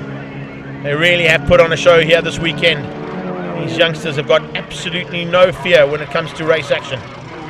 Visser's now right up close and personal with Besaidenote, who on a similar vein has got onto the back end of Msimanga. Davy, Tate and Yuri, I think, are not going to be troubled by anybody else. The fight's on for 4th place there between these three. Msimanga, Besaidenote and Visser. Visser has a look. I don't know if he's got any more push to pass mechanisms left, or if he has, he might keep them until a little bit later in the race. Head towards turn 2. This time Visser is a little bit closer to Besaidon than what he has been. Coming along for the ride is Victor and Lupini. Lupini's almost bridged the entire gap there to the position he was in when he went a little bit hayward. Rodia and Pillay change up between the two of them. This time it's Mo who leads out over Bryce as they come through turn 2. Looks like Jason Usmore also trying to close that gap down onto the back end of Cara Hill in the Calax Polo. Bryce Pillay just losing a little bit of ground there to Mo Rodia, but that fight continues as they head down into Malmesbury corner again. Fast right hand sweep, and the back end is just as good as the front end of this fight. These little packs all the way through, as always in polos. This pack is the one we want to be concentrating on though, as Besaidon starts to give a little bit of a helping hand and a little bit of rubbing his racing there. Coming through and onto the bumper, little touch on the back end of that bumper. Natim Samanga feeling the pressure now, 3 cars starting to fan out behind him. Visser got great drive out of Cape Town, what a move there from Charles Visser. Now tries to go on the inside of Natim Samanga. He goes on the inside. Is he late enough on the brakes to get through? He gets very late and gets up the inside, but he might run a bit wide. Nati's done the same thing. Nati also ran slightly wide out of turn 1, but he was a little bit more on the inside than Visser was able to get. Watch for turn 2. Visser going to come up the inside. No, Nati sees him coming. Slams the door shut. Here comes Besaidon. Besaidon now also onto the bumper of... Oh! Charles Visser getting a little helping hand there. A little bit of extra power from the back end of the car as he just gets forced onto the bumper. Here they go towards turn 3. 2 by 2. Side by side between the 2 and the 2 cars behind. Visser eventually gets through. Msimanga runs wide. Here comes Besaidon. He's going to bring Nathan Victor along for the ride as well. Victor has a look into Malmesbury. Just a little squiz, but not able to make it stick. Msimanga's dropped down 3 positions in the space of 2 corners, and he's now into the clutches of Giordano Lupini. Lupini's back into the mix as they go onto that back straight away. Absolutely mind-blowing polo action here as always. Cape Town always provides great race action in Polo Cup, and they've done it again. Onto the brakes come Visser, Besaidon, Victor, Lupini, and Msimanga demoted down 4 positions in the space of 1 lap. Nati is going to be kicking himself there for the mistakes he made on that one. So Charles Visser gets through. He leads out now over Besaidon, doing everything right there to help out his teammate Darby van der Merwe as he starts his final lap.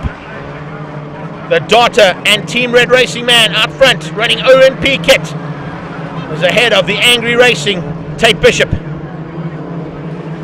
Had an amazing event here on Thursday at Angry Racing, giving the young guns in Polo Cup a chance to go at it in a 4-stroke kart from Angry Racing. They had some great fun and games there on the kart circuit, but that's all in the past right now. It's concentration to the utmost.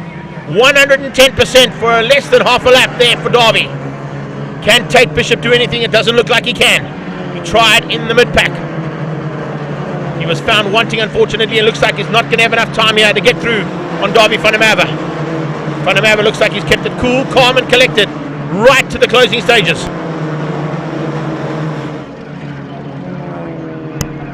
More importantly than that, though, of course, is 3rd place. Because that 3rd place for Yuri Swart is going to cement his lead of this championship to the final round. Darby is definitely going to close things down on Clinton Besaidon. Besaidon's going to lose a little bit of ground to Yuri, having finished behind him in the 2nd heat. But it's certainly all up for grabs on the 15th of October at SupaCup, because this championship is not done yet. Darby van der Merwe wins out for Team Red Racing and Data over the Angry Racing team's Tate Bishop. He comes through ahead of Yuri Swart for Bullion IT. Charles Visser wins the battle between Clinton Besaidon, Nathan Victor, Giordano Lupini and Nati Msimanga. Jagger Robertson, top of the list there for the rookies. He wins out of Cara Hill and Dean Fenter. And the rest of the pack come through to complete race 2 of the CompCare Polo Cup. Wow, that's how you do it. Darby van der Merwe, Tate Bishop, Yuri Swart, Charles Visser, Besaidon and Victor, your top 6. Lapini comes through for 7th place after going off track there, and you can see how hard he had to work. Natium Samanga beats out Jagger Robertson, Cara Hill, Dean Fenter and Jason Newsmore, with Mo Karodia, Bryce Pillay and Jean-Andre Marais just ahead of Joe Ellerine. And that's our Volkswagen Cup done for the day. Polo Cups have been amazing as always. Can't believe the race action they provide every single time we get onto a circuit. Up next, I hope we can calm ourselves down slightly, because it's Investchem Formula 1600s for their second heat. We'll be back shortly.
So here we go once again for Investchem Formula 1600s. The biggest prize purse in South African motorsport at the moment, 250,000 Rand up for grabs if you win this championship.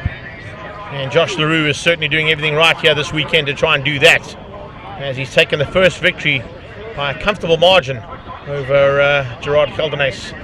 And a hard charge eventually coming from Troy Dolenchek. Saw him get through on Gerard and finish in second place, with Gerard Caldenes eventually finishing down in third. They line up with LaRue and Gerard Caldenes on the front row, Antoine Caldenes and Siyabonga Monkankwana on the second row ahead of Andrew Schofield and Jason Kutsia. Troy Dolenchek will have to come from 7th place on the grid, as he did in the first one, to try and get up to the top 3, if that's possible. He's ahead of Nicholas Van Wheelie and Storm Lanfear. And once again, Alex Voss will start things from the back of the pack. About to get into starter's orders. Watch for that 5-second board to pop up and the man to leave the grid. The lights will go on and we go racing for 10 laps of the final bit of our single-seater action here today at the Extreme Festival. Here they go down towards turn 1. Once again, it's Josh LaRue who goes defensive. He keeps out both Antoine and Gerard. Antoine very late on the brakes. Maybe a little tap there on the back end of Josh LaRue into turn 1. LaRue hangs on. Gerard Caldenes into second and Antoine into third. Really going on the defensive there, trying to keep out Gerard's attack into turn 2. He's going to try and drive around the outside. Oh, there's a touch! Massive touch there between Antoine Caldenes, slamming into the back end of Josh LaRue as they went into turn 2. You can see Jason Kutsia trying to catch them all out as well. Oh, and they touch again! Josh LaRue going side by side now with Gerard Caldenes. Gerard is forced wide out of turn 3. It is on here, big time. Here comes Jason Kutsia trying to dive on the inside of the Caldenes boys. He gets up ahead of both of them. The two of them have been fighting so hard they didn't see Kutsia coming along, and he's moved up into second place. That's the highest that Jason Kutsia has ever been. He's into second place now, but he's back under attack from Gerard Caldenes into Fostron corner. Josh LaRue hangs on. Caldenes gets back up into second place. Round the outside comes Dolenchek. Dolenchek and Kutsia using their local track knowledge here to fight it out with the championship contenders. Possibly even give themselves a chance here, a sniff, maybe a mathematical chance of still taking honours in this championship. LaRue hangs on. He hangs on only just in that first lap to the front end of the field. Dolenchek dives on the inside of Kutsia as they go out of turn 1. Change up for third. Andrew Schofield applying pressure as well. Oh, off the circuit goes Schofield. Commentator's curse there, sorry Andy. He was pushing hard to try and get through and he made a slight mistake as he ran wide in the Flysat Fair car. Slots in just behind Siyabonga Monkankwana. Van Wheelie's on his tail. Mention the fact that Van Wheelie's not in the Van Diemen this time, he's in a Mygel chassis, so it's a new chassis there for him. Still getting to grips with the slightly different format and setup on that car. We head through Malmesbury.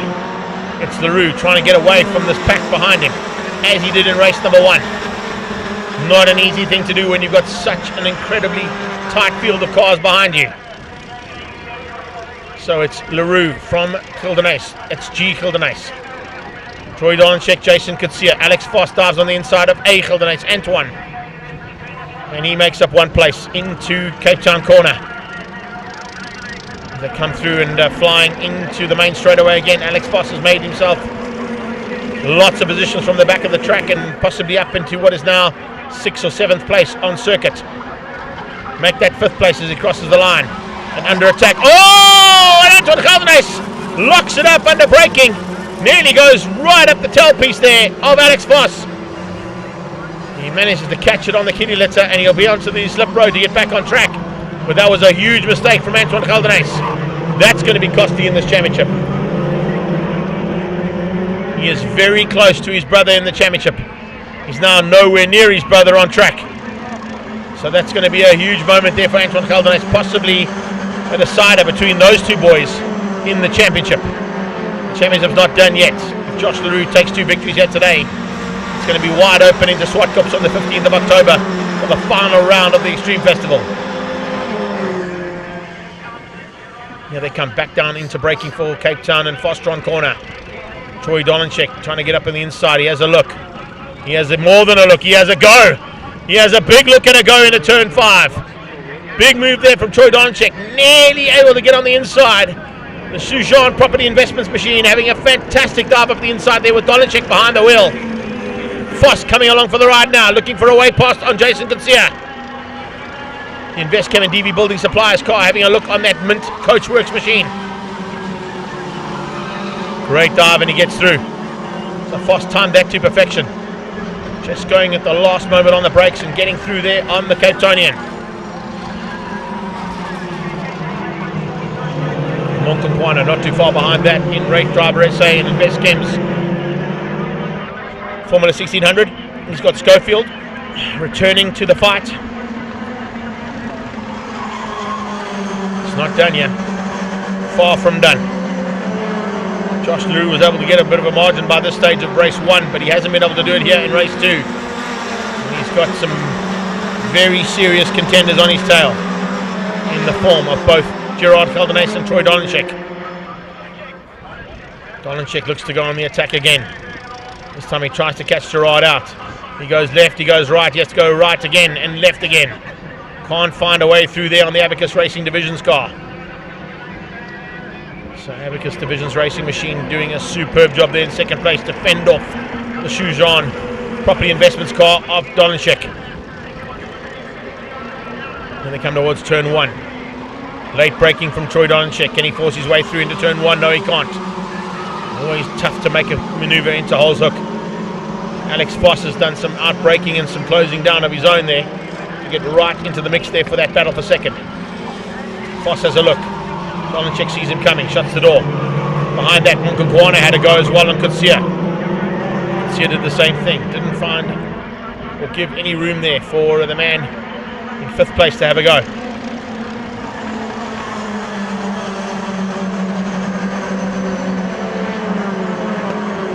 Fights on, big time. And continues here in the second heat of Investchem Formula 1600s. Monkhonkwana now seems to have his intentions firmly set on Jason Kutsia. Here they come under braking down towards Fostron again. This time Dolenchek goes left and right. Is he close enough? He's having a go. He's on the inside. He has a big look. A massive look on the inside from Troy Dolenchek. He's got it all sorted out. He gets through. Perfectly done. He gets up the inside and flies into second place ahead of Gerard Geldenhuys. Geldenhuys thought he was going to do the same thing, but he didn't quite make it stick. There's an amazing effort there from him as he goes flying into Cape Town corner, the Cape Town man, and he has it returned on him into turn 1. Oh, but Geldenhuys is going to run wide. There's no grip on that outside line, and Troy Dolenchek is up to second. Dolenchek into second place. Great move there from him to get ahead of Geldenhuys. Geldenhuys comes back at him. Gerard trying to come back as quickly as possible. That's what he needs to do. Schofield trying to find a way through there on Kutsia, but he has the door firmly shut as well. Certainly not ideal conditions here, that is for sure. As you can see, they are having to fight it off left, right and centre here. And the battle continues. 4 cars for second. Now that Dolenchek is into second, it might be 4 cars for first, because he's bridged that gap onto the back end of Josh Leroux rapidly. Leroux is going to have to be very wary about what Troy Dolenchek wants to do here. Dolenchek wants a hometown victory. He's going to go on the inside. He has a big look. Oh, perfectly done from Troy. Troy puts the Shujan car out front for the first time, and he's ahead of Josh Leroux. Leroux had no answer there to Dolenchek's late out-braking maneuver, and he gets through into Cape Town. Exactly the same maneuver he pulled on the man out front of him just a lap ago. That was for second. This time it was for the lead. So Dolenchek leads things out as they go into turn 1 ahead of Josh Leroux, Geldenhuys and Foss. Just behind that, Monkhonkwana has got through on Jason Kutsia. Kutsia now with Schofield on his tail, looking for a way through. Monkhonkwana locks up into turn 2. A little mistake might have just closed the gap down even more between Kutsia and Schofield. Leroux going defensive. Has he cooked his tyres? Leroux losing positions here, left, right and centre, loses out to Gerard Geldenhuys. He went to go defensive and had no answer there to the line that Gerard Geldenhuys was able to throw up the inside of turn 3. He now moves to second, Leroux down to third. Under attack almost instantaneously there by Alex Foss. Alex Foss looking for a chance now to come through. Josh Leroux's got some problems. He's dropped behind Monkhonkwana and Alex Foss. Monkhonkwana around the outside of Alex Foss into turn 5, Cape Town. The Fostron corner has seen huge action this weekend from the Formula 1600 category, and more of the same as they went in now this time. Dolenchek checking out. Geldenhuys trying to get away now from the battle behind him between Foss and Monkhonkwana. Alex Foss goes defensive down into turn 1. Can he keep out Monkhonkwana? Yes, this time he can. 27 and 14, fighting it there for third overall. Foss hanging on for dear life.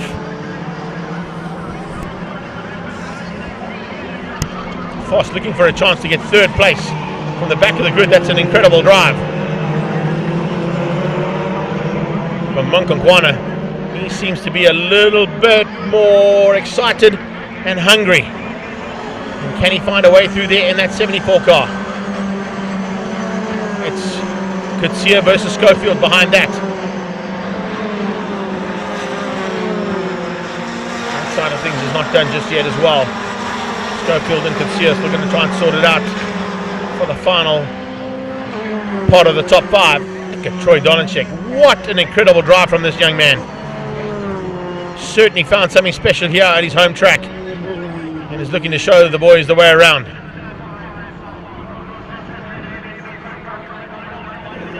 About to start his penultimate lap now. Dolenchek on the last pass at a 1:15.311. He stays up in the 15s on a 15.580. Stay in the lead of the race ahead of Gerard Geldenhuys. 15.7 from Gerard, 15.5 out of Foss, so 0.2 of a second quicker. Coming out of Alex Foss there in third place. He's got 2 laps and he can still find a way through there on Gerard Geldenhuys and possibly even bring Monkhonkwana along for the ride. Siyabonga looking for a chance now to use Alex Foss to pull him up onto the back end of Gerard Geldenhuys. The 2 of them then can go hunting. Abigus Divisions Racing is the flavour of the day if you're in Alex Foss's car. And the race driver boys working together now for the Investchem team, possibly to get up and ahead and make it second and third place in the hands of that team. But they've got to find a way through on a very seasoned campaigner and a man hungry for a championship in Gerard Geldenhuys. He'll realise that with Josh LaRue falling by the wayside, things could be a little bit more shuffled up in the way this championship looks by the time we get to SupaCups on the 15th of October. On to the final lap now. Can Troy Dolenchek hang on? Looks like he can. Monkhonkwana is looking dangerous into turn 1. Can he keep it all together now and find a way through there on Alex Foss? Foss seems to have broken a little bit of that bridge down between himself and second place Gerard Geldenhuys. Is there enough time in hand here for him to have a go? He's going to have to be very late on the brakes in all the corners to close that final gap down. Here they go. Through Damps up towards Malmesbury. And this is the last chance that Monkhonkwana can have a go here. Maybe using the slipstream at the bottom of the straight on a similar vein to what Troy Dolenchek did.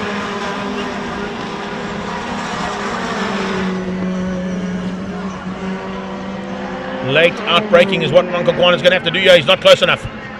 They're going to have to settle for as they are on track right now. Dolenchek is going to be absolutely ecstatic with a hometown win.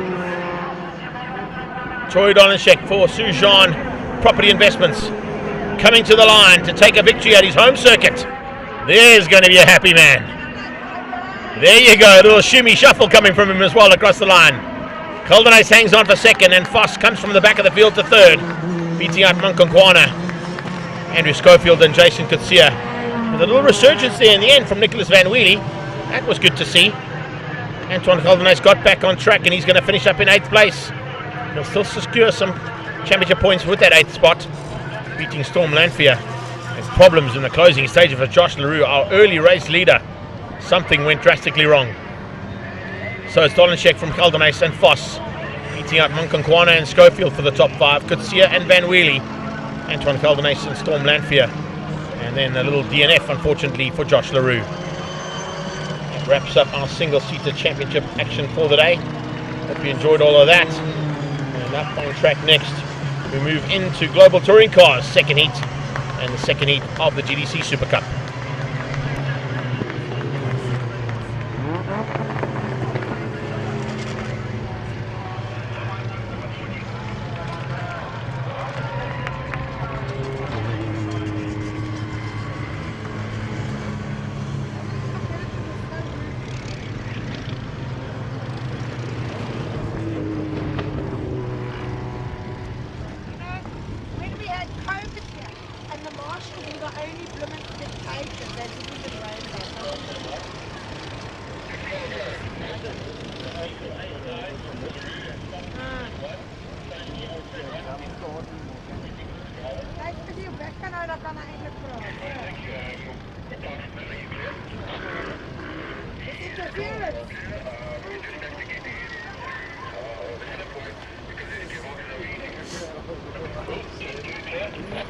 Why is he calling in the bloody post chief is right there?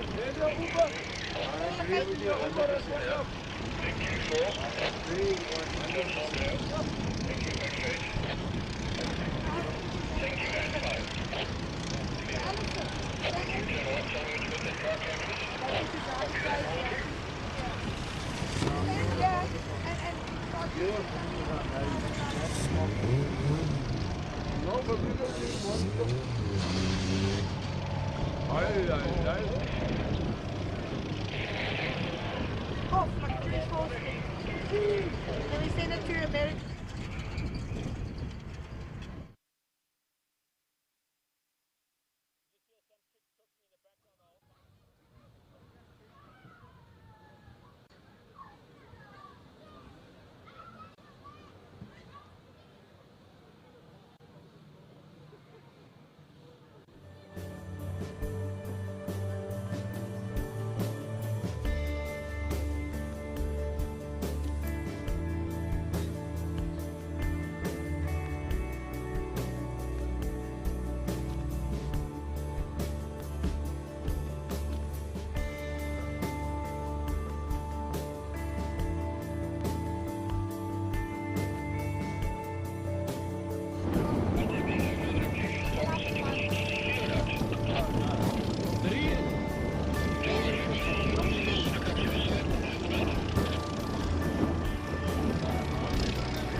Almost, no, I got him, but the last race, last lap, I thought that I would go with the leader, and he said red car.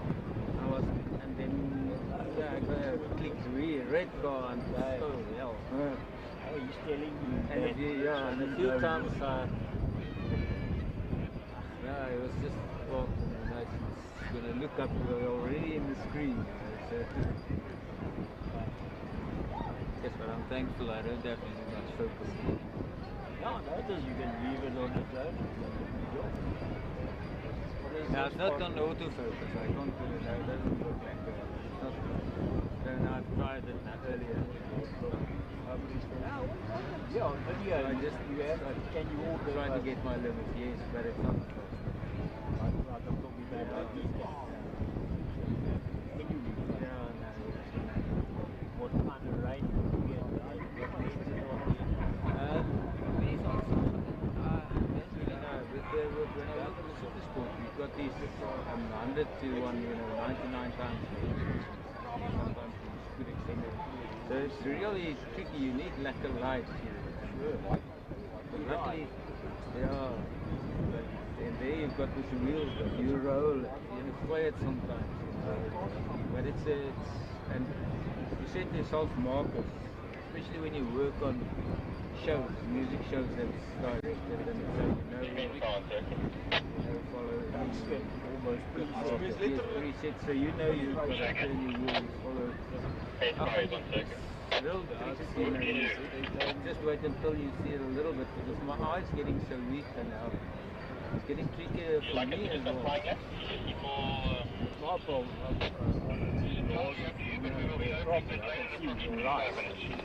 Here I can see now, this camera is okay because my focus points are fine. So that's why I don't put on my glasses. So that if I was not, can't see that. I can't properly see there. But look in the little viewfinder, you can see that there's very nice to stand in this. My eyes also get very tired of that. In the end, I can't focus at all. Like I think they got 5 luckily they haven't changed the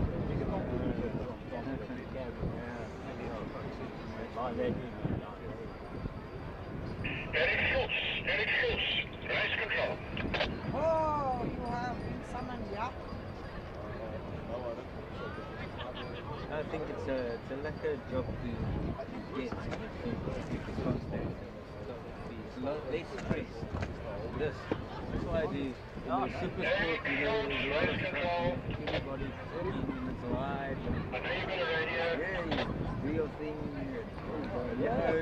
On your earbuds. I've sold big. Not many others buy these days. Like the Premier Formula that they buy. Then they haven't got a proper model whatever I shoot. So I shoot what I want to shoot. For somebody. I target the outlet guys and the guys. I don't like to do. So generally I just, if I don't feel like taking any more people, I don't like I say, a lot of the oaks now, you'll see they got on the picture all those little logos of different companies and that. So that company, yeah, they've paid them $500, $200, whatever. So they stuck more on, so they shoot that way. Littles is lots of space all around it. Here, I'm not the fuck out of that. Then you got AdWords, it's like TV,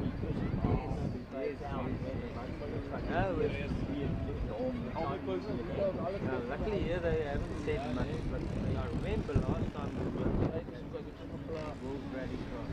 Yes, we have a frame for sponsorboards and it's rugby is more difficult, but especially with golf. You have to frame for sponsorboards and corner. No, they've got the small constables like these, sports club all on the track. You've got to get it in your shot. Frame time for it. And yes. I understand.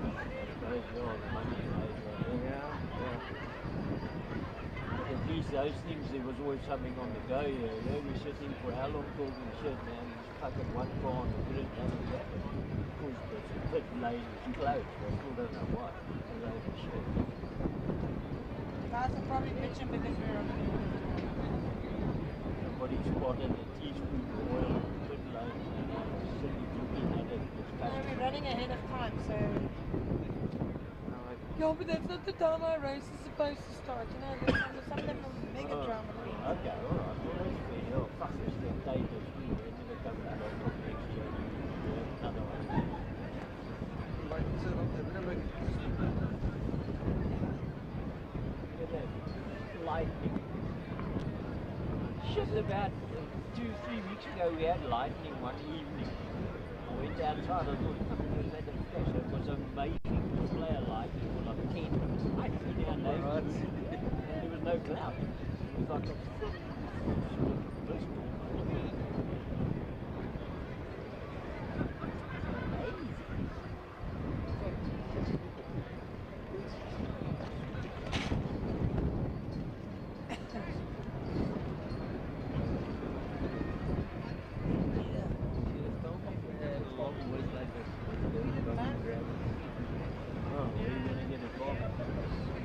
Got here at the shop here. Oh, yeah, like an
chance these guys racing because I can, you know, all of this is these big luxuries and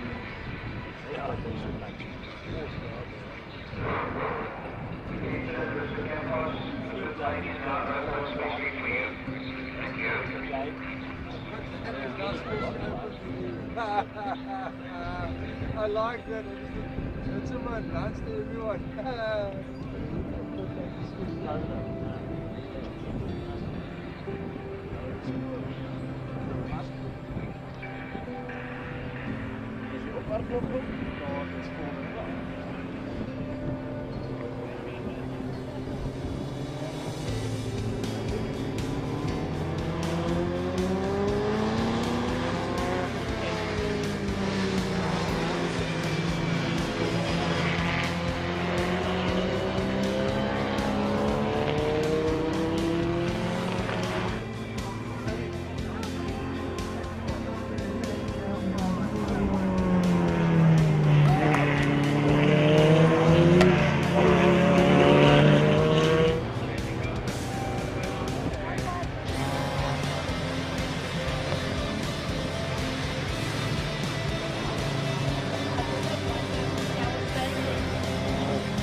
Well, there's one positive thing that came out of the slight delay to get these cars onto track, and that is the fact that we've got Brad Liebenberg back on track for Team Red Racing and Hype Energy Drink South Africa in the Golf GTI 8. He wasn't out in the first heat due to the fact that he had an engine breakage yesterday, and they had to work overnight to try and make a plan. They thought they'd fixed it this morning before qualifying.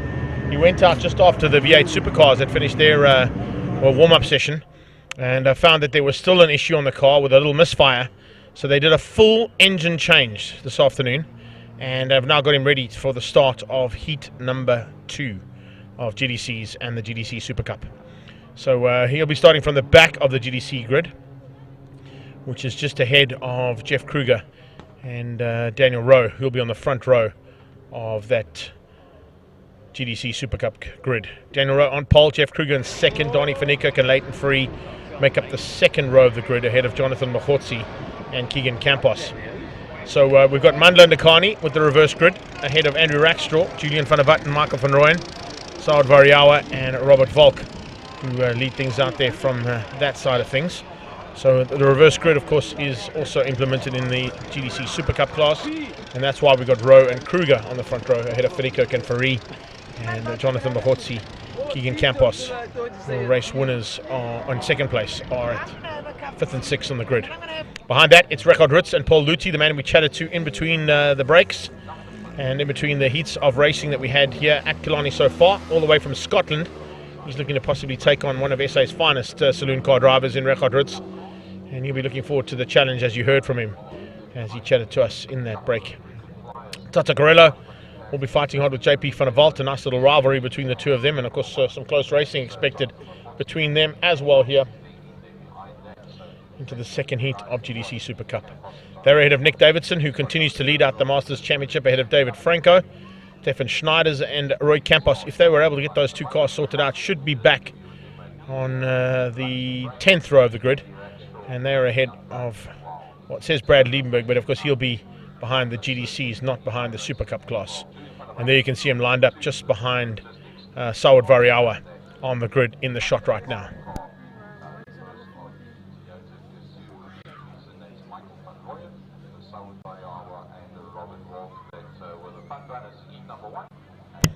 I know that Lee Thompson and the team down at Team Universal have been working frantically to get that car all sorted out, and a valiant effort there from them. Got to give a shout out as well to Graham Nathan from Nathan's Motorsport for the assistance in and some of the spare parts out of the other two GTIs that we lost at the beginning of the year. And fortunately, looks like they've got that Hype Energy, Sparko and Team Red Racing Golf GTI sorted.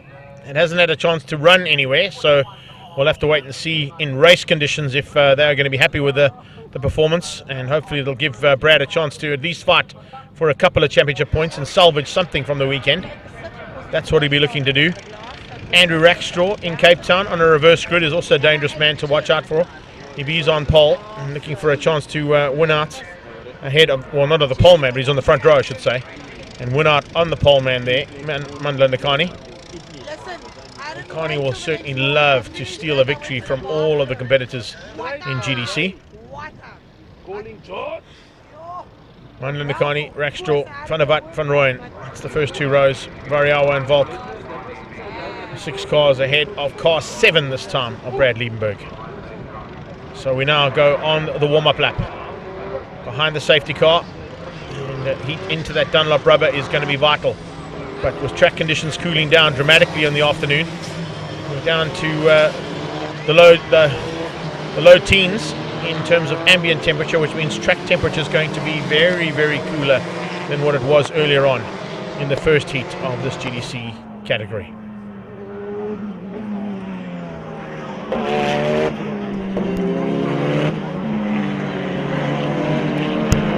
Dan Rowe and Jeff Kruger. Kruger ideally positioned right now to potentially make up a little bit more ground on his teammate there in the OMP Express Hire and Team Red Racing Polo SupaCup GTI of Leighton Free. See them swinging left and right. Campos going a little bit more gingerly ahead of Ian Pepper. Pepper and Campos at the back of the field for the Campos Racing and Pepper Racing stables. Saw Roy Campos have some issues of his own in race one's warm-up lap and also in the actual race as well, where he spun out, and then he had a big incident with Stefan Schneider. So good to see those two cars are back on track. Berto and David Franco, rookies to the class, but certainly welcome into the category.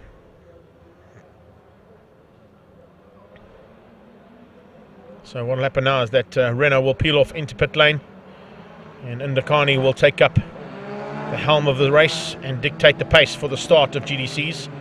The same thing will apply about 100 to 250 or to 200 meters behind for Daniel Rowe, leading things out for the SupaCup class.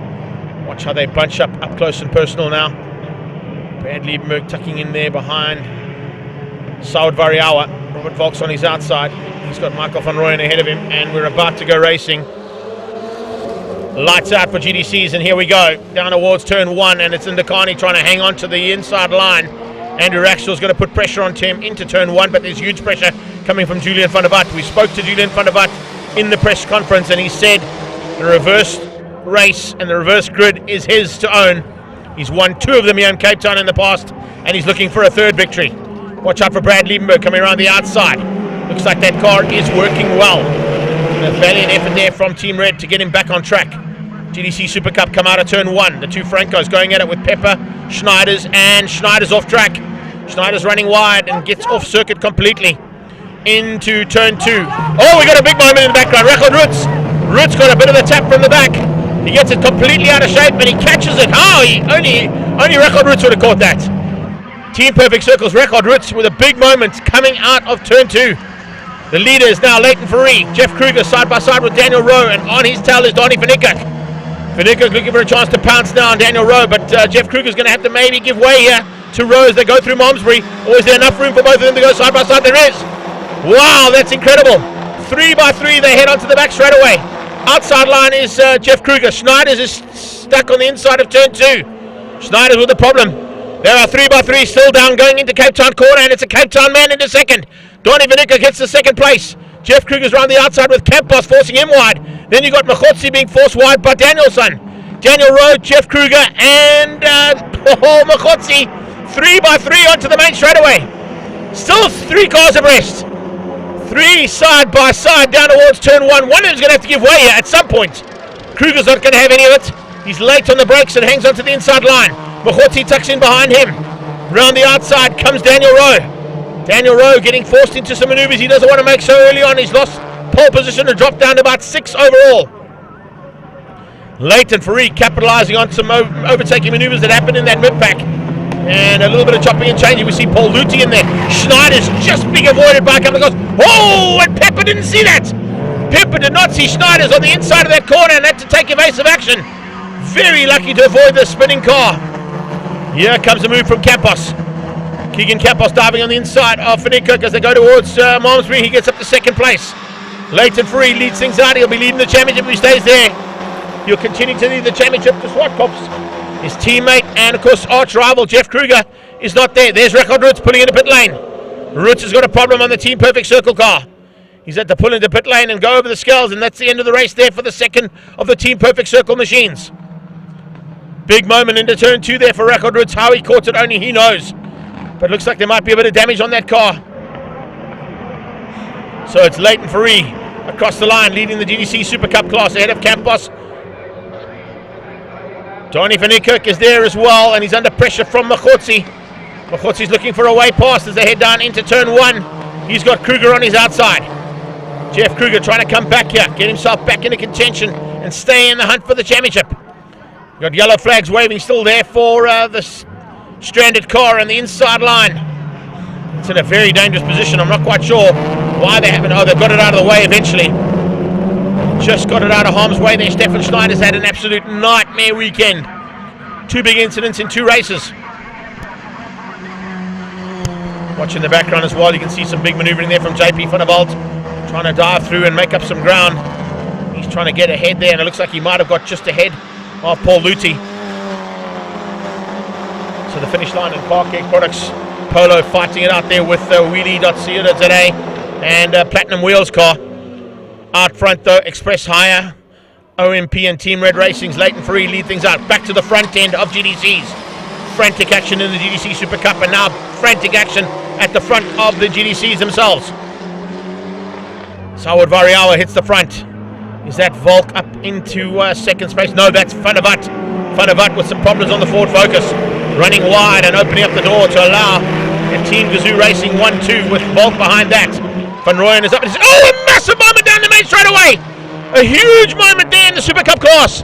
Donnie Van Niekerk has come together, I think, with Jeff Kruger. The two of them with a massive moment. The Titan Stunts and CompCare Clinic car is on the sideline. Very good possibility of a safety car right now. We only caught the back end of it, but a huge, huge moment there for Donnie Van Niekerk. Leighton Free leads things out. Van der Walt and Paul Luthi just avoided all the action ahead of them. And here they come down into Cape Town corner. It's Sawad Variawa. Robert Volk's up to second. Van Rooyen losing out second place to Volk. And he looked mighty. Oh, and he's got touched by his teammate. Ndakani slams into the side of Michael Van Rooyen. Unceremoniously taken out there by his teammate. I can tell you there's going to be a word between them. Manda Ndakani just going absolutely hammer and tongs into the Cape Town corner. And he slams up the inside of Michael Van Rooyen. Coming around the outside now of the Stu Davidson car of Nick Davidson. He's got some problems slowing into turn one. The GDC battle goes around the outside of him. They've all got through and around the back marker. Still no sign of a safety car. So it looks like they're deeming that position that Donnie Van Niekerk has ended up in to be safe enough to continue racing. Change up for the lead. Volk hits the front. Variawa's got a problem. Oh, safety car. There you go. So Variawa backed out of that. Volk went, didn't see the safety car. And there is what happened. Machotsi and Van Niekerk coming together. Jeff Kruger tried to avoid. He got tagged on the front end. Daniel Rowe very lucky to survive as well. But Machotsi and the Sonics car and the Titan Stunts and CompCare Clinic car of Donnie Van Niekerk both ending up on the sideline. Had to be a safety car. No doubt about it. With the two cars stranded on the outside of the main straightaway in a dangerous position, the safety car had to be deployed. Red flag now as well. Red flag being called.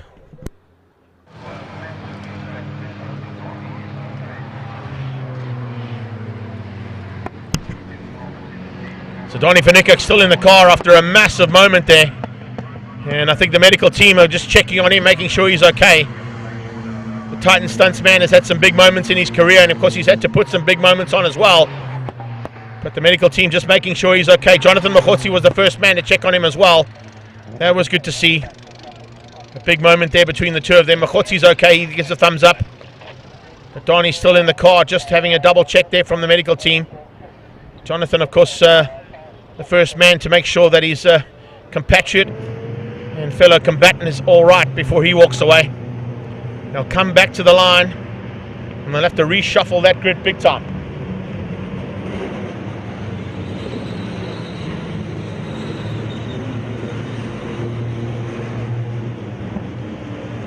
One thing about this is we have got a chance now to concertina this field up. We'll wait and see what the confirmation is in terms of how many laps still to go. Looks like by that monitor on the right hand side and the 666s on the top there, it may be 6 laps to go. But we'll get confirmation of that as soon as we can.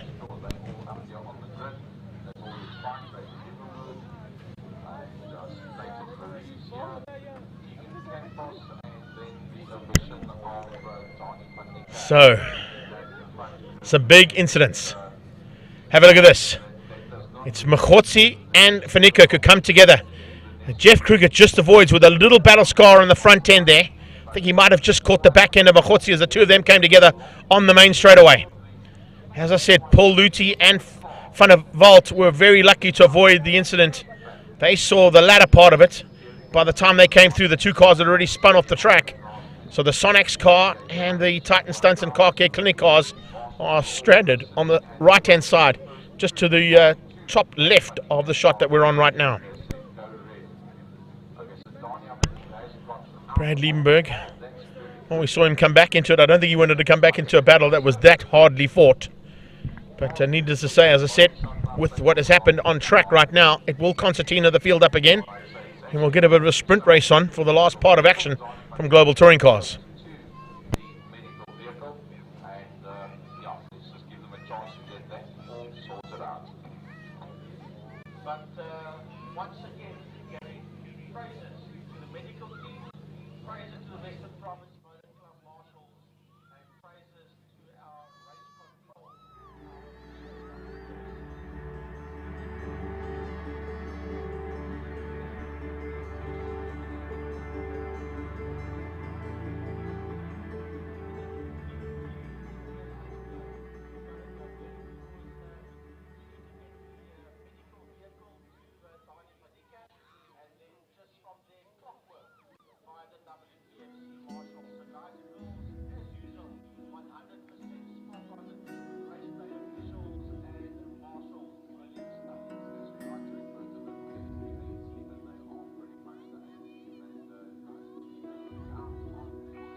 So it looks like Brad Lieberman doing a little bit of work on the car as well. He's the only one who can do any work on that car in this situation.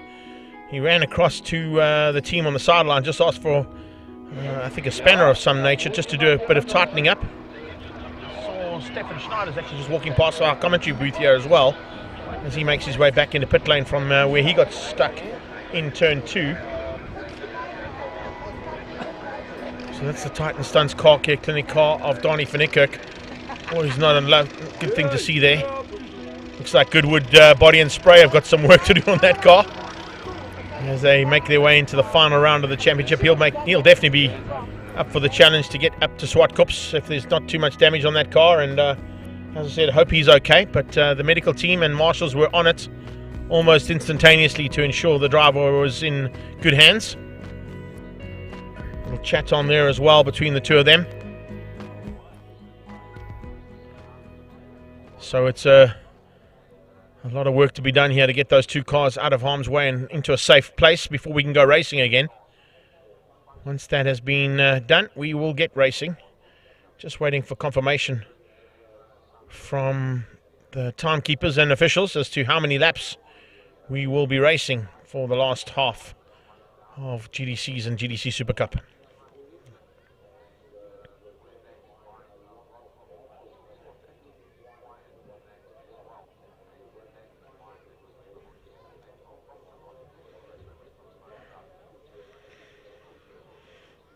They've done a little shuffle of the grid there. Ndakani and Julian van der Walt will be on the front row ahead of Saud Variawa and Michael van Rooyen, Robert Volk and Brad Liebenberg. So they may just have to shuffle that grid around slightly. It should be Rackstraw at the back, and then Leighton Free, Keegan Campos. Well, Donnie van Niekerk and Machotsi won't be there, so it'll be Jeff Kruger and Daniel Rowe who'll move to the second row. And then Tata Corella, Paul Luthi ahead of JP van der Walt and Ian Pepper. Franco and Campos, Franco and Davidson, if Nick Davidson's able to get back on track. And I'm not sure if Rekard Ritz will be able to rejoin the grid. If he does, he may have to start from pit lane. This will give him a chance to get that Team Perfect Circle car sorted if there wasn't too much damage after that big shunt into turn 2. He definitely got a bit of assistance from behind. Rekard Ritz, highly unlikely he lost that car on his own sim into turn 2. I think there might have been a little bit of assistance from a tap from behind, but we'll get to see that, I'm sure, on the TV production, which will go out in about 2 weeks' time. We'll get some of those onboard footage cameras that give us an insight as to what we don't see here today. So you can see them walking down the grid there just to tell the drivers on the shuffle that has to happen before we can go racing again. I've got it on my timing monitor already, so they're going to just let the drivers know that it's going to be Ndakani and Julian van der Walt that should be on the front row. Variawa, I saw him have some problems there in the closing stages, or it wasn't problems, he actually just slowed up. So Variawa might have to drop to the second row, and he'll be alongside Michael van Rooyen and his teammate. Right, safety car seems to be rolling. So how far away are we from restarting this second heat of GDCs and GDC Super Cup?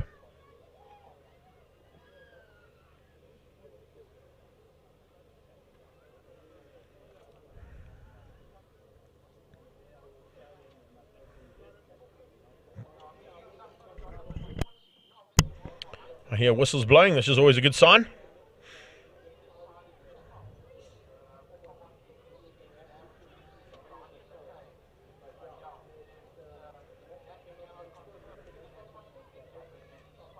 I can hear in the background as well our commentators here from the circuit saying that they believe that Donnie might be okay. Hope that is the case.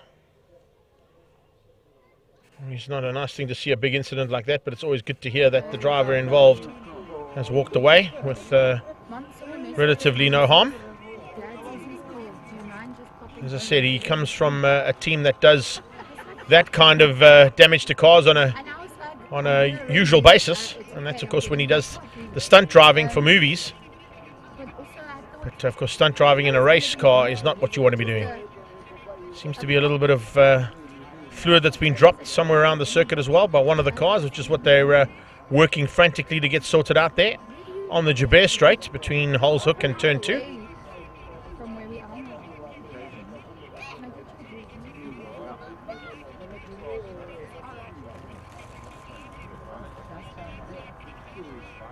Using some Dryzit environmental cleaner there, as you can see.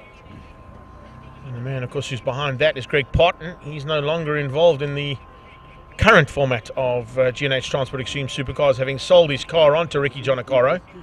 I'm very interested to see what Greg Parton might come along with in the near future, if not by the final round, possibly by round 1 at the Passion for Speed Festival next year for G&H Transport Extreme Supercars. That, of course, is the last weekend of January 2023 at the SupaCup's International World of Motoring. Always the big season opener at SupaCup's with the Passion for Speed, and for the last couple of seasons, G&H Transport Extreme Supercars have been one of the headline acts at that event. So I assume there'll be more of the same of that into 2023. They've still got one more heat of racing to come our way, remember. Don't forget that we have got a heat of G&H Transport Extreme Supercars, and we've also got a massive heat of Mobil 1 V8 Supercars to sort out here today.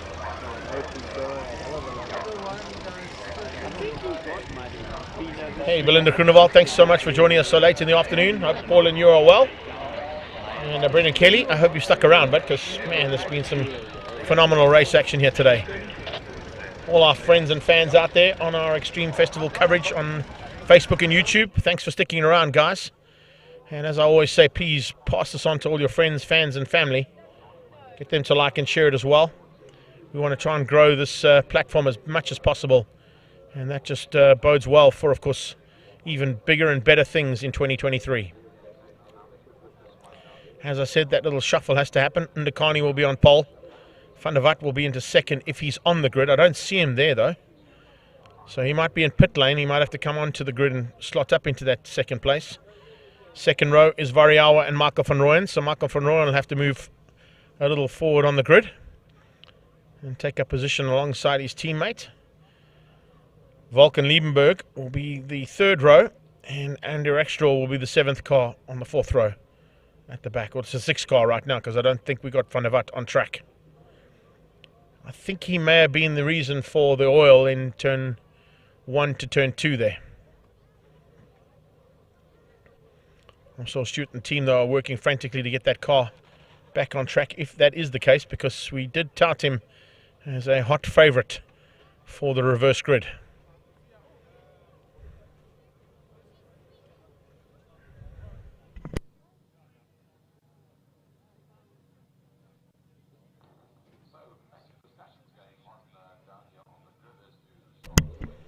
It's just the starting order they've got to get right here, because it could be shuffled as they pull away to do the warm-up lap, because they are going to have to give them a warm-up lap to get a bit of heat into that Dunlop rubber.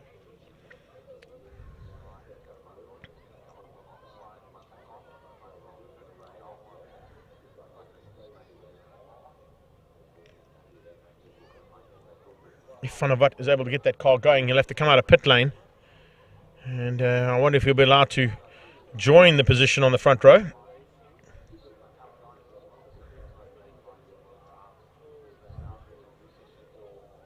TDC SupaCup, it'll be Fourie and Campos on the front row ahead of Van Niekerk and Makotsi, which of course will not be there. Those two cars are parked on the sidelines. So it'll be Kruger and Daniel Rowe, the 2nd row, Carello and Luthi, the 3rd. And that means Paul Luthi will be currently at the front end of the Masters side of things. JP Van der Walt ahead of Ian Pepper, David Franco and Roy Campos, Robert Franco, and if Nick Davidson was able to get back on track, he'll be alongside Roberto Franco. I'm not sure if Roots is going to be able to get back on track as well. We did see him pull into pit lane for Team Perfect Circle. And I'm not sure if they got that car sorted in this little break that we've had.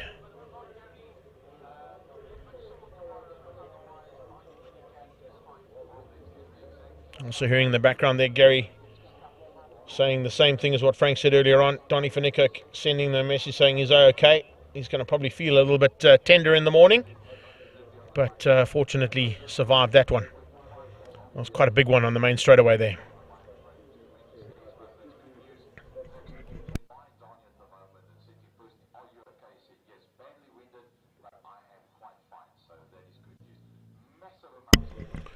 Also just a testament of how well those GDC SupaCup Polos are built by Volkswagen Motorsport.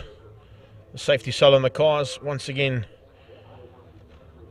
showing how important it is to have all that safety equipment in the cars so that the drivers and teams have the ability to push themselves way beyond the limits.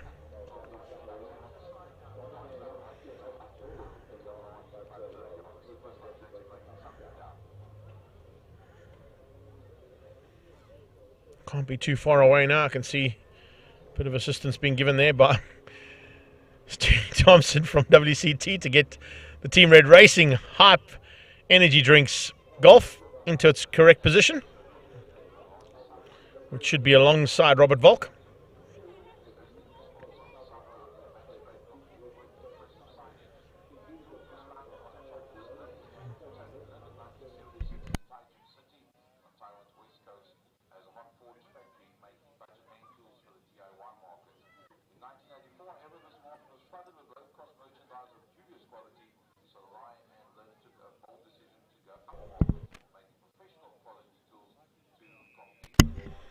Once again, the whistle's blowing there, which means we are very close to race start.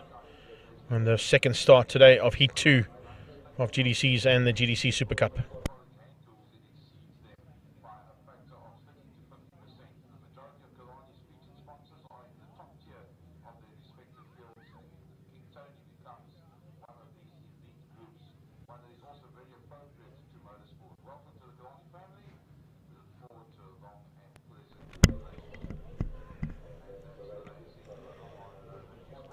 Right, looks like they're about to make that safety car roll, which means not too far behind. We'll see GDCs following suit.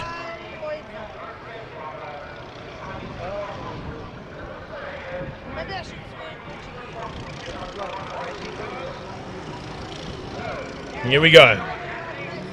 We've got them rolling. Let's see if we can keep them on track this time.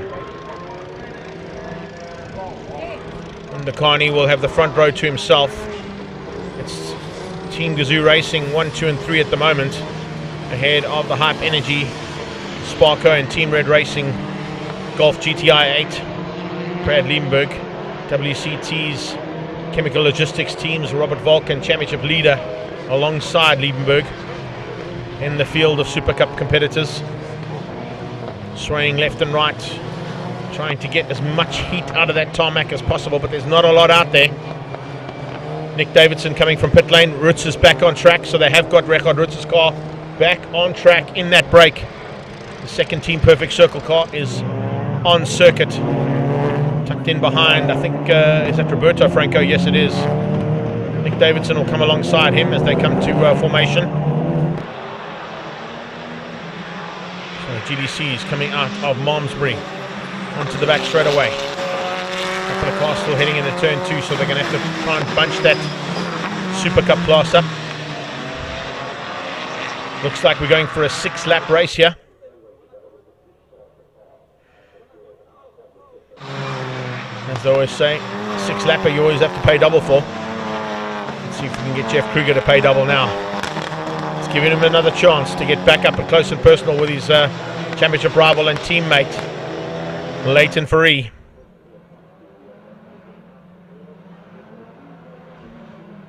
So it's Indikani on the front row. Second row are his two teammates, Variawa and Van Rooyen. Liebenberg and Volk on the third row. Fourth row, it's Andrew Rackstraw. This must be difficult, particularly if your name is Michael Van Rooyen. You're on the outside of row 2. There's no car in front of you, but you have to remain behind the man alongside you, Indikani. Here we go, down towards turn 1 again. The accelerators are on.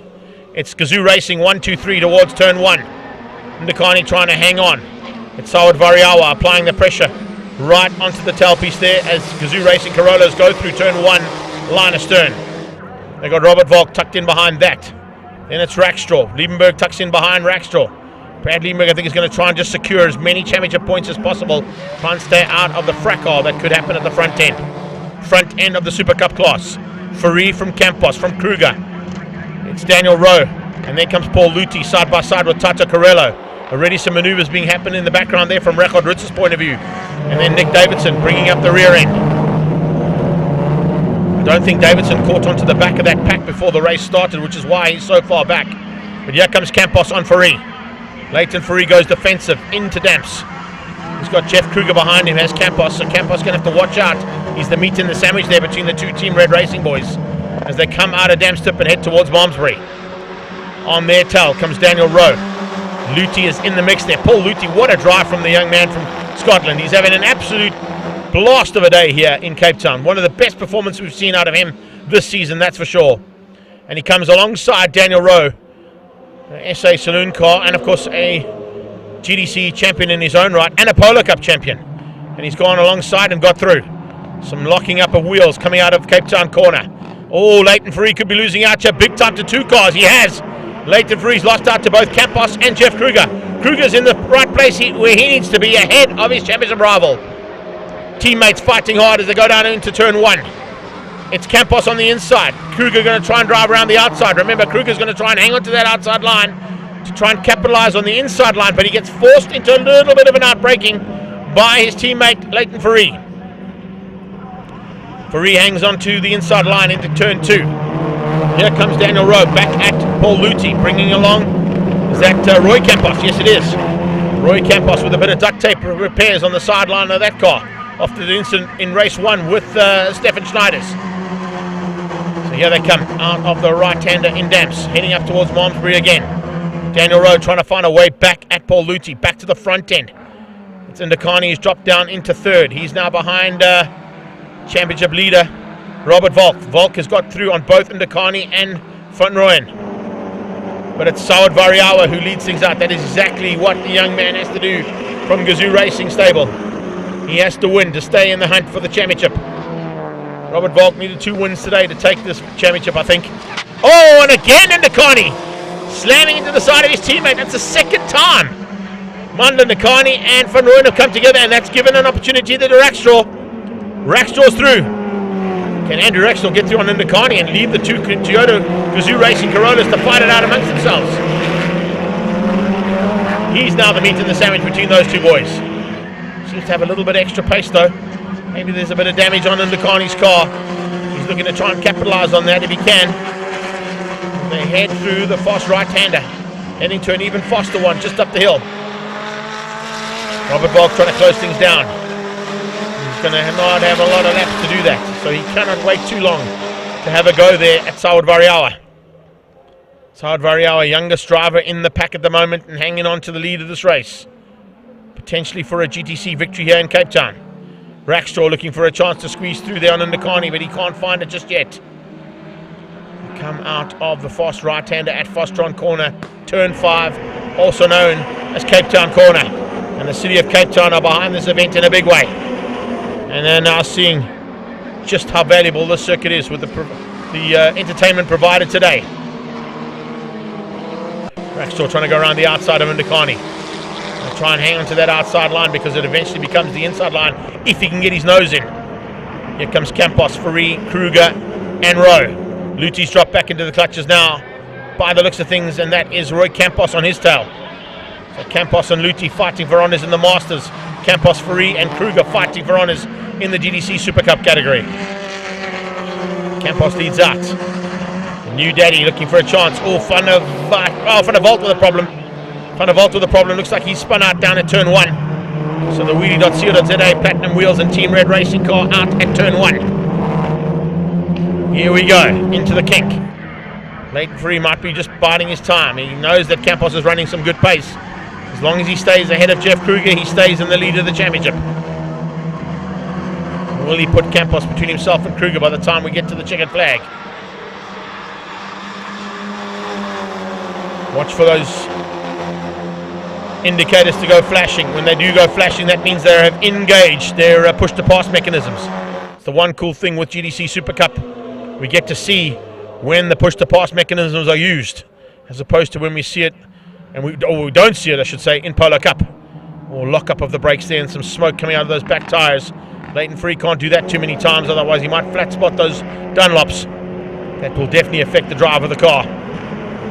Across the line, another lap completed. We got 2 to go. 2 laps of race action coming away now from the Super Cup class as they head towards turn 1. Kruger closing things down on his teammate. His teammate doing the same thing on the back end of Keegan Campos. So it's Campos Racing versus Express Hire, OMP and Team Red. Team Red Racing and Bourbon Eyewear in third. Ahead of the Team Perfect Circle, Mobil and Perede Auto Parts Machine of Daniel Rowe, who's now starting to close things down there and going to make it a 4-way fight for the lead. That's Van der Walt pulling into pit lane. Davidson further back in the pack. He's not quite leading the Masters side of things, but he will continue to lead the Masters Championship. After 2 finishes here, if he is able to finish. Here come the GDC boys into those back markers. So with a lap to go now, it is Saud Variawa ahead of Robert Volk. They've pulled a huge margin over Ndakani and Rackstraw. Michael van Rooyen's dropped back behind Rackstraw. Rackstraw has not found a way through just yet though on Ndakani as they all cross the line to start their final lap. Top 2, that's the gap. Oh, Rackstraw in the background. Rackstraw in the background's gone up to 3rd by the looks of things. He just dived on the inside of turn 1 and I think the Audi might have secured that 3rd place. Watch in the background there, we might just see it. No, he hasn't. Looked like he might have had a go. He had a big go into turn 1. He was leading coming out of turn 1, but Ndakani kept him honest. Here's the battle for 3rd. Rackstraw looking to dive through. Can he find a way through on Manda Ndakani? It's all about timing now on this final lap. If you go too soon, they might be able to come back at you. If you go too late, you might not have enough time. Timing is crucial right now for Andrew Rackstraw if he wants that podium. Down into the final corner. This is Cape Town. Fostron corner and the bank turn at turn 5. And it's Saud Variawa who's going to go to the line for the victory. Saud Variawa to the line and the win in Heat 2 of GDCs for Team Gazoo Racing. He beats out the WCT Racing and Chemical Logistics car of Robert Volk, who will maintain the lead of the championship only just heading into the final round at Swartkops. Here we go with the GDC Super Cup. Leighton Free is not close enough to Keegan Campos. Campos is going to hang on for the win here by the looks of it. Free's going to try and get the drive. Kruger locking up the brakes to keep out Daniel Rowe. The fight for the championship is going to go to Swartkops for GDC Super Cup as well. Here they come. Campos, Free, Kruger and Rowe. The top 4 across the line, and that is GDC Super Cup in the bag. Paul Lutti's going to win out the Masters. He beats Campos to the line. He pulls across the line. And there you have it. Paul Lutti taking the Masters side of things. What an incredible comeback there from Rachel Roots. Team Perfect Circles. Comeback of note from Roots to finish 3rd in the Masters after it looked like his day was completely over in the start of this one. So the restart certainly helped out both Jeff Kruger, Leighton Free and Rachel Roots. But it definitely helped out Saud Variawa. Variawa winning out of Volk and Ndakani ahead of Rackstraw van Rooyen.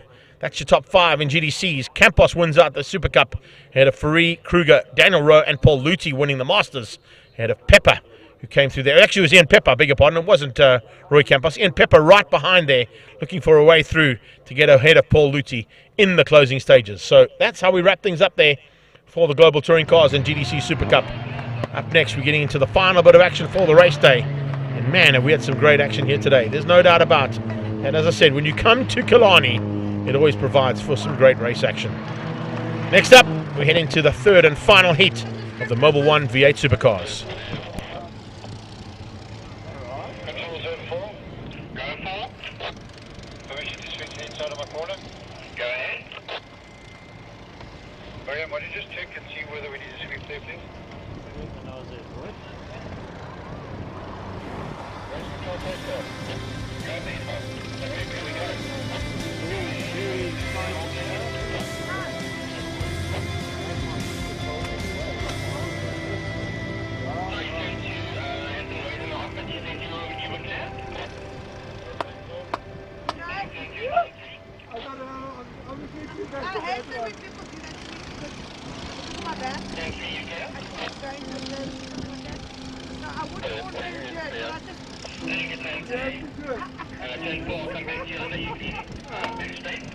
I love it.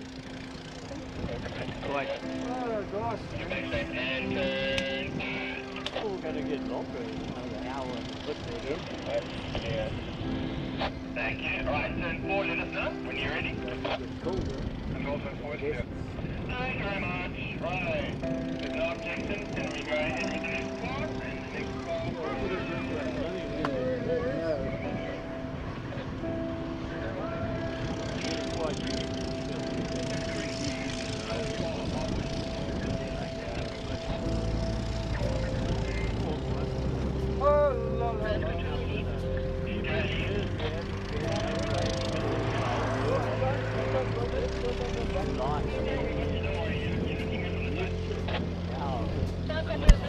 So with Mobil 1 V8 Supercars making their way out into the circuit, of course we've got a representative here from AGL to talk us through the association with this brand.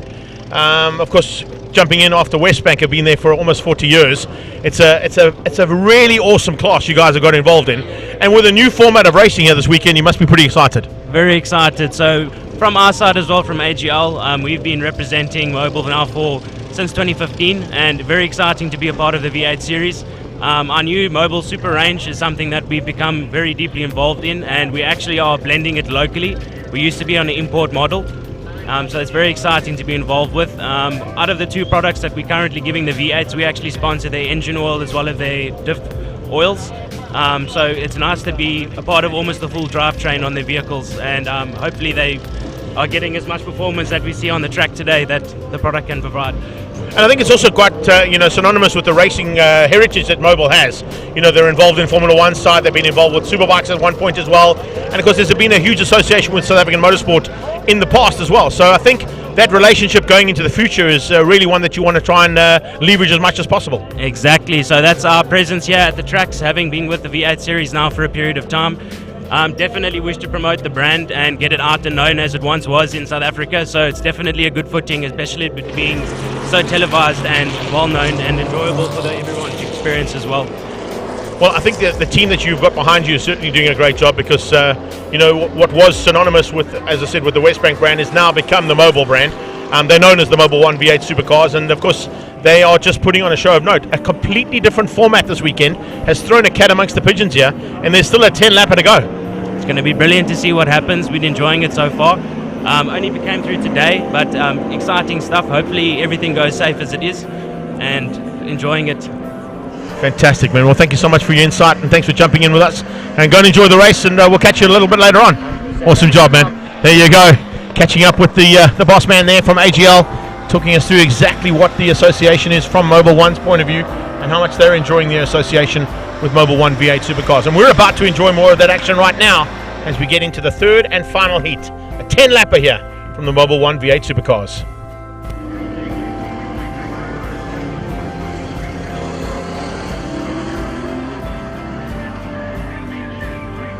That is not good news, though. That is Franco Di Matteo parked on the sideline. I think that's down at turn 1, if I'm not mistaken, because he's not going to be making it into the race if that's where he is. No, that's on the exit point of turn 1. It's on the barrier that runs on the World Rallycross Championship circuit. And Franco Di Matteo looks like he's out of race 3. So the Lada cars, Idemitsu and Deltec Batteries Jaguar, is not going to be participating here in the third and final heat of Mobil 1 V8 Supercars. That is a huge loss. Mackie Adlam, having taken 2 victories here already, could potentially be securing himself a championship. There are only 2 more heats of this championship to go. There were 158 points up for grabs this weekend. Mackie was already on 138 coming into this round, and with 2 wins, the third and final victory could see us crown our first national champion for 2022.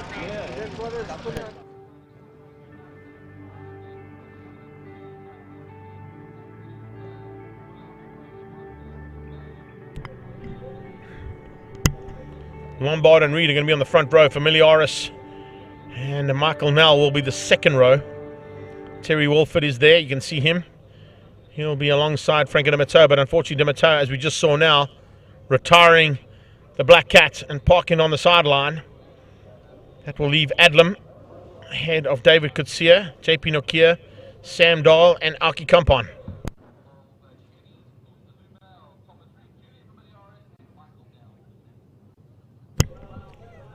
There's literally only one thing that can help Franco Di Matteo out here, and that would be a retirement of Mackie Adlam. I'm sure Adlam has had that news passed on to him somehow, that his arch rival in this championship is no longer involved in race number 3. Warren Lombard will look to try and contain things from the front end, keep the rest of the field behind him, and go for a race victory here in the 3rd and final heat. We heard from him in the break, as I said, in race 2. He has got new rubber for this final heat, so he's saved the tyres until the last race. How many other drivers have done the same thing? It was a case of trying to save as much rubber as possible amongst these competitors. Sam Dahl is there. I don't see Aki Kampon though. So we've lost Aki Kampon, we've lost Di Matteo. We've lost one of the Nels. I think it might be Carl Nell, who's gone, who's not on track at the moment. So Carl and Michael have shared problems in 2 of the 3 heats today. Just want to try and see if it's a 15 or 16 on that car. If it's 16, it's Michael. If it's 15, it's Carl.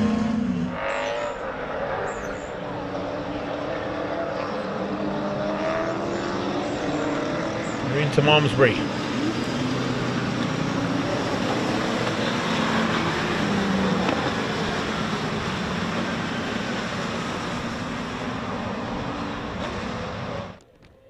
Let's see whether or not we're going to see any changes to this championship overall, or are we going to still have to go to SupaCups to wrap it all up? As I said, 3 wins on the day here today for Mackie Adlam could possibly secure him the championship with the demise of Franco Di Matteo. But there are certain things and certain factors in racing that you cannot take out of the equation just yet.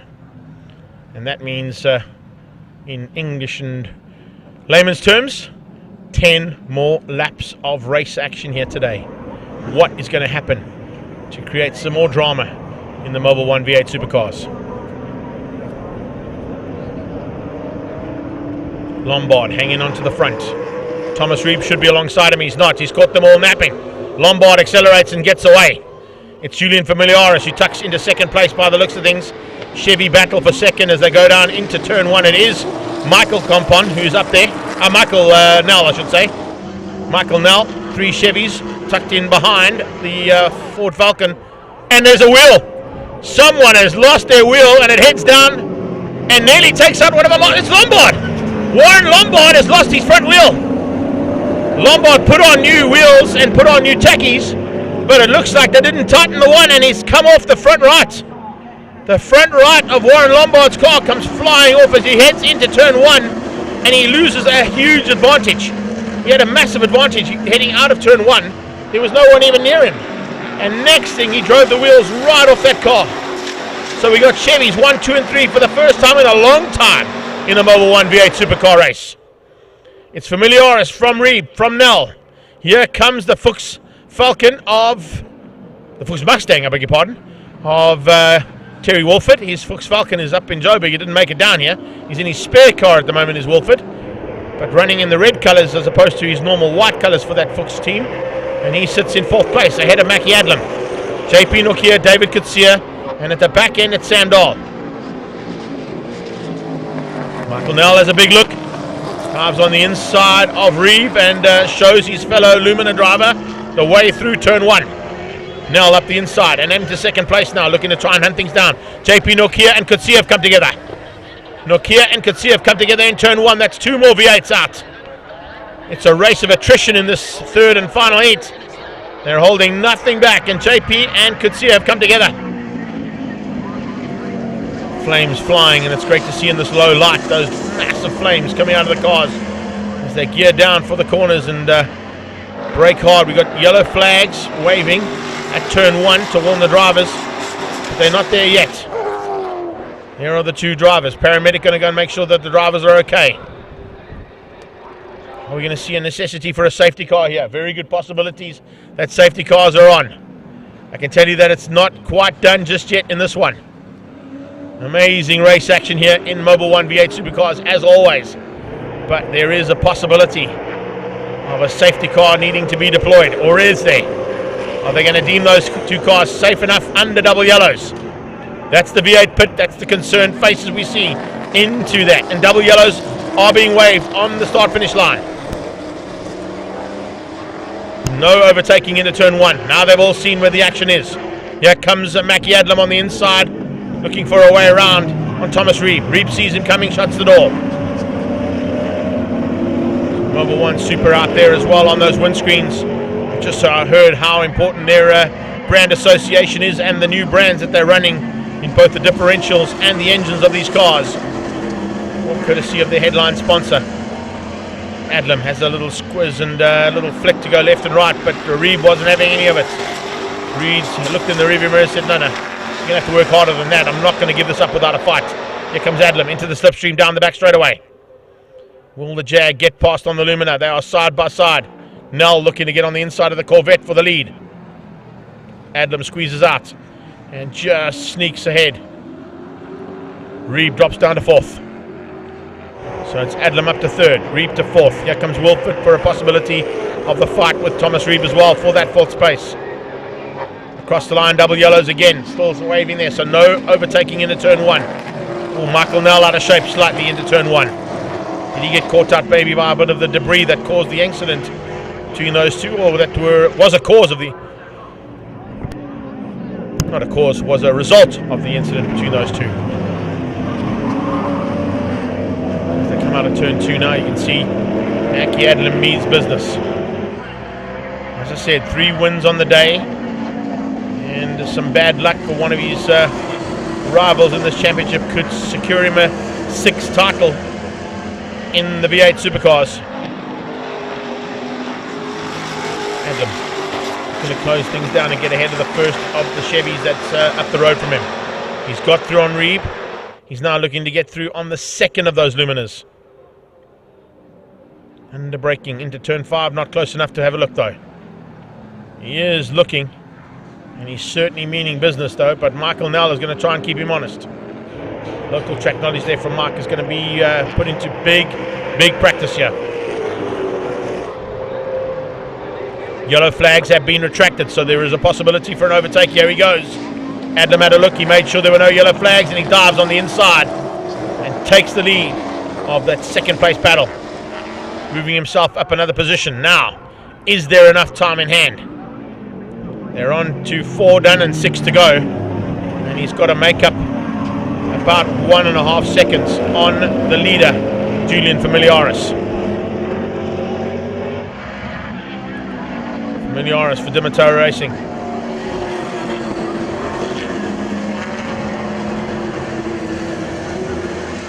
Mackie Adlam in 2nd, call Michael Nell in 3rd.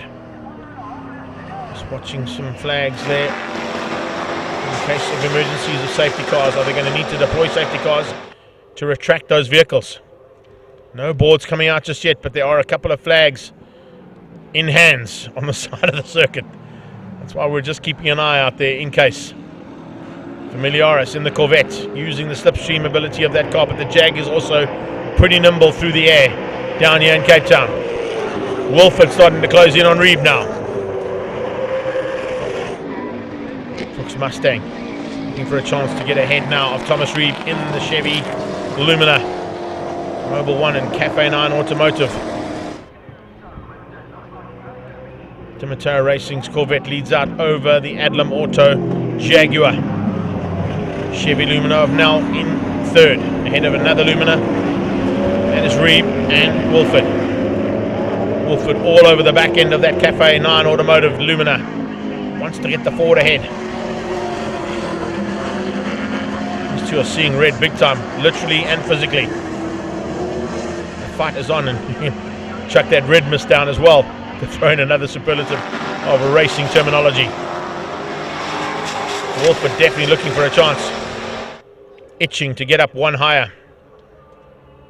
Here comes Adlam. Late on the brakes into Cape Town, and that's a done deal.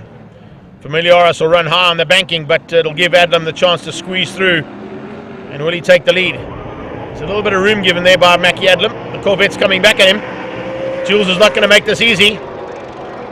Familiaris is going to make Adlam work hard for it with 4 to go.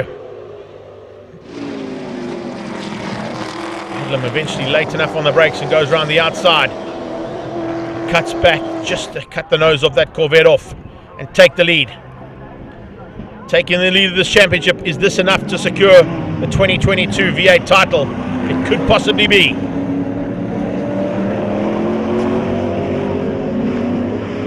So as they come sliding out of turn 2, V8 Supercars are up for grabs here, big time. And Mackie Adlam definitely looks like he means business. Gear down there into Malmesbury, big flame out of the car again. Low light conditions here, look at that.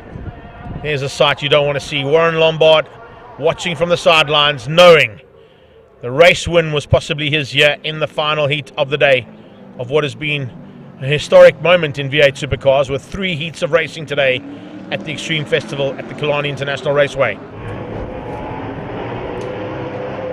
So over the line they go again. It'll be 3 to go. Adlam, Familiaris, Nell. Top 3 ahead of Reeb, Wolford and Dahl. Those are the last cars on track. We've lost JP Nokia, we've lost Kutsia, we lost Lombard. We lost De Matteo before the race even started, and Alki Kampan unfortunately did not make it back onto track in time, and neither did Carl Nell.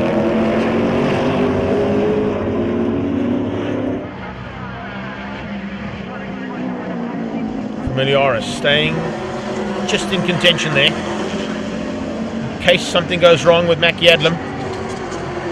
He knows that the race is not done until that flag comes out, so he's not going to give out there. He will hang in case of emergencies.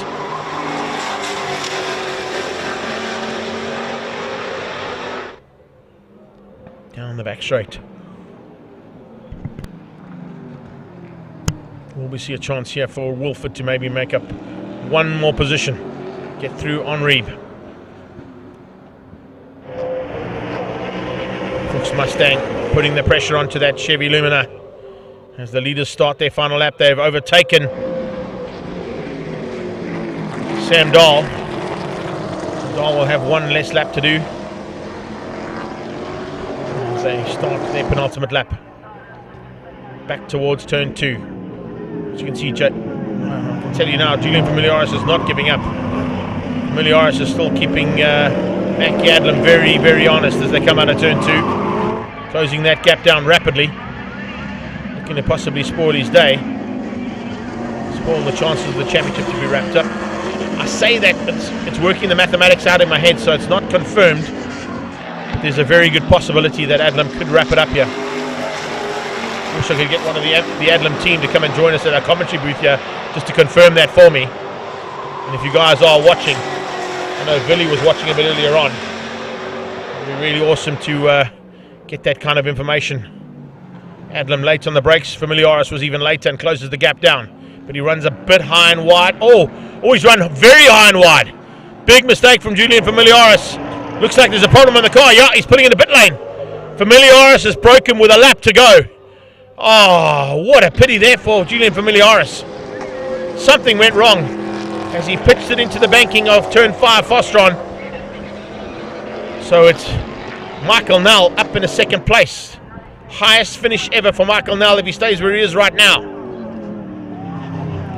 3rd place battle still raging in the background now. It's now for 3rd. They don't even realize that, I don't think. Unless they saw Familiaris peeling off into the pit lane. So Terry Wolford's still got a chance of getting onto the podium if he can find a way through on Thomas Reeb.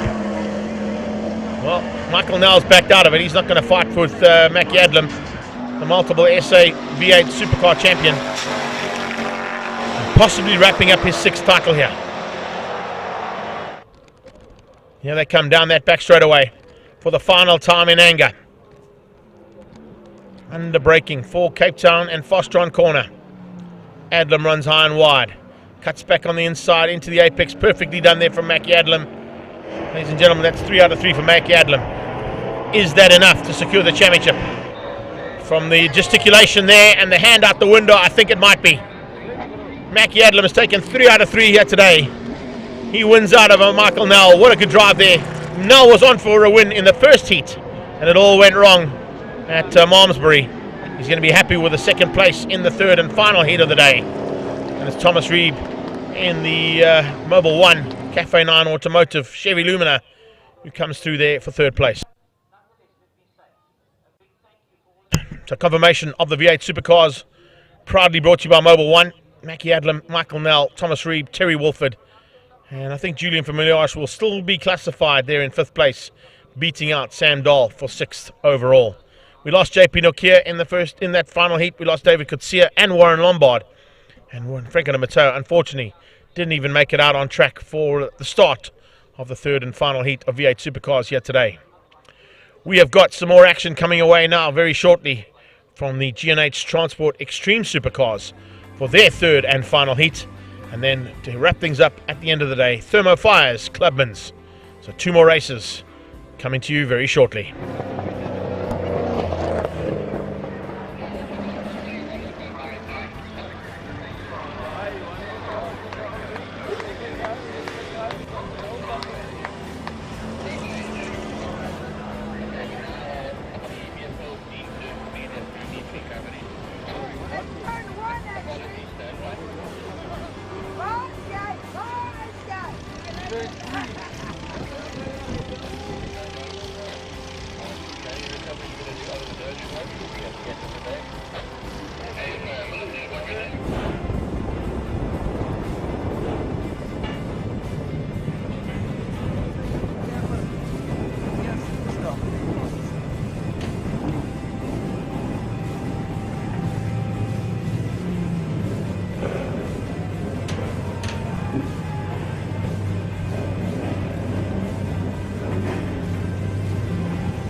Is it that time again?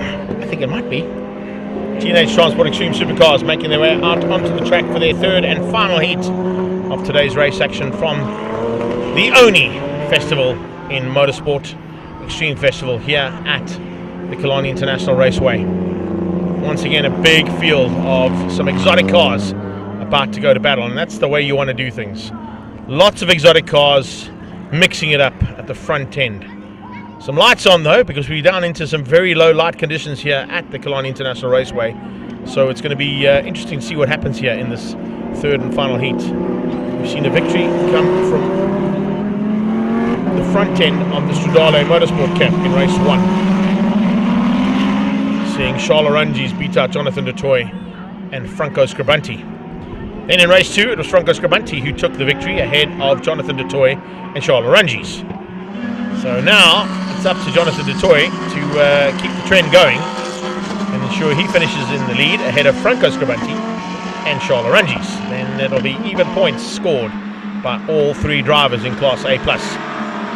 Jason Ibbotson is out there in the Ferrari. He'll be looking to try and hang on to the lead and possible overall win for the GT3 class in this category. So Lila Latlaka will be looking for Class A honours along with Davi Jabir in Class D's honours. And let's see what Gianni Giannakora and Ricky Giannakora can do, possibly to spoil the day for the GT3 cars. Chichi going a little bit slower than what he'd like, I think, into turn 5, Ostron corner. Paget Racing Audi R8 is Charles Arangis with the number 1 car from 2021. He's the out and reigning champion. They come to take up the positions on the grid. This is a field of cars of note. We've got 5 Lamborghinis. We've got 2 Ferraris. We've got 4 Porsches. We've got about several BMWs. 3 Audi R8s. And that is a spectacular field of race cars, that is for sure, here at Killarney International Raceway. We've got a Nissan R35 Skyline. There it is, in the hands of Gianni Giannakora. We've got arguably one of the fastest Porsches in the world and possibly the fastest Porsche in the Southern Hemisphere, parked on pole position.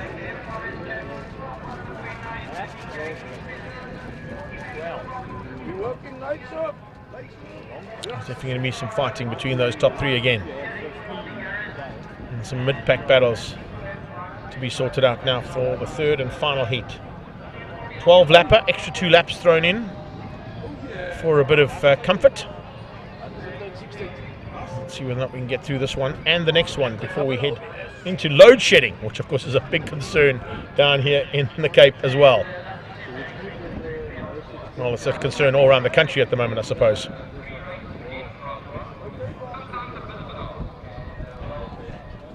I like that squarish looking Nissan GT4. This is highly modified. So here we go. Official safety car makes its way down into turn 1, not too far behind. Will come the big roar of what is now 20 cars. Possibly going to be 18 cars. I don't think Ant London and Dane Angel have made it out for the 3rd and final time today. So as they head into turn 1, it's Porsches, Audis and Lamborghinis.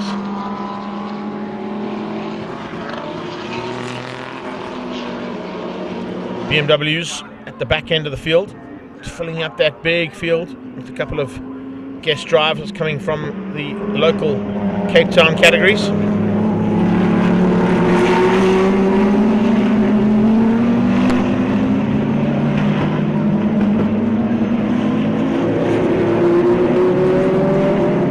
Giannakora out there in Ferdinand, Ricky's old car. Ricky's in a brand new car this weekend.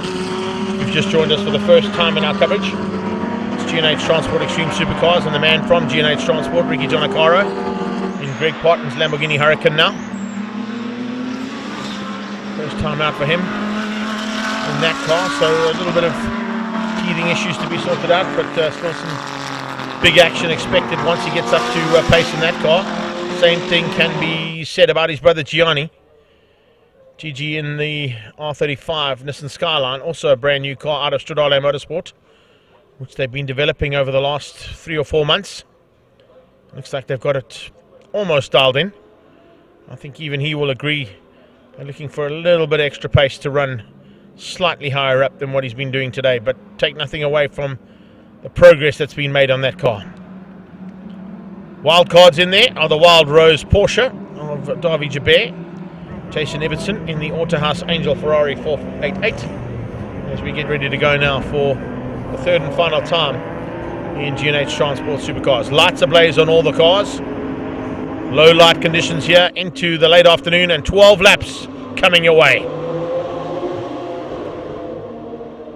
Down towards 1 we go. It's the Porsche who's got the drop. Jonathan Dutoy going to try and force him on the inside and stay on that outside line. Dutoy knows that the outside becomes the inside at turn 2. Let's run slightly wide, which allows Franco just to get the squirt on. Here comes Aranjis around his outside now. And force Aranjis into a bit of a long way around turn 2. Inside line coming out of Nias Modak, trying to find a way through there on Gianni Giannacaro. That's quite interesting.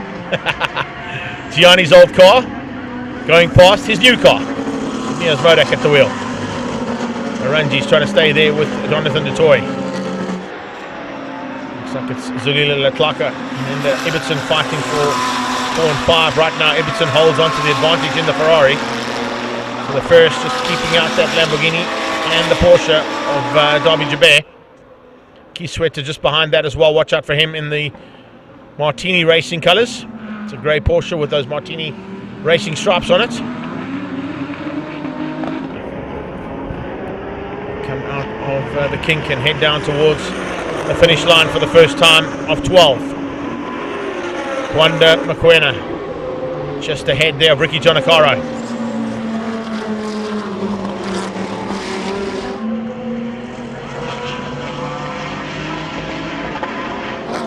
Oh, it's Olile spinning out at turn 1. Into Africa Mining, Lamborghini spins out into turn 1, maybe having a go to try and find a way through there on Jason Ibbotson. He was having a up close and personal look at that Ferrari. It didn't quite work out there into turn 1. Ibbotson stays on track, he's in 4th. As the top 3 head down into Damstip again. Once again, it's going to be all over the back of that Porsche through the twisty and tighter section of the circuit. And then, oh, they're going to have an answer here. Have they turned the boost up on the Lambo? Have they turned the boost up on the Audi? No, they haven't, because the Porsche pulls away on the straight. So Porsche, Lamborghini, Audi. Those are the 3 cars fighting for the lead. The nimble Porsche is very fast in a straight line. The slightly more chunkier Lamborghini and Audi are very good from turn 1 to turn 5. Oh, sorry, to turn 4. From 4 to 5 is where the Porsche just opens up and stretches its legs to get away. And as I say that, the Porsche pulls to the side. There's a problem. Scribanti's got a problem. Scribanti has got a problem as he pulls to the sideline. I was about to say that Porsche's got some great nimble ability, and its legs look like they've been stretched too far. Maybe he's pulled a muscle. That hasn't worked out nicely there for Scribanti. He was the man looking for a chance to take the 3rd and final victory.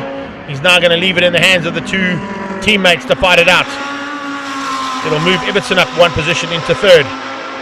Let's get confirmation of that. Yep, there we go. Into Malmesbury, the Ferrari's up ahead. A Wild Rose Porsche goes to 4th. Nias Modak goes to 5. Gianni Giannacaro passes Franco into 6th place as it gets onto that back straight away. So it looks like Franco Scribanti's day has gone and turned around completely. That is definitely not what Scribanti wanted here.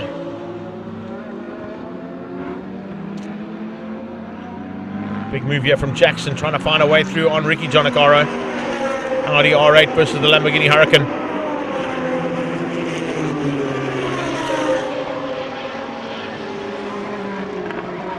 Onto the brakes, Jackson having another look.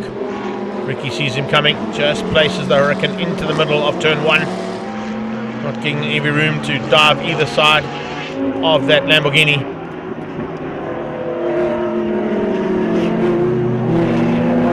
Coming along for the ride is Jackson's teammate as well, not too far behind Marius Jackson. Mega Fiber, Audi and MJR Racing R8. Just ahead there of the MJR and into Africa Mining R8 GT4 of Wanda Mokoena. Down on the brakes and now into turn 5 again, go the top 2. Toy keeping Aranjis honest. Pulls a small margin now, it's up to half a second.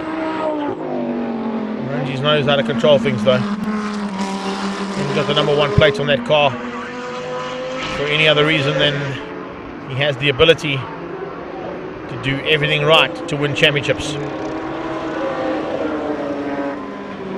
Jaber from Modak, Modak from Giannacaro, Giannacaro from Giannacaro, and then Jackson having a look into turn 1.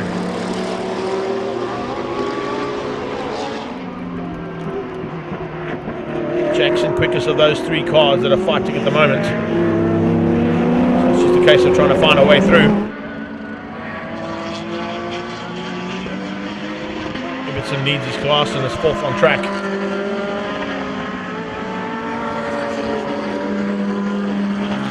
Move on the cards here as well, coming from Marius Jackson. MJR Audi R8 still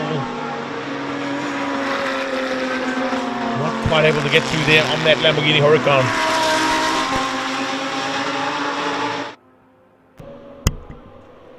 But it's not done just yet.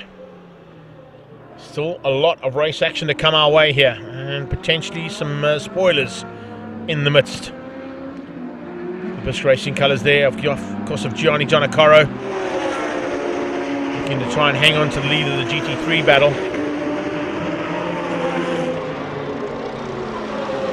But he's got to try and catch that Ferrari up front, who is currently leading that GT3 class. Jackson continuing to apply the pressure on the back end of Ricky Giannacaro. Looks like Gianni coming back now at his old car in the hands of Niels Modak.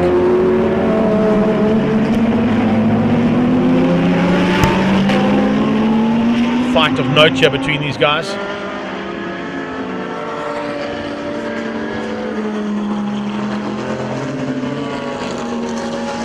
They head now into that back straightaway. The Wild Rose Gin Porsche pulling away from Niels Modak. Modak falling into the clutches once again of his good friend Gianni Giannacaro. Gigi and Niels about to go at it again. Hasn't quite closed the gap down enough to have a look, but definitely closing the gap down lap after lap. Jackson again late on the brakes, trying to dive on the inside, as Ricky Giannacaro runs a little bit high and wide into turn 5 Fostron. Top 2 down towards Damstip. The toy looking for a victory. The honours would be shared if we had the situation that the Porsche was in second right now. And unfortunately, we've lost Franco Scribanti.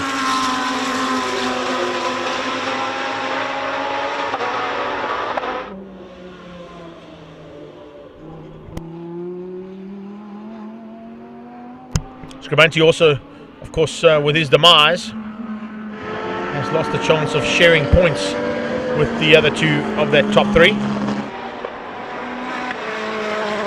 Ibbotson 4, Jabir 5. This could start to heat up a little bit if Gigi can just get onto the back end of his old car.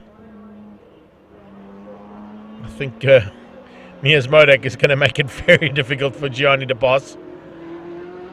There'll probably be some kind of in-house bet between the two of them as well. Got a long-standing friendship between that NSI Motors car and the man behind that NSI brand.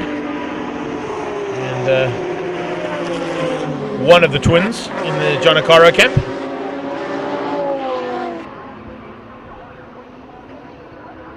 It's a back marker being caught there. I think that might be the 46 car of 146 of Faisal Qudsiya, being lapped now by Jason Ibbotson.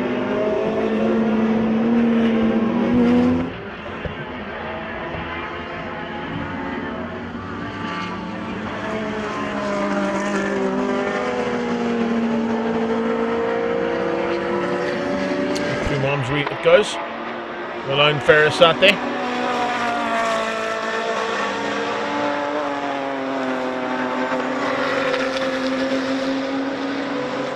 Remember, we've still got one more race to come your way at the end of the day. And Thermo Fire's Clubmans still got to get out on track for their third and final heat. Or second and final heat, I should say.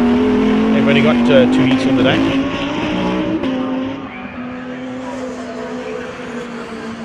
So this is what it's all about when it comes into the race action we've seen all day long from the official Festival of Motoring, of course, the Extreme Festival. The Festival of Motorsport is always a good one to watch at the Killarney International Raceway. And action continues here into the closing stages of G&H Transport Extreme Supercars. Again, back markers now being negotiated easily by Jonathan du Toit. Oh, this is where things could heat up slightly. Ricky Jonakora, Marius Jackson and Gigi into each other's midst. And Jackson on the inside, trying to get through on that Huracan. Audi, Lamborghini, Nissan and GT3 Trofeo. Two Lambos, the Nissan and the Audi, fighting for honours. It's fighting for 5th place on track here between these 4 cars.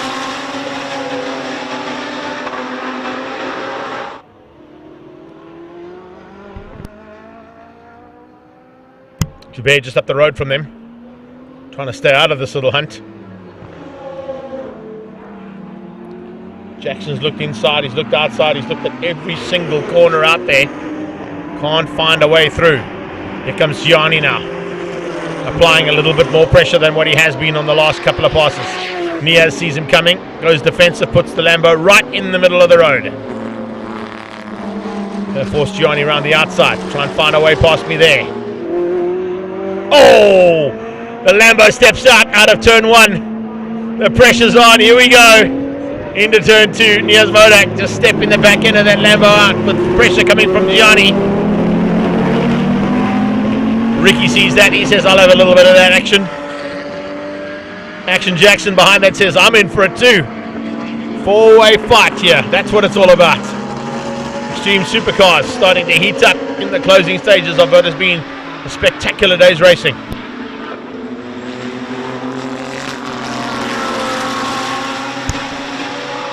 Action continues now down into the back straightaway again.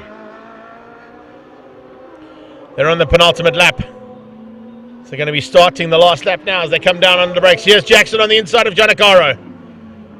Marius Jackson has got through there on Ricky Jonacaro. Can he get through on Gianni now? Gigi's going to make it very difficult. We got Lambos top and bottom of this battle now. The meat in the sandwich. Here's the GT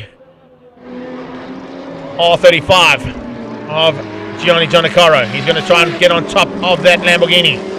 He's got Jackson trying to get through on him.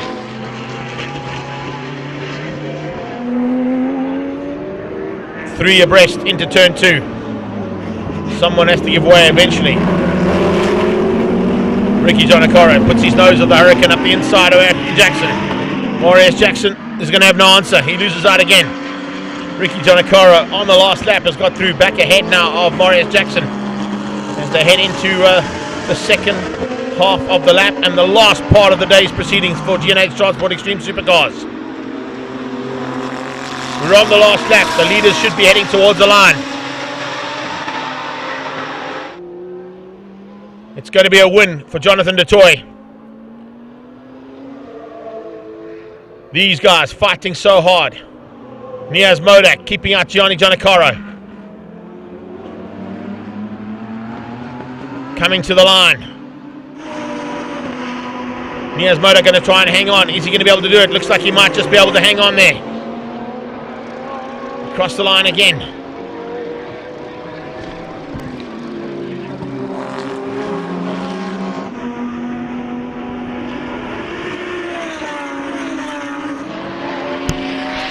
Leaders across the line.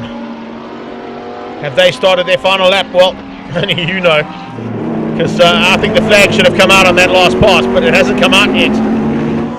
If it did, we missed it. But it's Jonathan DeToy who continues to lead things out. The battle is continuing here between the Jonacaros and Jackson. Jackson going to get through. Niaz Modak controls things from the front in the GT3 Trofeo. The Lamborghini Trofeo car has been a very, very nimble little car in this championship. It's now in the hands of Niaz Modak. Its previous owner's right on his tail. Jimbo Jonacaro being passed now by the Wild Rose Porsche. Charles Orangis. This is where things are going to change up here.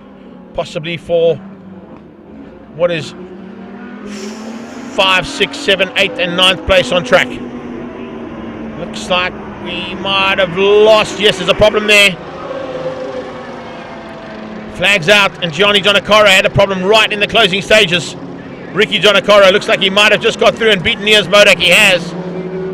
So Jonacaro beats out Modak to the line. Jonathan DeToy is taking the victory. Charles Orangi's in second place with the fastest lap right on the closing stages. A 1:08.8 out of Charles Orangi's. Beats out Jason Ibbotson. So Class A plus 1 and 2 are 1 and 2 on track as well. It's Jonathan DeToy, Charles Orangi's, who wins out over third place, Jason Ibbotson overall. Ibbotson will take the GT3 class ahead of Ricky Giannacaro. Marius Jackson will come through for third place, even though he's down in 7th in that GT3 category. Davy Jabir wins out Class D's. Class B goes to Nias Modak, and Kwanda Mokwena will win the Class C's. Class A going to Zalila Letlaka after that spin. And looks like Gianni Giannacaro eventually got through in 10th place overall, and that'll be 4th place in the GT3 class. G&H Transport Supercars, as always, providing spectacular action at the Extreme Festival. And that is what motorsport action is all about here at Killarney International Raceway. Up next, our final race of the day. Thermo Fires, Clubmans. 40 cars about to go to battle.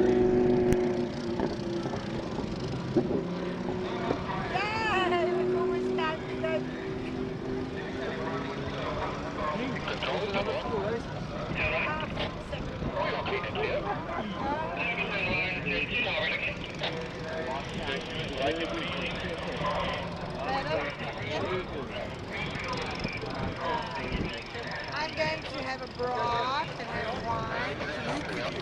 Good luck. Stop.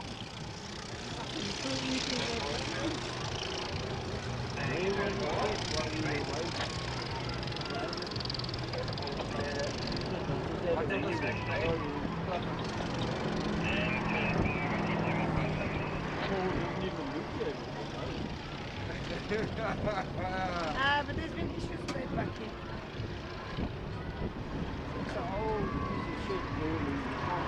Listen, I don't know why the lady club bought the damn because Chirupino costs actually on the leg. Because it's not even a South African car. I know. It's like, yeah, it's beautiful. I mean, it's gorgeous to drive. It's lovely. But it's not practical. So it's really come from Australia.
back to the final bit of action now from the Extreme Festival from Killarney International Raceway. The penultimate round of the Extreme Festival about to be finalised. And we've got Thermo Fire's Clubman on track. We started the day with 41 competitors on the circuit. We've grown to 43. I don't know how that happened, but there's a couple of extra cars who didn't make it out for the first heat that may be out for the second heat. But it's a huge array of vehicles, as you can see. Mark 1, Mark 2, Mark 3, Mark 4 and Mark 5 Golfs. Mark 1, 2 and 3 Jettas. E36s, E46s, M3s. A Volvo. A Polo Classic. And I think, if I'm not mistaken, we've got an Audi A4 Turbo that should be on pole position. A couple of very fast Golfs in there. A 5 Series BMW with Baby Jakes behind the wheel. A Nissan Sentra, and if I remember correctly, there should be one other brand out there which I'm not quite getting, I think. To see what I missed. No, that's everybody, I think. That's all of the competitors about to make their way onto the grid for the second heat of Thermo Fire Clubmans. It is Alex Johnson who's now on the front row this time, as opposed to having to start from pit lane in the back of the grid. But it's a rolling start, remember.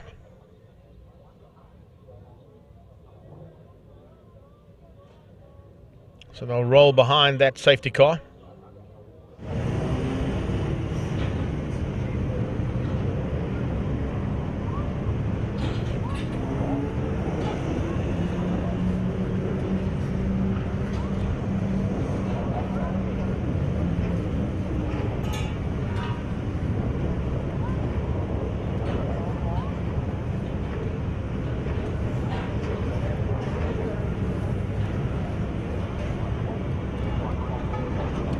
The weather conditions were supposed to change, however, they have been constant the entire day, which has been great for racing, actually.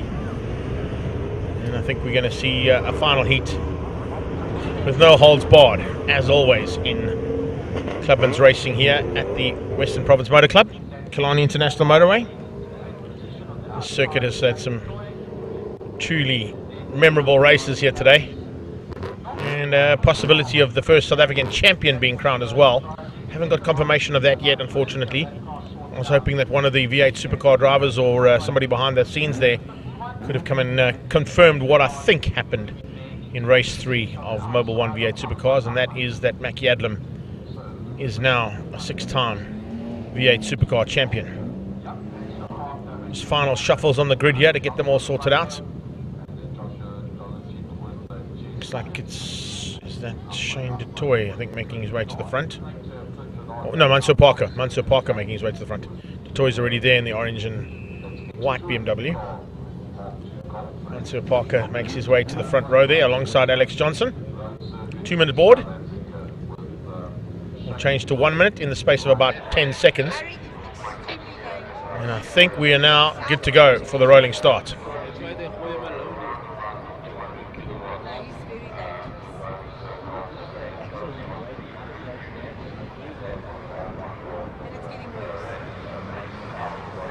So rolling down towards turn 1, go the big pack of 42 cars about to go to fighting action again and to light this track up in the Thermo Fire's Clubman's category.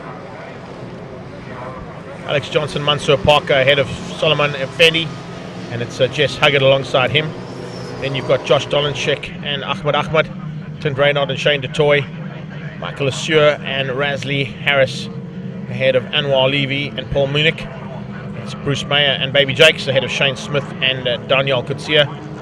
Rashawn Khan and Mark Fontini, Willem Swart and Francois Trappis van Tonda. Gary Smith and Eugene Gasperi. Cedric Berger ahead of Jean Farrell. You've got JP Scher and Noel Stunder.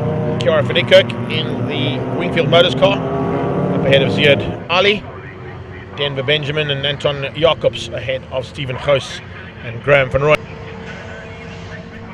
Izzy Isaacs ahead of Lee Fielding. And then it's Jan Tissendorf, Michael Flynn, Philip Venter, Andre van der Merwe, Andre Diedrichs and Gary Menwaring. As here Davids and Ian Long should be making up this big field.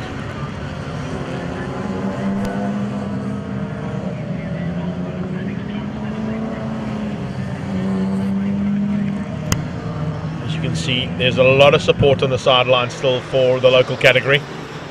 No one has left the stadium just yet. Fortunately, the rugby's only later this evening, so we're not going to chase any of our motorsport fans away until later on this evening. 9 o'clock, of course. Boca versus the Argentinian Pumas.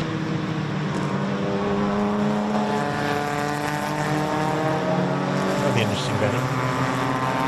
More importantly right now is the interesting battle that's about to kick off on track once again with a huge field of Clubmans.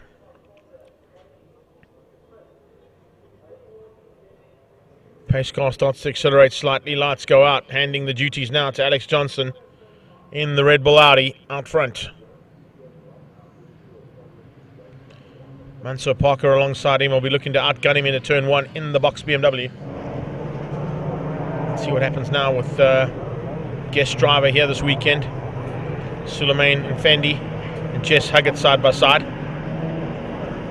Cut as well for a big charge from Dolanchek and Ahmad.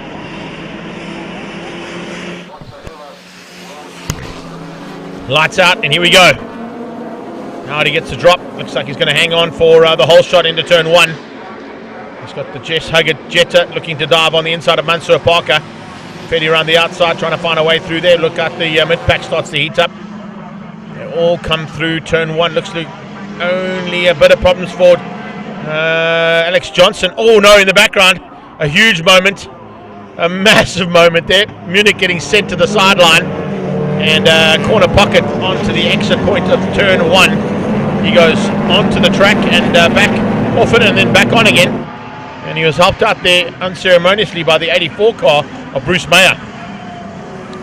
So Meyer and Munich were literally at each other's throats there, and front center of the Polo was left door of the Golf. Huggett hits the front. There you go. There's a replay. See just a big moment there between the Golf 1 and that Polo, and Marshall's now pulling bits and pieces of those cars out of harm's way as we're under attack into Cape Town corner for the first time. Johnson coming back at Huggett. So Jess Huggett in the Jetta around the outside, trying to hang on in that Jetta 2. He is just ahead now of the A4 turbocharged Audi Quattro. Johnson hangs on across the line though. They line up frantically behind. You can see it. And Dolanchek moves up to third. It's DeToy, Harris and Reynard. Ahmad has dropped back slightly. So has Effenford. So Suleiman not quite getting the start he wanted. As they come hauling through here into turn 2. Starting to sort things out in that mid-pack as well as they start to get into the mix.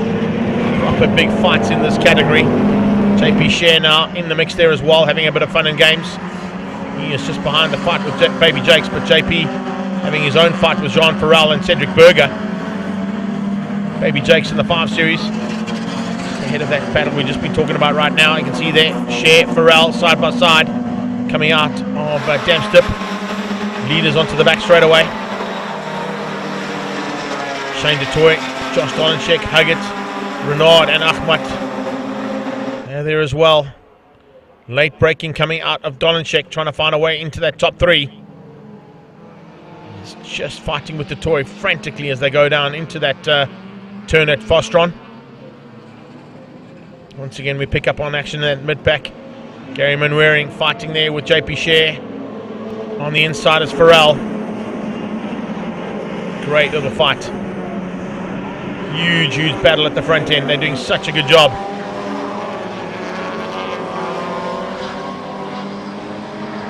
So, Ahmad into that little mid-pack battle. It's the second group of cars on track. Mansour Parker up close and personal. Fontini out there hanging in. Just behind Michael Lesure. Swat and Baby Jakes. Baby Jakes with the exhaust pipe falling out the back end of that car. Oh, there you go. Pharrell's come together. Had to happen. They were very up close and personal there. Pharrell, I think, got forced wide slightly by some changes in that little fight he was having. And that was the car he was fighting with there, JP Share. Choppy's just ahead of that, so Francois and Tonda just trying to stay out of harm's way there. Oh, here we go. Baby Jakes in the mix. He's got Shane Smith and Daniel Kutsia just ahead of him. Coming into pit lane is race 1 winner. Wow, that's a big loss there. The GNA Motorsport machine pulling into pit lane.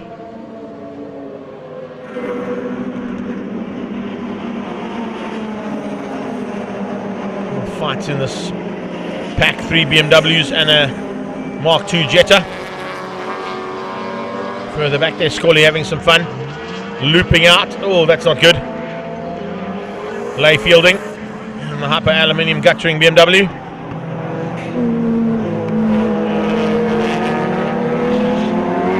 Gaps opened up there slightly in that second pack. And they've maintained those gaps. Go back to Baby Jakes, continuing his fight there with Smith. Front end now, in amongst the back markers. So still Alex Johnson, Shane DeToy, Dolanchek, and sideways there from Shane DeToy. Off one absolutely lit through Malmesbury. Ahmad on his own there. Now pulling away ever so slightly from Razi Harris. Johnson, DeToy, here's the battle for third. Huggett trying to get on the inside of Dolanchek. Dolanchek shuts the door. So Josh Dolanchek just maintaining a little bit of a gap now.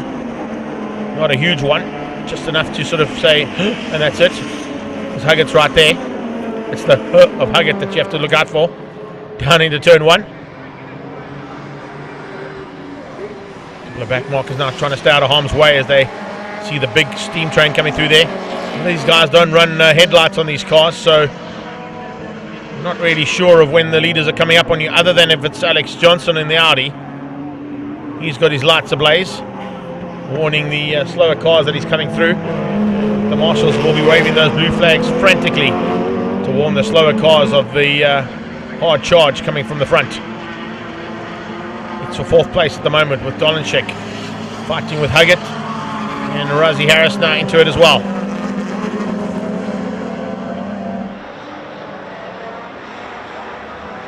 Johnson around the outside of the 97 Golf. And finding a way through there on Michael Flynn relatively easily. Flynn stays out of harm's way. He goes right to the inside line. Going to give some room for the quicker cars to come through. Yellow flags down into turn 5. Fastron Corners had an incident. Must be a car on the sideline here somewhere. As they come down, and looks like problems here for Razi Harris. Is that Harris pulling into pit lane? It is. He's got a problem down that back straightaway, and into the pit lane he goes. Michael Assur continues on his merry way and will move up 1 position due to the loss there of Razi Harris. Out of 5th place by the looks of things. He'll drop by the wayside now as they continue to cross the line. Assur will move to 6th, Fontini will move to 7th. Johnson continues to lead things out in the Audi. Shane DeToy in the Golf ahead of Dolanchek and Huggett. Scott Buckbacker, a long time and long standing sponsor there of Jesse Huggett. He hangs on. Huggett looking for honours in Class A here, remember, and he's fighting for a potential top 3. He's sitting in 4th place at the moment behind Dolanchek. First 6 cars all out of Class A here in this incredible Thermo Fires Clubmans category.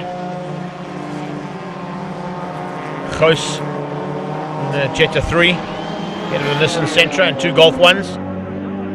That's the array of vehicles that is available out here in the Thermo Fire Clubmans category. Golf 2s, Golf 1s, Nissan Sentras, and late braking there from Kiara. Oh, she's got a problem. Kiara van Niekerk in the Wingfield Motors car heads off into Wingfield land and into the wall. That's not good. Kiara's trying to get out the car. I think the car might be on fire, actually. She was trying to get out the car before she even hit the wall. So I wonder if there's a possibility that there's a fire in that Wingfield Motors Golf 1 in turn 2. She was trying to climb out the car before it even came to a halt. So we'll keep an eye on that as they go through turn 2. Whoa! Late braking from Shane down into turn 1. Shane Smith and Daniel Kutsia continue their fight. Cars running off the circuit in the background. You can see the dust being kicked up. Let's have a look and see what happens now down into turn 2 here. This is where Van Niekerk went off. She's just on the left-hand side of that shot as they continue to fight it out there. Still got Warren Lombard's car stricken in the middle of the circuit. Still got Stefan Schneider's GTC Polo SupaCup car also in that area. Daniel Kutsia and Shane Smith continue their fight. Getting onto the back straight away again. Oh, big moment there for Shane Smith. Back end stepped out on the exit point of a very tricky double right. Blue lights flashing there. That's to warn the drivers that the faster cars are coming through. Sometimes in these low lights, in low light conditions, you don't see the blue flags. So they've got a lighting system here as well that will just send out a blue light to warn the slower drivers that they're being caught by the leaders. Leaders being Alex Johnson now. In fact, no, it's Shane Du Toit. The Golf has got through there on the Audi. So Shane Du Toit leads out over Alex Johnson. There's Shane just up the road. So the Golf leading at the moment ahead of the Audi. This is second place, Alex Johnson. There is the Golf out front and leading this race. There he is, sideways. Oh, lovely stuff. Skilpad Werke Wine Farm, or the Skilpad Flay, I should say, Wine Farm, and ICM Auto Parts Golf. Over at Executive Decisions and Red Bull Audi. Industrial Abrasives and Tool Supplies, BMW of Josh Dolenschek currently sits in third place. So Shane Du Toit, Alex Johnson, and Dolenschek coming to the line for the victory. Du Toit is going to hang on. He's going to take the win. He timed it to perfection. The flag's out. Du Toit wins. Class A goes to Du Toit ahead of Johnson and Dolenschek. A spinner on the last lap there, and the Speed, Precision and Automotion Golf of Denver. Bits and pieces coming off a couple of the cars. You can see it rolling across the line there as the rest of the field come through to complete their race. Huggett will finish in fourth. Le Sueur finishes in sixth place behind Ahmad. Looks like it's going to be Daniel Kutsia ahead of Shane Smith for Class B. Class X goes to Mark Fontini. Baby Jakes will come through for fourth place in Class B. And there is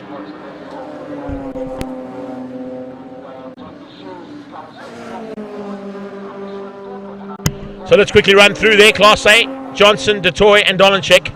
Class X goes to Fontini. Class B goes to Kutsia ahead of Smith and Willem Swart. And it looks like second place in Class C, Trappies van Tonda. Ladies and gents, that brings us to the end of our race action here from the Extreme Festival at the Killarney International Raceway. A massive thanks to our Two Wheels TV and Up to 60 Seconds team for all of the live stream action here from the Killarney International Raceway. Big thanks to the marshals and medics and the entire team from WPMC for the effort that we put in. And of course to all the drivers, teams and sponsors behind the scenes today for another phenomenal day's racing here at the Killarney International Raceway. We certainly hope you've enjoyed all the action. A massive thanks to everybody behind the scenes as well. And we'll see you at SupaCup on the 15th of October for the final round of the National Extreme Festival. From my side, Greg Maloney, the voice of choice. Take care then. Bye-bye now. Coming up at Killarney International between now and the end of the year. I'll leave it to the rest of the commentator to bring those dates and times to you. From my side, Gary Fleming, drive home safely. Good night to you, one and all, and see you all at 8 o'clock on Tuesday night for the next episode of Second Gear Talk Show. Good night, everybody.